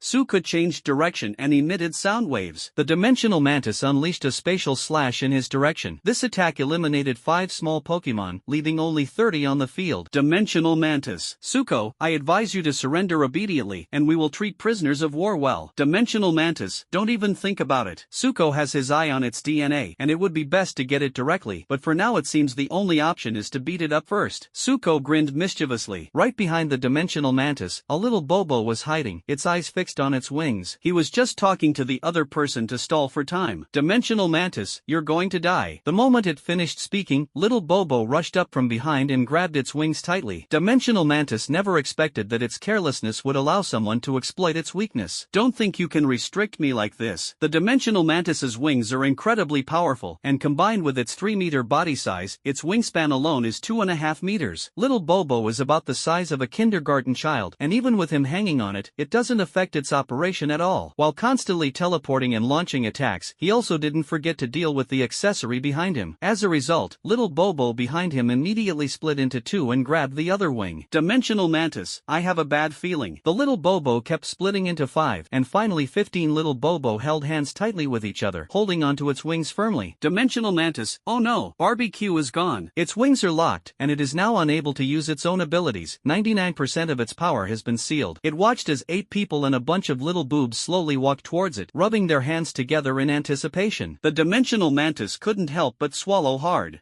You just said you'd treat prisoners of war well. Suko, oh dear, I think I did say that. Dimensional mantis, whoosh. He was relieved, but then Suko changed the subject. Suko, but did you say that? All 8 people said in unison, no. After retracting the extra clones, Suko slowly took a few steps back. The others surrounded the dimensional mantis and punched and kicked him, beating him like gangsters. Before long, the dimensional mantis was beaten black and blue, and several pieces of its carapace were knocked off. It hurriedly shouted, Old Ming, if you don't make a move soon, I'll really die here. Upon hearing this, everyone hurriedly looked around. But there was nothing there. Shong Badian kicked the dimensional mantis. You're still bluffing, aren't you? I'll beat you to a pulp. As soon as he finished kicking, he heard a scream from behind. The sound after Suko becomes a small wave. When they turned turned around, they found Suko rolling around on the ground in a panic, clutching his body and trying to tear something outwards. Upon closer inspection, it was discovered that his body was covered by a semi-transparent membrane. Suko quickly created several clones, which worked together to tear off the semi-transparent membrane they were playing with and threw it away. The ghost fell to the ground. The others immediately became alert upon seeing the other person's appearance. These are actually ghosts. Unexpectedly, they gave birth to another offspring. They stared intently at it, afraid that it might suddenly rush over and possess them, but they gradually realized something was wrong. Although the ghost lying on the ground looked terrifying, you could see a hint of bewilderment in its eyes. That's right, he was completely dumbfounded. At this moment, Ming Zhan was sitting on the ground, looking utterly bewildered. Not only did he fail to possess the body, but he was also torn off by that human? Torn off by hand? Torn off by physical means? Right now, his entire mind is completely blank. Possession, which had always been effective, suddenly lost its power in his presence. In the past, unless another ferocious beast had a higher spiritual power than him, he could never have failed to possess it. Even if you fail, you'll first possess someone and then be kicked out. But when it came to him, he couldn't even possess him. At that moment, he unconsciously looked at his hands. I've lost my abilities? Suko stood up with lingering fear. Fortunately, he could not be possessed in his transformed state. Then he suddenly had a feeling. Originally, there was not much connection between him and his clones. Even if the clones were destroyed, he would not feel it. However, if many clones died, he would be able to sense it. He suddenly felt a large number of his clones die. This means that either they were killed by powerful spirit beasts, or they committed suicide after completing their mission. Suko leans more towards the second possibility. Seeing the ghost opposite him react and float towards the others, Suko hurriedly shouted, "Control the mantis's wings. I'll take care of this guy." The instant Suko uttered those words, Guan Yu activated his gravity enhancement to press down on the mantis, and then Xiong Badian unleashed his beast transformation, firmly grasping its two pairs of wings together. However, although the wings of the dimensional mantis are fragile, the connection between them and its body is really strong. He tried to tear it off with all his might, but he couldn't. Suko immediately switched to ghost form and pushed it to the other side. After Ming Zhan looked over, he was stunned again. Have any of my clansmen come over? However, upon closer inspection, one can discover the difference. The ghostly figure that Suko transformed into was white, while the entire ghost race was black. Furthermore, compared to Suko, the ghost clan has a more ferocious appearance. Ming Zhan, don't think that just because you've turned into this, you can stand up to me. Ming Zhan used invisibility, instantly concealing his figure. Suko also went into hiding. After colliding with each other in mid-air, the two were knocked out of stealth mode. A surge of black energy erupted from Ming Zhan's body, gradually forming a ferocious and terrifying claw. The claws flew towards Suko at an extremely fast speed. The others watched, and although they were alarmed by his actions, they knew that they couldn't interfere in the battle between the ghosts, otherwise, they might very well become a hindrance. Dimensional Mantis, even if that human kid has the same abilities as Ming Zhan, he's no match for it. I advise you to release me as soon as possible. When Guanhu heard that this guy was captured and still dared to be arrogant, he was so angry that he kicked it again and spat out flames that burned its wings. The guy screamed in agony. It's pretty much ruined now. It will take a long time for its wings to recover. At that moment, a ghostly claw flew from a distance and reached out to grab Suko. Seeing the ghostly claw rushing towards him, Suko transformed into a vicious frog and swallowed it whole. My paw got swallowed? The owner of that ghostly claw widened his eyes in surprise. Then Suko spat it back out and turned back into a ghost. The ghostly claws that were spat out were not only more powerful than they were, but were also covered with a layer of green energy. Ming Zhan dared not be careless and immediately gathered his own ghostly spiritual energy to block the attack. Even if they are in a void state, the attacks released by the ghost race themselves will still be hit. He barely managed to block the enhanced netherworld claw, and Suko immediately closed in. He peeled back the skin on his body, revealing several sharp tentacles. The tentacles stretched out like lightning, and Ming Zhan was unable to dodge in time, his body being tightly bound. Before he could react, the tentacles had already pierced into his body. Ah! Ming Zhan let out a shrill scream. He was horrified to discover that these tentacles were constantly draining the energy from his body. You must know that the Ghost Clan is composed of pure energy bodies, and now these tentacles are frantically devouring his energy. This is simply a robbery of his life. Moreover, unlike other races, once the ghost race loses all their energy, they become powerless to resist and are at the mercy of others. Worse still, they will lose even the chance to be teleported out of the secret realm. Even if he tried to vanish into nothingness to escape, it would be futile, because he simply could not escape Suko's control. No, let me go. You can't kill me. Otherwise, our Ghost Clan will never let you get away with this. Faced with Ming Zhan's pleas for mercy, Suko revealed a cold smile. Don't worry, I won't kill you. Upon hearing this, Ming Zhan was overjoyed and a smug look appeared on his face. He thought Suko had been frightened by his words, so he became arrogant and said, "You're smart enough to know how powerful I am. Now hurry up and let me go. Your abilities are indeed somewhat special, but I've decided to make an exception for you. Seeing your pitiful state, I'll take you in as a pet for now. You can come back to the demon realm with me, where you'll eat and drink the finest food and enjoy wealth and luxury. I won't mistreat you." However, Suku ignored him and didn't even bother to say a word, simply increasing the speed of energy absorption. Mingzhan sensed something was wrong, and the smile on his face instantly froze, replaced by terror and disbelief. "You, what are you doing? Didn't you promise not to kill me?" Suku glanced at him indifferently, a hint of mockery in his tone. "I said I wouldn't kill you, but I never said I would let you go." Upon hearing this, Mingzhan's expression changed drastically, and he roared, "You treacherous scoundrel, you will die a horrible death." "Don't worry, you won't die. As long as you're alive, I won't consider it killing you." Suku smiled slightly and continued to accelerate the energy absorption rate. As energy continued to flow in, Suku clearly felt his realm rising rapidly, and the bottleneck seemed to be loosening. At the same time, Mingzhan's body began to gradually dim, as if it had lost its life force. As time went by, Suku's aura grew stronger and stronger, and his realm continued to rise, eventually breaking through to the third rank, 6th stage. At this point, Mingzhan was almost transparent, as if it would dissipate at any moment. As his voice grew weaker, his body finally vanished completely, leaving behind only a purplish-black crystal emitting an eerie light. This is the ghostly essence of the Ghost Clan. When Ghost Clan members are extremely weak, their bodies transform into this essence. As long as they absorb the corresponding spiritual energy, they can recover. In this state, they are not considered dead, so the origin of the ghosts has remained and has not been teleported out of the secret realm. However, even if he recovers, his cultivation level will drop to its lowest point and he will have to start all over again. After Suku deactivated his transformation, he grabbed him and tossed him around twice. "It's solved, everyone. Is there any way to kill it completely?" "Eulintian, the only way to kill it completely is to let him kill it with the secret realm. However, the origin of the ghost is very special. If it is fed to a spirit beast, it is very likely to be possessed and resurrected." "Suku, what should we do? My body is already saturated with energy, so I can't absorb any more. Besides, if I absorb any more, he will really die, and then all my efforts will be wasted if he gets teleported out." Everyone fell into deep thought, unable to come up with a good solution for the time being. At this moment, Eulintian suddenly thought of something and said, "When the time comes, the origin of the ghost will also be teleported back to its original place. The best way now is to form a spiritual contract with it and turn it into your own spirit pet. The ghost race is at its weakest in this state, so there is basically no chance of failure." "Suku, that's a good idea, so who of you will do it?" Well, everyone looked at Suku with somewhat strange expressions. "Xiong Badian, you killed this guy, shouldn't you be the one to subdue him?" The others nodded in agreement. Suku chuckled, "Me? I wouldn't even look at this thing. Do you think I need it?" "That's true, they already have that ability. Why would they need to go through all that trouble?" The others exchanged glances. To be honest, no one would refuse such a powerful race as a spirit pet. Even Eulintians secretly desired it. If Suku donates this when he goes out, he'll definitely be in the top 3. If he were to add the merit of eliminating a demon prodigy, he might even receive 2 crimson blood fruits. It's just that since they didn't contribute anything, everyone felt embarrassed to ask for anything in return. "Suku, how about this? Let's have an auction. Whoever bids the most gets it." "I don't want money, I just want cultivation resources or powerful, talented demonic beasts." Upon hearing this, the group thought it was a good deal and began to state their prices. "Crownfeather, I'll offer 2 C-grade crystal cores." "Xiong Badian, I'll put up 3. Others also made bids. "Zhang Chang, come on, everyone here is rich. How can you be so shameless with just this little bit of money?" "I'll offer 6, plus 1 water tornado skill core." Water Spout is a powerful area of effect water-based attack skill. Even with a heavenly level talent, one needs at least the 4th rank to awaken. It is extremely valuable. "Xiong Badian, since that's the case, such good stuff should be given to my younger brother. I think he'll definitely be willing to pay for it. I'll give 8 of them, 1 thick earth shield skill core, and a thick earth bear cub. This thing is not easy to deal with because monsters are inherently brutal and it is almost impossible to subdue them without signing a spiritual contract. However, considering that the other party is the Xiong family, it makes much more sense. This family is also a century-old family. From the time their first patriarch established himself, they had already begun preparing to raise the thick earth bear. After overcoming numerous difficulties, a complete industrial chain has now been established. Occasionally, their family will produce a cub of the thick earth bear, which is very popular among the various families. Every direct descendant of the Xiong family receives a cub upon reaching adulthood. However, when it was Xiong Baishan's turn, there was an unexpected problem with the breeding process, and the cub was not born, so the birth was delayed. When the goods were available, Xiong Badian felt that he no longer needed them due to his strength, and he didn't care about them either, so he gave the portion to his younger brother. It has to be said that this guy is really good to his younger brother. The key is that he is good to his younger brother by using his own things and not bothering others, which is even more commendable. The appearance of the earth bear bear cubs has elevated the value of the ghost origin to a new level. His shout immediately drew away half of the bidders. Crown Feather, 10 C-grade crystal cores, 1 Blazing Fall, and 1 Gale Howl skill crystal core. Even higher prices have emerged. The Blazing Fall, a meteor that gathers a large amount of fire element in the sky, eventually falls as a fireball. A howling wind summons a violent gale, restricting the enemy's movement. This price clearly exceeds the value of the ghost race. Just as Suko was about to agree, Eulintian, who had been silent all along, spoke up. 20 C-grade crystal cores, 1 earth barrier, 1 chain strike, 1 explosive speed skill crystal core, and a mutated beast rain dew steed cub. Upon hearing his offer, everyone gasped in shock. This price is absolutely outrageous. The earth barrier is a barrier formed by communicating with the power of the earth and condensing rock element, making it extremely strong in defense. A series of powerful punches increases power with each punch, up to 5 times stronger than the previous one. Explosive speed strike increases speed fourfold for a short period, making it a favorite among flying beast-type psionicists. Rain and Dew Steed is a water attribute mutated beast with a gentle temperament, but its numbers are few. It possesses powerful healing abilities, capable of quickly repairing injuries and restoring spiritual energy. Among them, those with the bloodline of ferocious beasts can evolve into the ferocious beast Gonlin Steed once activated. If their talent is strong enough, they can even evolve further into Gonlin Pegasus, which has the ability to fly. It is a very popular support-type spirit pet. However, due to its gentle nature and lack of combat skills, it was often preyed upon by ferocious monsters in the wild. These mutated beasts typically give birth to only one offspring every 5 years, hence their scarcity. Eulintian was actually willing to bring out such a rare item. After he quoted that price, the others had no choice but to give up, as they simply couldn't afford it. However, Suka's expression was somewhat strange when he heard his offer. "Brother Yu, did you investigate me beforehand?" Eulintian chuckled softly. "There's no other way. After all, they're my teammates at this time, so I have to have a thorough understanding of them." Suka shook his head. There was no other way. After all, the other party already knew. Could he possibly extract that memory? Besides, he doesn't have any secrets he can't tell, so it doesn't matter if he finds out. If he's not even going to hide his old watch anymore, what else is there for him to hide? He threw the netherworld origin to Yulin Tian. "Do the Su brothers trust me that much? Aren't they afraid I'll renege on my debt?" Suko didn't say anything, he just shook his watch. Eulintian naturally understood his meaning, so he bit his finger, dripped a drop of blood, and covered the netherworld origin with his spiritual power. Before long, a spiritual contract was successfully completed. Simply feed it some netherworld spiritual energy and wait for it to recover. So, what's next? Eulintian turned to look at the dimensional mantis, which was already firmly bound beside him. Seeing everyone's attention focused on it, the dimensional mantis trembled violently. "So, what should we do about it?" Suko suggested. "Let me devour its soul as we agreed before, but that seems a bit of a waste." Upon hearing this, the dimensional mantis nodded frantically. That's right,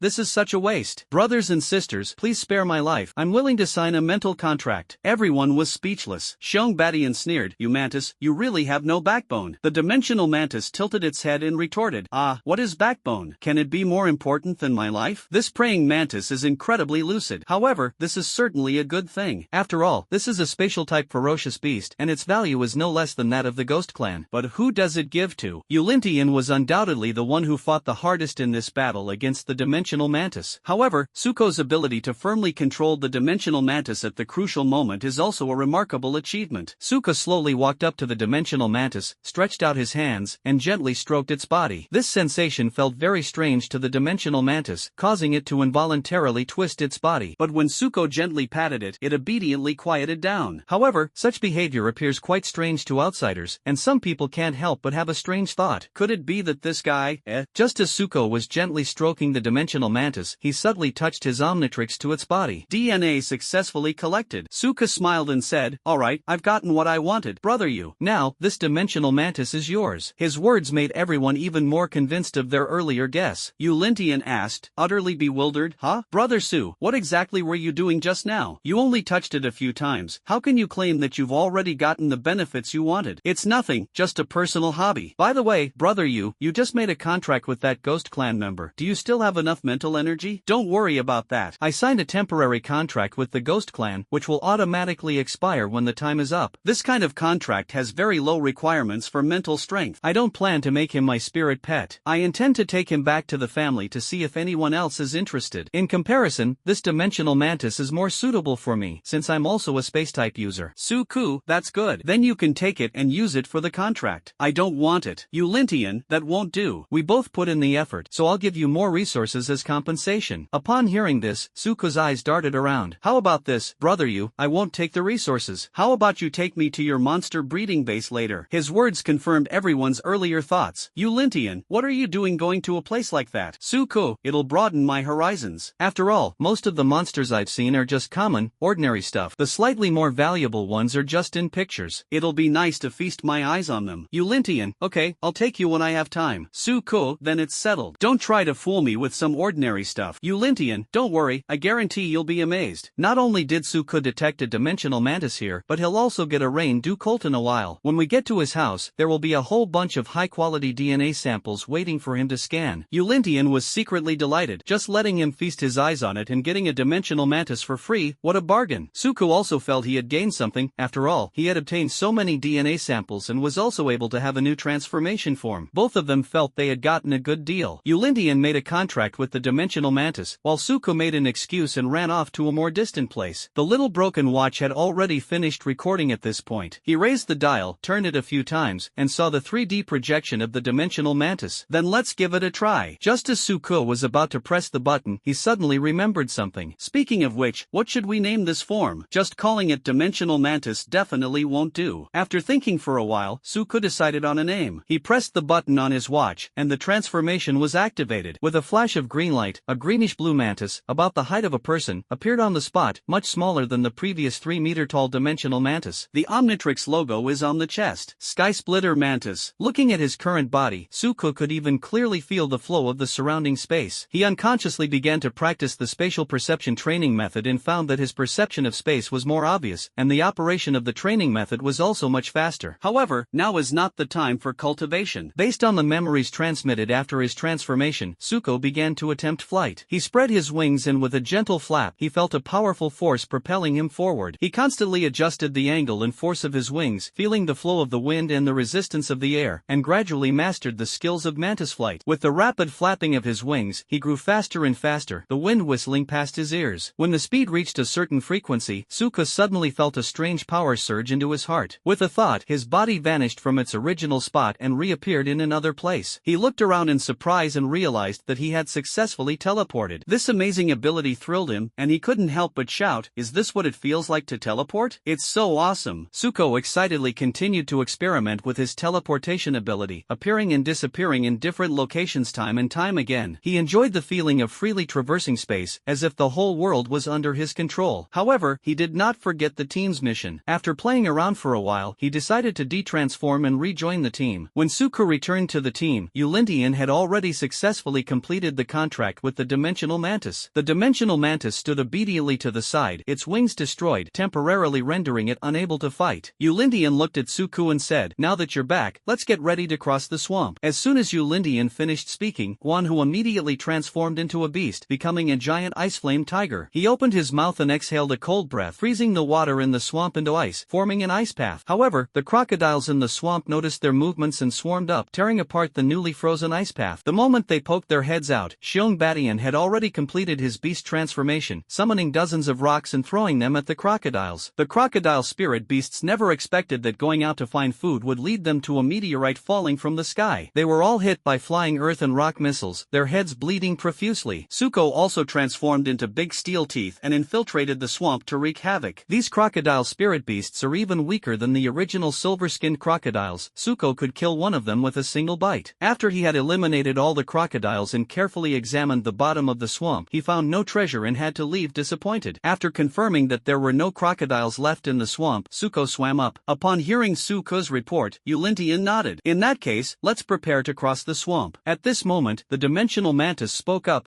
Master." Ulintian turned to look at him. "Is there something you need?" He said somewhat embarrassedly, "After you cross the swamp, you will reach the end of the first stage, and you will definitely meet the main force of the monsters then. We used to be in the same boat, so if they saw us like this now, they'd definitely laugh at us. So, he had made his point very clear. He didn't want others to see him like this, because if word got back to the demon realm, his entire race would be ridiculed. After all, those who can come here are representatives of various ethnic groups. If he dies here, it can only be blamed on his lack of strength. But if he is captured by humans, it would be a great disgrace in the demon realm. In that case, the entire race will be laughed at, and they might even be nailed to the pillar of shame. Just thinking about it makes insects tremble." Ulintian expressed his understanding disappointing. After all, he was now like a toothless tiger and was of little use. However, his storage space cannot hold living creatures. Leaving him here alone, now that he has lost his wings and cannot use his abilities, is not reassuring. Just as he was troubled, Suko walked over and said, "Brother, you, let him go to the spirit beast forest. The spirit beasts there have been eliminated, so it's very safe." "Yulintian, are you sure? Have they all been wiped out?" "Suku, don't worry, it's guaranteed." After thinking it over, Yulintian decided to trust him, so he had the dimensional mantis return to the spirit beast forest along the way they had come. Before that, I casually asked him who the demonic beasts who had come this time were. After the dimensional mantis revealed the remaining 8 monsters, everyone's expressions turned sour. They hadn't expected the monster lineup to be so powerful. They had thought they would have a chance to redeem themselves, but now they were starting to feel uncertain. Continue onward to the end of the first stage. Next, they will have to fight the monsters head-on. As the group accelerated forward, the magnitude of gravity increased. If Suko hadn't broken through a level and strengthened his body a bit, he wouldn't be able to hold on now. Just as they reached the finish line, a huge fireball suddenly fell from the sky. Envelop yourself in a gravitational field, forming a gravitational barrier to resist attacks. Those inside will not be suppressed by gravity. This is clearly a defensive support skill. It is obvious that Guan Yu used a spirit fusion stone. The gravity barrier barely managed to stop the fireball's attack. "Yulintian, who goes there? Come out." A loud cry rang out, sounding like a bird-like monster. Everyone could clearly feel that the fire element around them was rising rapidly. Suddenly, intense flames condensed in the air, forming a phoenix engulfed in flames. The phoenix was surrounded by flames, and its fiery red feathers were adorned with golden patterns, further highlighting its nobility. And on its body are 9 golden sun discs in the shape of the sun. Yulintian looked at the phoenix and said in a low voice, "Ranked 8th in the demon realm, the Sunfire Phoenix. In the demon realm, there are many kinds of demonic beasts. Among them, those ranked in the top 50 are all extremely strong. The phoenix before us is a king ranked among the top 10 in the demon realm. This race possesses the ability to be reborn from the ashes. Each golden sun will on its body represents a life, meaning that this sun will fire phoenix can be reborn 9 times. The talent of this race is determined by the number of sun discs. 9 sun-shaped discs are a rare sight even among the sun-shaped fire phoenix race. This represents the strongest talent of this race. Converted to human talent levels, it's equivalent to the highest. Never before has such a powerful being ever visited this secret realm. Logically speaking, given their status and strength, they shouldn't even care about such a small amount of resources. However, according to the dimensional mantis, their goal this time is not the crimson blood fruit, but the crimson blood fruit tree. They had considered taking the fruit trees with them before. However, according to research, the crimson blood fruit tree requires strong gravity to grow, and its roots wither immediately once they are removed from the soil, making it impossible to remove it. The monsters were the same, but this time, they found a way to take the fruit trees away. This put them under immense pressure. No matter what, the fruit trees absolutely could not be taken away, otherwise the gap in strength between humans and demons would widen even further. The fiery phoenix in the sky looked down at them with indifferent eyes. "Insects, you have nothing but kneel before this princess." A very authoritative voice came over, with an undeniable pressure in its tone. "I'll kneel before your fucking bastard." Suko wasn't going to let it get away with it. He immediately transformed into a frozen lizard and unleashed a beam of ice at it. Seeing that the ants below dared to attack him, Huang Mingrue above also opened his mouth and spat out a line of fire. 2 beams, one red and one blue, collided in midair, generating a huge energy wave. That Sunfire Phoenix had reached the peak of D rank, and the power of the fire lines it released was stronger than that of Suku. Gradually, Suku's frost rays were suppressed. Space shock cannon. The space around Yulintian gradually condensed, and as he exerted his power, the condensed space was launched like a cannonball, hitting the Sunfire Phoenix hard. Faced with such a formidable enemy, Yulintian dared not be careless and immediately unleashed his strongest skill. The space impact cannon can condense space into a sphere and then fire it out at an extremely high speed. When it hits a person, it can not only cause great penetrating damage, but also be controlled by the person to explode, generating a powerful spatial impact. This time, he chose explosive damage. The space shock cannon struck the Sunfire Phoenix's abdomen, causing it to explode there. Its abdomen was blown open with a large gash, and it was covered in blood. But it didn't care at all, simply because the attack had disrupted its spiritual energy flow and interrupted its skills. The fire line disappeared, and Suko's icy rays shot straight upwards. However, the Sunfire Phoenix easily dodged it. Then a raging fire broke out on its wound, and the injury healed in the blink of an eye. Such amazing recovery ability. Everyone was startled and dared not delay any longer, and they all began to launch their offensive. The crested feathers aimed at it, applying a 20x gravity boost, and then applied a gravity debuff to the others. Everyone felt a sudden lightness in their bodies, and their movements became much more agile. However, the Sunfire Phoenix above, after being subjected to a powerful gravity, only slowed down its movements slightly, appearing to be completely completely at ease. Is this the physique of the demon race? Suko was amazed by this. The current gravity is 9 times greater, plus the 20 times greater for the crested feathers. That's almost 30 times the force of gravity. The other party acted as if nothing had happened. No wonder the human race always lagged behind in previous battles. Shown Batian and Guan, who both unleashed their beast transformations. One releases earth and rock missiles, the other releases fireballs and ice spikes. He threw it towards the sun-shaped fire phoenix in the sky, but the opponent was very fast, and all of these attacks were dodged. The others came to help, but they didn't have any means of ranged attacks, so they could only grab stones and trees on the ground and throw them upwards.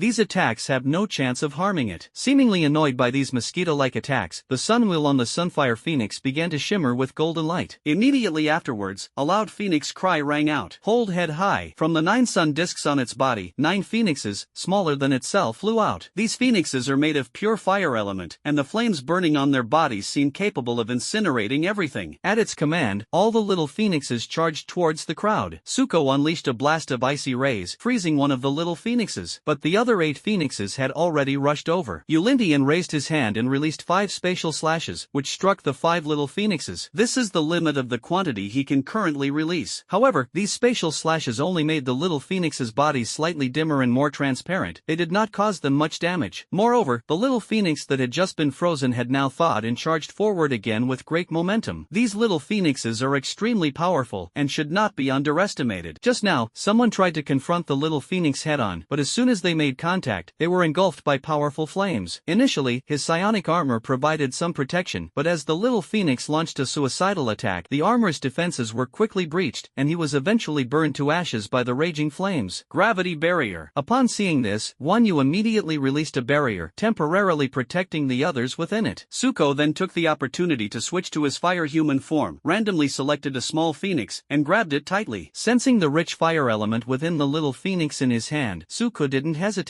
He opened his mouth and swallowed it whole, starting from its head. The Sunfire Phoenix in the sky became extremely anxious when it saw that the little phoenix it had painstakingly created had been eaten. Its flames burned even more fiercely, while it flapped its wings rapidly, seemingly preparing to take further action. With each flap of its wings, feathers made of flames shoot down like arrows. Countless fiery feathers fell densely from the sky like raindrops, resembling a magnificent yet deadly meteor shower. However, Suko was not intimidated by the spectacular sight. Undeterred, he made a gun shape with his hands and let out a low shout. Bang bang bang. In an instant, blazing bullets shot out from his hand, heading towards the feathers burning fiercely. Fireballs and fire feathers collided violently in the air, each impact triggering a violent explosion, with sparks flying everywhere, as if the whole world had been set ablaze. The two cancelled each other out, creating a dazzling sea of fire that left people in awe. Just then, the Sunfire Phoenix's attack seemed to temporarily cease. Seizing the opportunity, Suko reached out again to grab the little phoenix flying around. He opened his mouth and chewed on the flames on the little phoenix's body, making a crunching sound. Seeing this, the Sunfire Phoenix became increasingly agitated. Don't eat. You're not allowed to eat. I forbid you to eat. Shut up, you princess. Its voice was filled with anger and anxiety, as if it had lost its mind. The Sunfire Phoenix radiated a dazzling golden light and scorching flames, and its aura became exceptionally powerful. Clearly, it's preparing to unleash its ultimate move. This is a powerful amplification skill unique to the Sunfire Phoenix clan, which only a very few exceptionally talented individuals can comprehend. Once unleashed, it can greatly enhance one's various stats in a short period of time, especially the power of the flames, which will increase several times over. With its current strength, the Phoenix of the Sun will triple its physical attributes and increase its flame power 5-fold after using Phoenix's Wrath. Suko's eyes widened in surprise as he discovered that this Sunfire Phoenix actually possessed 3 spiritual skills. You must understand that monsters are different from humans. Each time a human advances to a major stage, they automatically gain a spiritual skill, and by absorbing skill crystals, they can gain even more spiritual skills. Although demonic beasts are born with powerful physiques, they find it difficult to comprehend spiritual skills. Most demonic beasts only have one innate skill in their entire lives and never awaken a spiritual skill before they die. Therefore, this Sunfire Phoenix can master 3 spiritual skills, which is equivalent to humans, gaining 1 skill with each breakthrough, which is truly remarkable. As expected, he is the most talented among the Sunfire Phoenixes. Even the Dimensional Mantis, which was in the same group, only had had 2 spiritual skills, Spatial Slash and Spatial Serrated Edge. After activating its skill, the Sunfire Phoenix charged straight towards the group. Judging from the power it exudes, no one doubts that it will absolutely smash the gravity barrier to pieces. Crown Feather's 3rd tier spirit skill. The powerful gravity can be released in the form of an impact, which can be concentrated to cause single target damage, or it can be released into the ground and then conducted to the surrounding areas through the ground to cause area damage. The powerful gravitational impact struck the Sunfire Phoenix, but only caused its body to pause slightly. They charged toward them at full speed without slowing down at all. Suko, look at you, thinking you're so capable. Suko didn't tolerate it and immediately switched to the defeated Divine Tyrannosaurus. This was unlocked after he broke through to the 4th rank. As for why not use the Colossus? This is because they obtained information from the Dimensional Mantis that the Colossus must be used as a trump card and cannot be exposed too early. After transforming, Suko unleashed his gigantification ability, instantly growing 5 times larger. Its size increased directly to 20 meters. Seeing the approaching Sunfire Phoenix, Suko raised his hands and grabbed its wings. The enhanced power of the Sunfire Phoenix was immense. After Suko grabbed it, it even pushed him back a short distance, but he quickly regained his footing. The two then began to wrestle. Although the mighty Tyrannosaurus often suffers setbacks, its strength is truly formidable. After a period of stalemate, Suko sensed the emergence of remaining strength. He gripped the other's wings tightly and spun around at high speed in place. Ah, stop. Ugh. Sunfire Phoenix is almost sick of being turned around. Suko slammed it to the ground, then stepped on it and started bouncing around on it. Sunfire Phoenix felt as if its bones were about to be crushed. It hurriedly condensed fire elements, creating an explosion around it that overturned Suko. Then he immediately retrieved the remaining phoenixes and flew away into the distance. It ran away. Suko changed form once again. This is his 3rd stage, 5th level awakening. He originally wanted to chase after them, but Yulintian stopped him. Don't pursue a cornered enemy. Let's hurry and check on the fruit trees. The Sunfire Phoenix's target is definitely there. No matter what, we absolutely cannot let the fruit trees fall into their hands. Although Suko was unwilling, what he said made sense, so he had no choice but to land on the ground and change back to his original form. The remaining 8 people hurried towards the finish line of the 1st stage. Once the secret realm opens, the crimson blood fruit will ripen in about a day. However, they have already missed the ripening time of the crimson blood fruit due to the obstruction of the Dimensional Mantis and the Sunfire Phoenix. Those ferocious beasts must have arrived long ago, and they may have already picked all the crimson blood fruit. When they arrived, the place was empty, with only a large pit where the fruit trees had been dug up. Yulintian's eyes widened in disbelief as he exclaimed, They actually dug up the fruit trees. Xiong Badian angrily smashed a nearby tree. It's been hundreds of years, and the secret realm has opened several times, but we couldn't find a way to dig it out. In the end, the demon race beat us to it. Guan Yu, there's no time to lose, let's hurry and catch up. They shouldn't have gone far, there's still a chance to take them back. Even if it means destroying the fruit trees, we can't leave them any. Hearing Guan Yu's words, everyone could only continue on their way forward. The terrain ahead was a plain, but what should have been a plain covered with grass was instead marked by a deep and wide ravine, as if it had been dragged out by some enormous creature. Yulintian, it seems that the Dimensional Mantis was right after all. The Mountain Walker has finally been born. The Mountain Walker is a giant land creature with a towering back covered in thick soil and dense vegetation, forming a moving natural mountain. Class D creatures can reach 100 to 200 meters in length and over 50 meters in height, making them one of the most majestic beings on the land of the demon realm. Weighing thousands of tons, its size and weight are unparalleled on land. It is not a monster, but an earth elemental spirit, similar to a wind spirit, but more special. The birth of a mountain walker is extremely difficult. It may take 1,000 years for one to be born. In the demon realm, powerful races will even establish their territories on the bodies of high-level mountain walkers to demonstrate their status and prestige. The soil on the back of this organism is very suitable for plant growth, and it also has the ability to mimic the environment, adapting to the needs of plants. However, at this level, it is still unable to simulate a gravity environment on its body, which brings us to another ferocious beast that came here. Ranked 31st in the demon realm. They are enormous, measuring over 3 meters tall even at birth, and they possess the talent to manipulate gravity. As long as the myriad-pound spirit ape stays on the mountain walker and releases gravity, it can provide a suitable environment for the crimson blood fruit tree to grow. In this way, they will be automatically teleported away when the time comes, and the crimson blood fruit tree will not wither as a result. By then, the most precious thing in this secret realm will be gone, its greatest purpose will have been lost, and even if there are other precious resources inside, they will not be as valuable as the crimson blood fruit. The demon race will also become stronger because of these crimson blood fruits, while the human race will fall behind because they have lost these resources. Then, the situation will be even more difficult. Thinking of this, Yulintian took a deep breath, turned around, and said to everyone, "Brothers, given the speed of the mountain travelers, they must not have gone very very far. Let's speed up. Even if we have to destroy all the crimson blood fruit trees, we must not let them fall into their hands. Judging by their current pace, all obstacles in their path must have been cleared. Time is of the essence, so I won't wait for you all. I'll head out first. After saying this, Yulintian immediately used teleportation to chase after that direction. Now that they have reached the second stage of the journey, the gravity is getting stronger and stronger, and Yulintian can only use his spiritual power to resist it. Sukui guys, in order to protect the fruit tree, the remaining 8 monsters are likely to be together. He definitely can't beat them. I have to hurry up and help. Without saying a word, Suko switched to Flash Star and instantly disappeared from everyone's sight. It was too late for anyone to stop them. With Suko's current level of skill, Flash Star's speed has greatly increased. Suko had previously tested Yulintian and found that within 100 meters, his running speed was no slower than teleportation. In less than a minute, he had already seen the mountain walker's enormous body, as well as the massive special effects brought about by Yulintian's battle with other demonic beasts. After thinking for a moment, Suko switched to Rift Scyther. After teleporting there, he stood on the edge of the demon beast camp and shouted at Yulintian, "Damn human brat, how dare you ambush me? I'll cut your head off." Suko swung the sickle at Yulintian's head with his left arm, but the attack was full of flaws, and he dodged it in an instant. Unable to withstand the initial attack, Suko retreated directly back to the monster camp. The monster didn't say anything, but Yulintian on the other side was a little confused. Wasn't the dimensional mantis under my contract? How could it betray me? Didn't they already go to hide in the spirit beast forest? Wasn't his wing destroyed? He rubbed his eyes in disbelief and suddenly noticed that the dimensional mantis opposite him seemed to be smaller. Its original 3-meter size had now become 2 meters. Upon closer inspection, he suddenly noticed the symbol on the other person's chest. He then checked his own mental contract and found no problems. Yulintian suddenly realized. He remembered that no matter what form Suko took, he would always have such a mark on his body, which meant that the dimensional mantis on the other side was Suko in disguise. This surprised him. This guy could even transform into a dimensional mantis. Why had he never seen him transform before? Or is it that this is a form he just acquired? Thinking of this, Yulintian narrowed his eyes. If it was really as he thought, then Suko's purpose in wanting to see the demonic beasts seemed rather intriguing. However, now was not the time to consider these things. He understood Suko's purpose, so he cooperated and began to act. Dimensional mantis, we've beaten you to a pulp, and you still dare to be so arrogant. Don't you even know how much of your strength you can still muster? The nearby rock and soil blast bear? What does this have to do with me? The dark cat looked at Suko and asked in confusion, "Mantis, why have you become so small?" "Suko, it's all because those guys outnumbered me and used some weird tricks to shrink me to half my size." Sunfire Phoenix, alright, stop arguing, Mantis. You'll have a solution once you get back to your body. Now that you're back, and there's only one human left, hurry up and wipe him out before his teammates arrive. This guy was clearly the leader of the monsters. As soon as he spoke, all the other monsters tensed up and got into a fighting stance. Suko enthusiastically said, "I'll go first." After saying that, he teleported up and engaged Yulintian in battle. Yulintian, wielding 2 swords, clashed fiercely with Suko's 2 sides in midair, producing a clanging sound. Apart from the mighty ape, all the other demonic beasts rushed up and surrounded Yulintian. At this moment, Yulintian had to face the combined attack of 7 demonic beasts and Suko. This put him under unprecedented pressure. However, Suko's goal was not to fight Yulintian, but to carry out an assassination mission. He seized the opportunity and fixed his gaze on the dark night cat standing to the side. After observing the group of monsters, he discovered that although the night cat was very fast, its skin was the thinnest. In 2 words, ruthless. So, Suko pretended that he couldn't withstand Yulintian's attack and was punched away, then landed right next to Dark Night Cat. The Dark Night Cat originally split into 2 clones, which, together with other demonic beasts, surrounded Yulintian. Upon seeing Suko being knocked away, it immediately let out a mocking laugh. "Hey Mantis, you're way too frail. I really don't know how you passed the selection process. Did you give a bribe?" Suko was not interested in the past of the dimensional mantis. At that moment, seeing that the other party had lowered their guard, he activated the spatial saw without hesitation, instantly severing the Dark Night Cat's neck. The speed was so fast that the Dark Cat couldn't react in time before its head was severed. With its death, its 2 clones also disappeared, and the remaining demonic beasts stared at Suko in shock. "Hellfire Tiger, Blade, what are you doing? The dimensional mantis's name is Blade." "Suko, this black cat dared to say I got in by giving gifts. I was so angry that I killed it. Is there a problem with that?" All the monsters. "No, they just made a couple of sarcastic remarks, and you chopped them up?" Yulintian. I said, "Can you come up with an even more ridiculous reason? Who would believe you if you said that?" Sunfire Phoenix, Mantis, our goal right now is the fruit tree. We should unite. How can you harm your fellow man just because of a little mockery? You actually believed it. Suko, fruit trees? Bah! Will we even get a share of the fruit trees then? You'll all just snatch them away. Upon hearing his his words, the other demon beasts all showed expressions of shock, as if to say, "Brother, you really dare to say that?" Upon hearing this, Sunfire Phoenix frowned, a hint of displeasure on its face, and coldly said, "Dimensional Mantis, what do you mean by this?" Suku, standing to the side, sneered and retorted loudly, "What do you mean? Don't think you can get rid of me with a few fruits. Let me tell you, I'm not greedy with those 3 fruit trees. I only want one beginner level 1. As soon as he finished speaking, the other demonic beasts around him showed angry expressions, their eyes flashing with fury. After all, the fruits produced by these fruit trees are extremely precious resources, and it is intolerable that they would attempt to monopolize a large portion of them. At this moment, the Sunfire Phoenix's body suddenly burst into flames, and it roared furiously, "Dimensional Mantis, don't go too far. We clearly agreed that these fruit trees belong to us, and when they bore fruit, they would be distributed to your clan as promised." However, Suko was unimpressed and retorted with a sneer, "I don't care about any of that. And you, what bullshit 8th place ranking? Why is your race able to occupy such a high position? We want to try and sit in that position too." Upon hearing this, the previously furious monsters widened their eyes, their faces once again showing surprise, as if they were secretly marveling, "This guy is truly a hero." The Sunfire Phoenix trembled with rage, sparks flying from its body. "Is this you? Or is this what your people say?" Suko spread out his 2 sides. "To tell you the truth, everyone in our race says the same thing, but we just don't dare to tell anyone else. You're very good. Today, I'll be the first to kill you." The Sunfire Phoenix angrily opened its mouth, preparing to spew out high-temperature flames. Seeing this, the Wild War Dragon rushed forward to stop it. The Wild War Dragon, ranked 10th in the demon realm, is covered in hard and sharp scales and walks upright, resembling a gray dinosaur. It has a small tooth-like spike on each side of its upper and lower jaws, and its head is covered with finely arranged scales. Its tail is like an ancient battle flag. In appearance, the wild dragon is somewhat similar to the Tyrannosaurus rex, but it has forelimbs that allow it to crawl on all 4s. When Suko first saw the Wild War Dragon, he even suspected that the creature might have some kind of kinship with the divine Tyrannosaurus. Huang Mingrue, no, this is very likely a human plot. Huang Mingrue glanced at it and said disdainfully, "Kuan Yin, you're really getting worse as you get older. Do you know how serious a crime it is for humans to collude? Unless their race wants to end up like the Sword Beast men." "Kuan Yin, of course that's not what I meant, but back then this guy was arrogant and thought he and Mingzhan could kill all the human prodigies, but now only he has returned. Don't you find that strange?" Upon hearing Kuang Yan's words, Huang Mingrue finally realized that Mingzhan, who had been traveling with him, was nowhere to be found. "Dimensional Mantis, where did Mingzhan go?" "Suko, you know Mingzhan can turn invisible, right? He's right there." Suko pointed in a direction, and the monsters turned to look. Taking advantage of the opportunity, Suko teleported again and killed another of the ferocious beasts. Kuang Yan was taken aback. "I'm speaking up for you here, and here you are again." The anger in Huang Mingrue's eyes was almost uncontrollable. "How did you figure that out? Didn't you see that the whole bird was enraged?" "Dimensional Mantis, you're very good." He said those words almost through gritted teeth, his beak clenched. "Suko, thank you for the compliment. Go to hell." Huang Mingrue burst into flames and was about to attack Suku. "Wait a minute." Suku immediately raised his hand to stop him. "Huang Mingrue, what else do you have to say?" Suku took a deep breath. "Rock and soil exploding bear."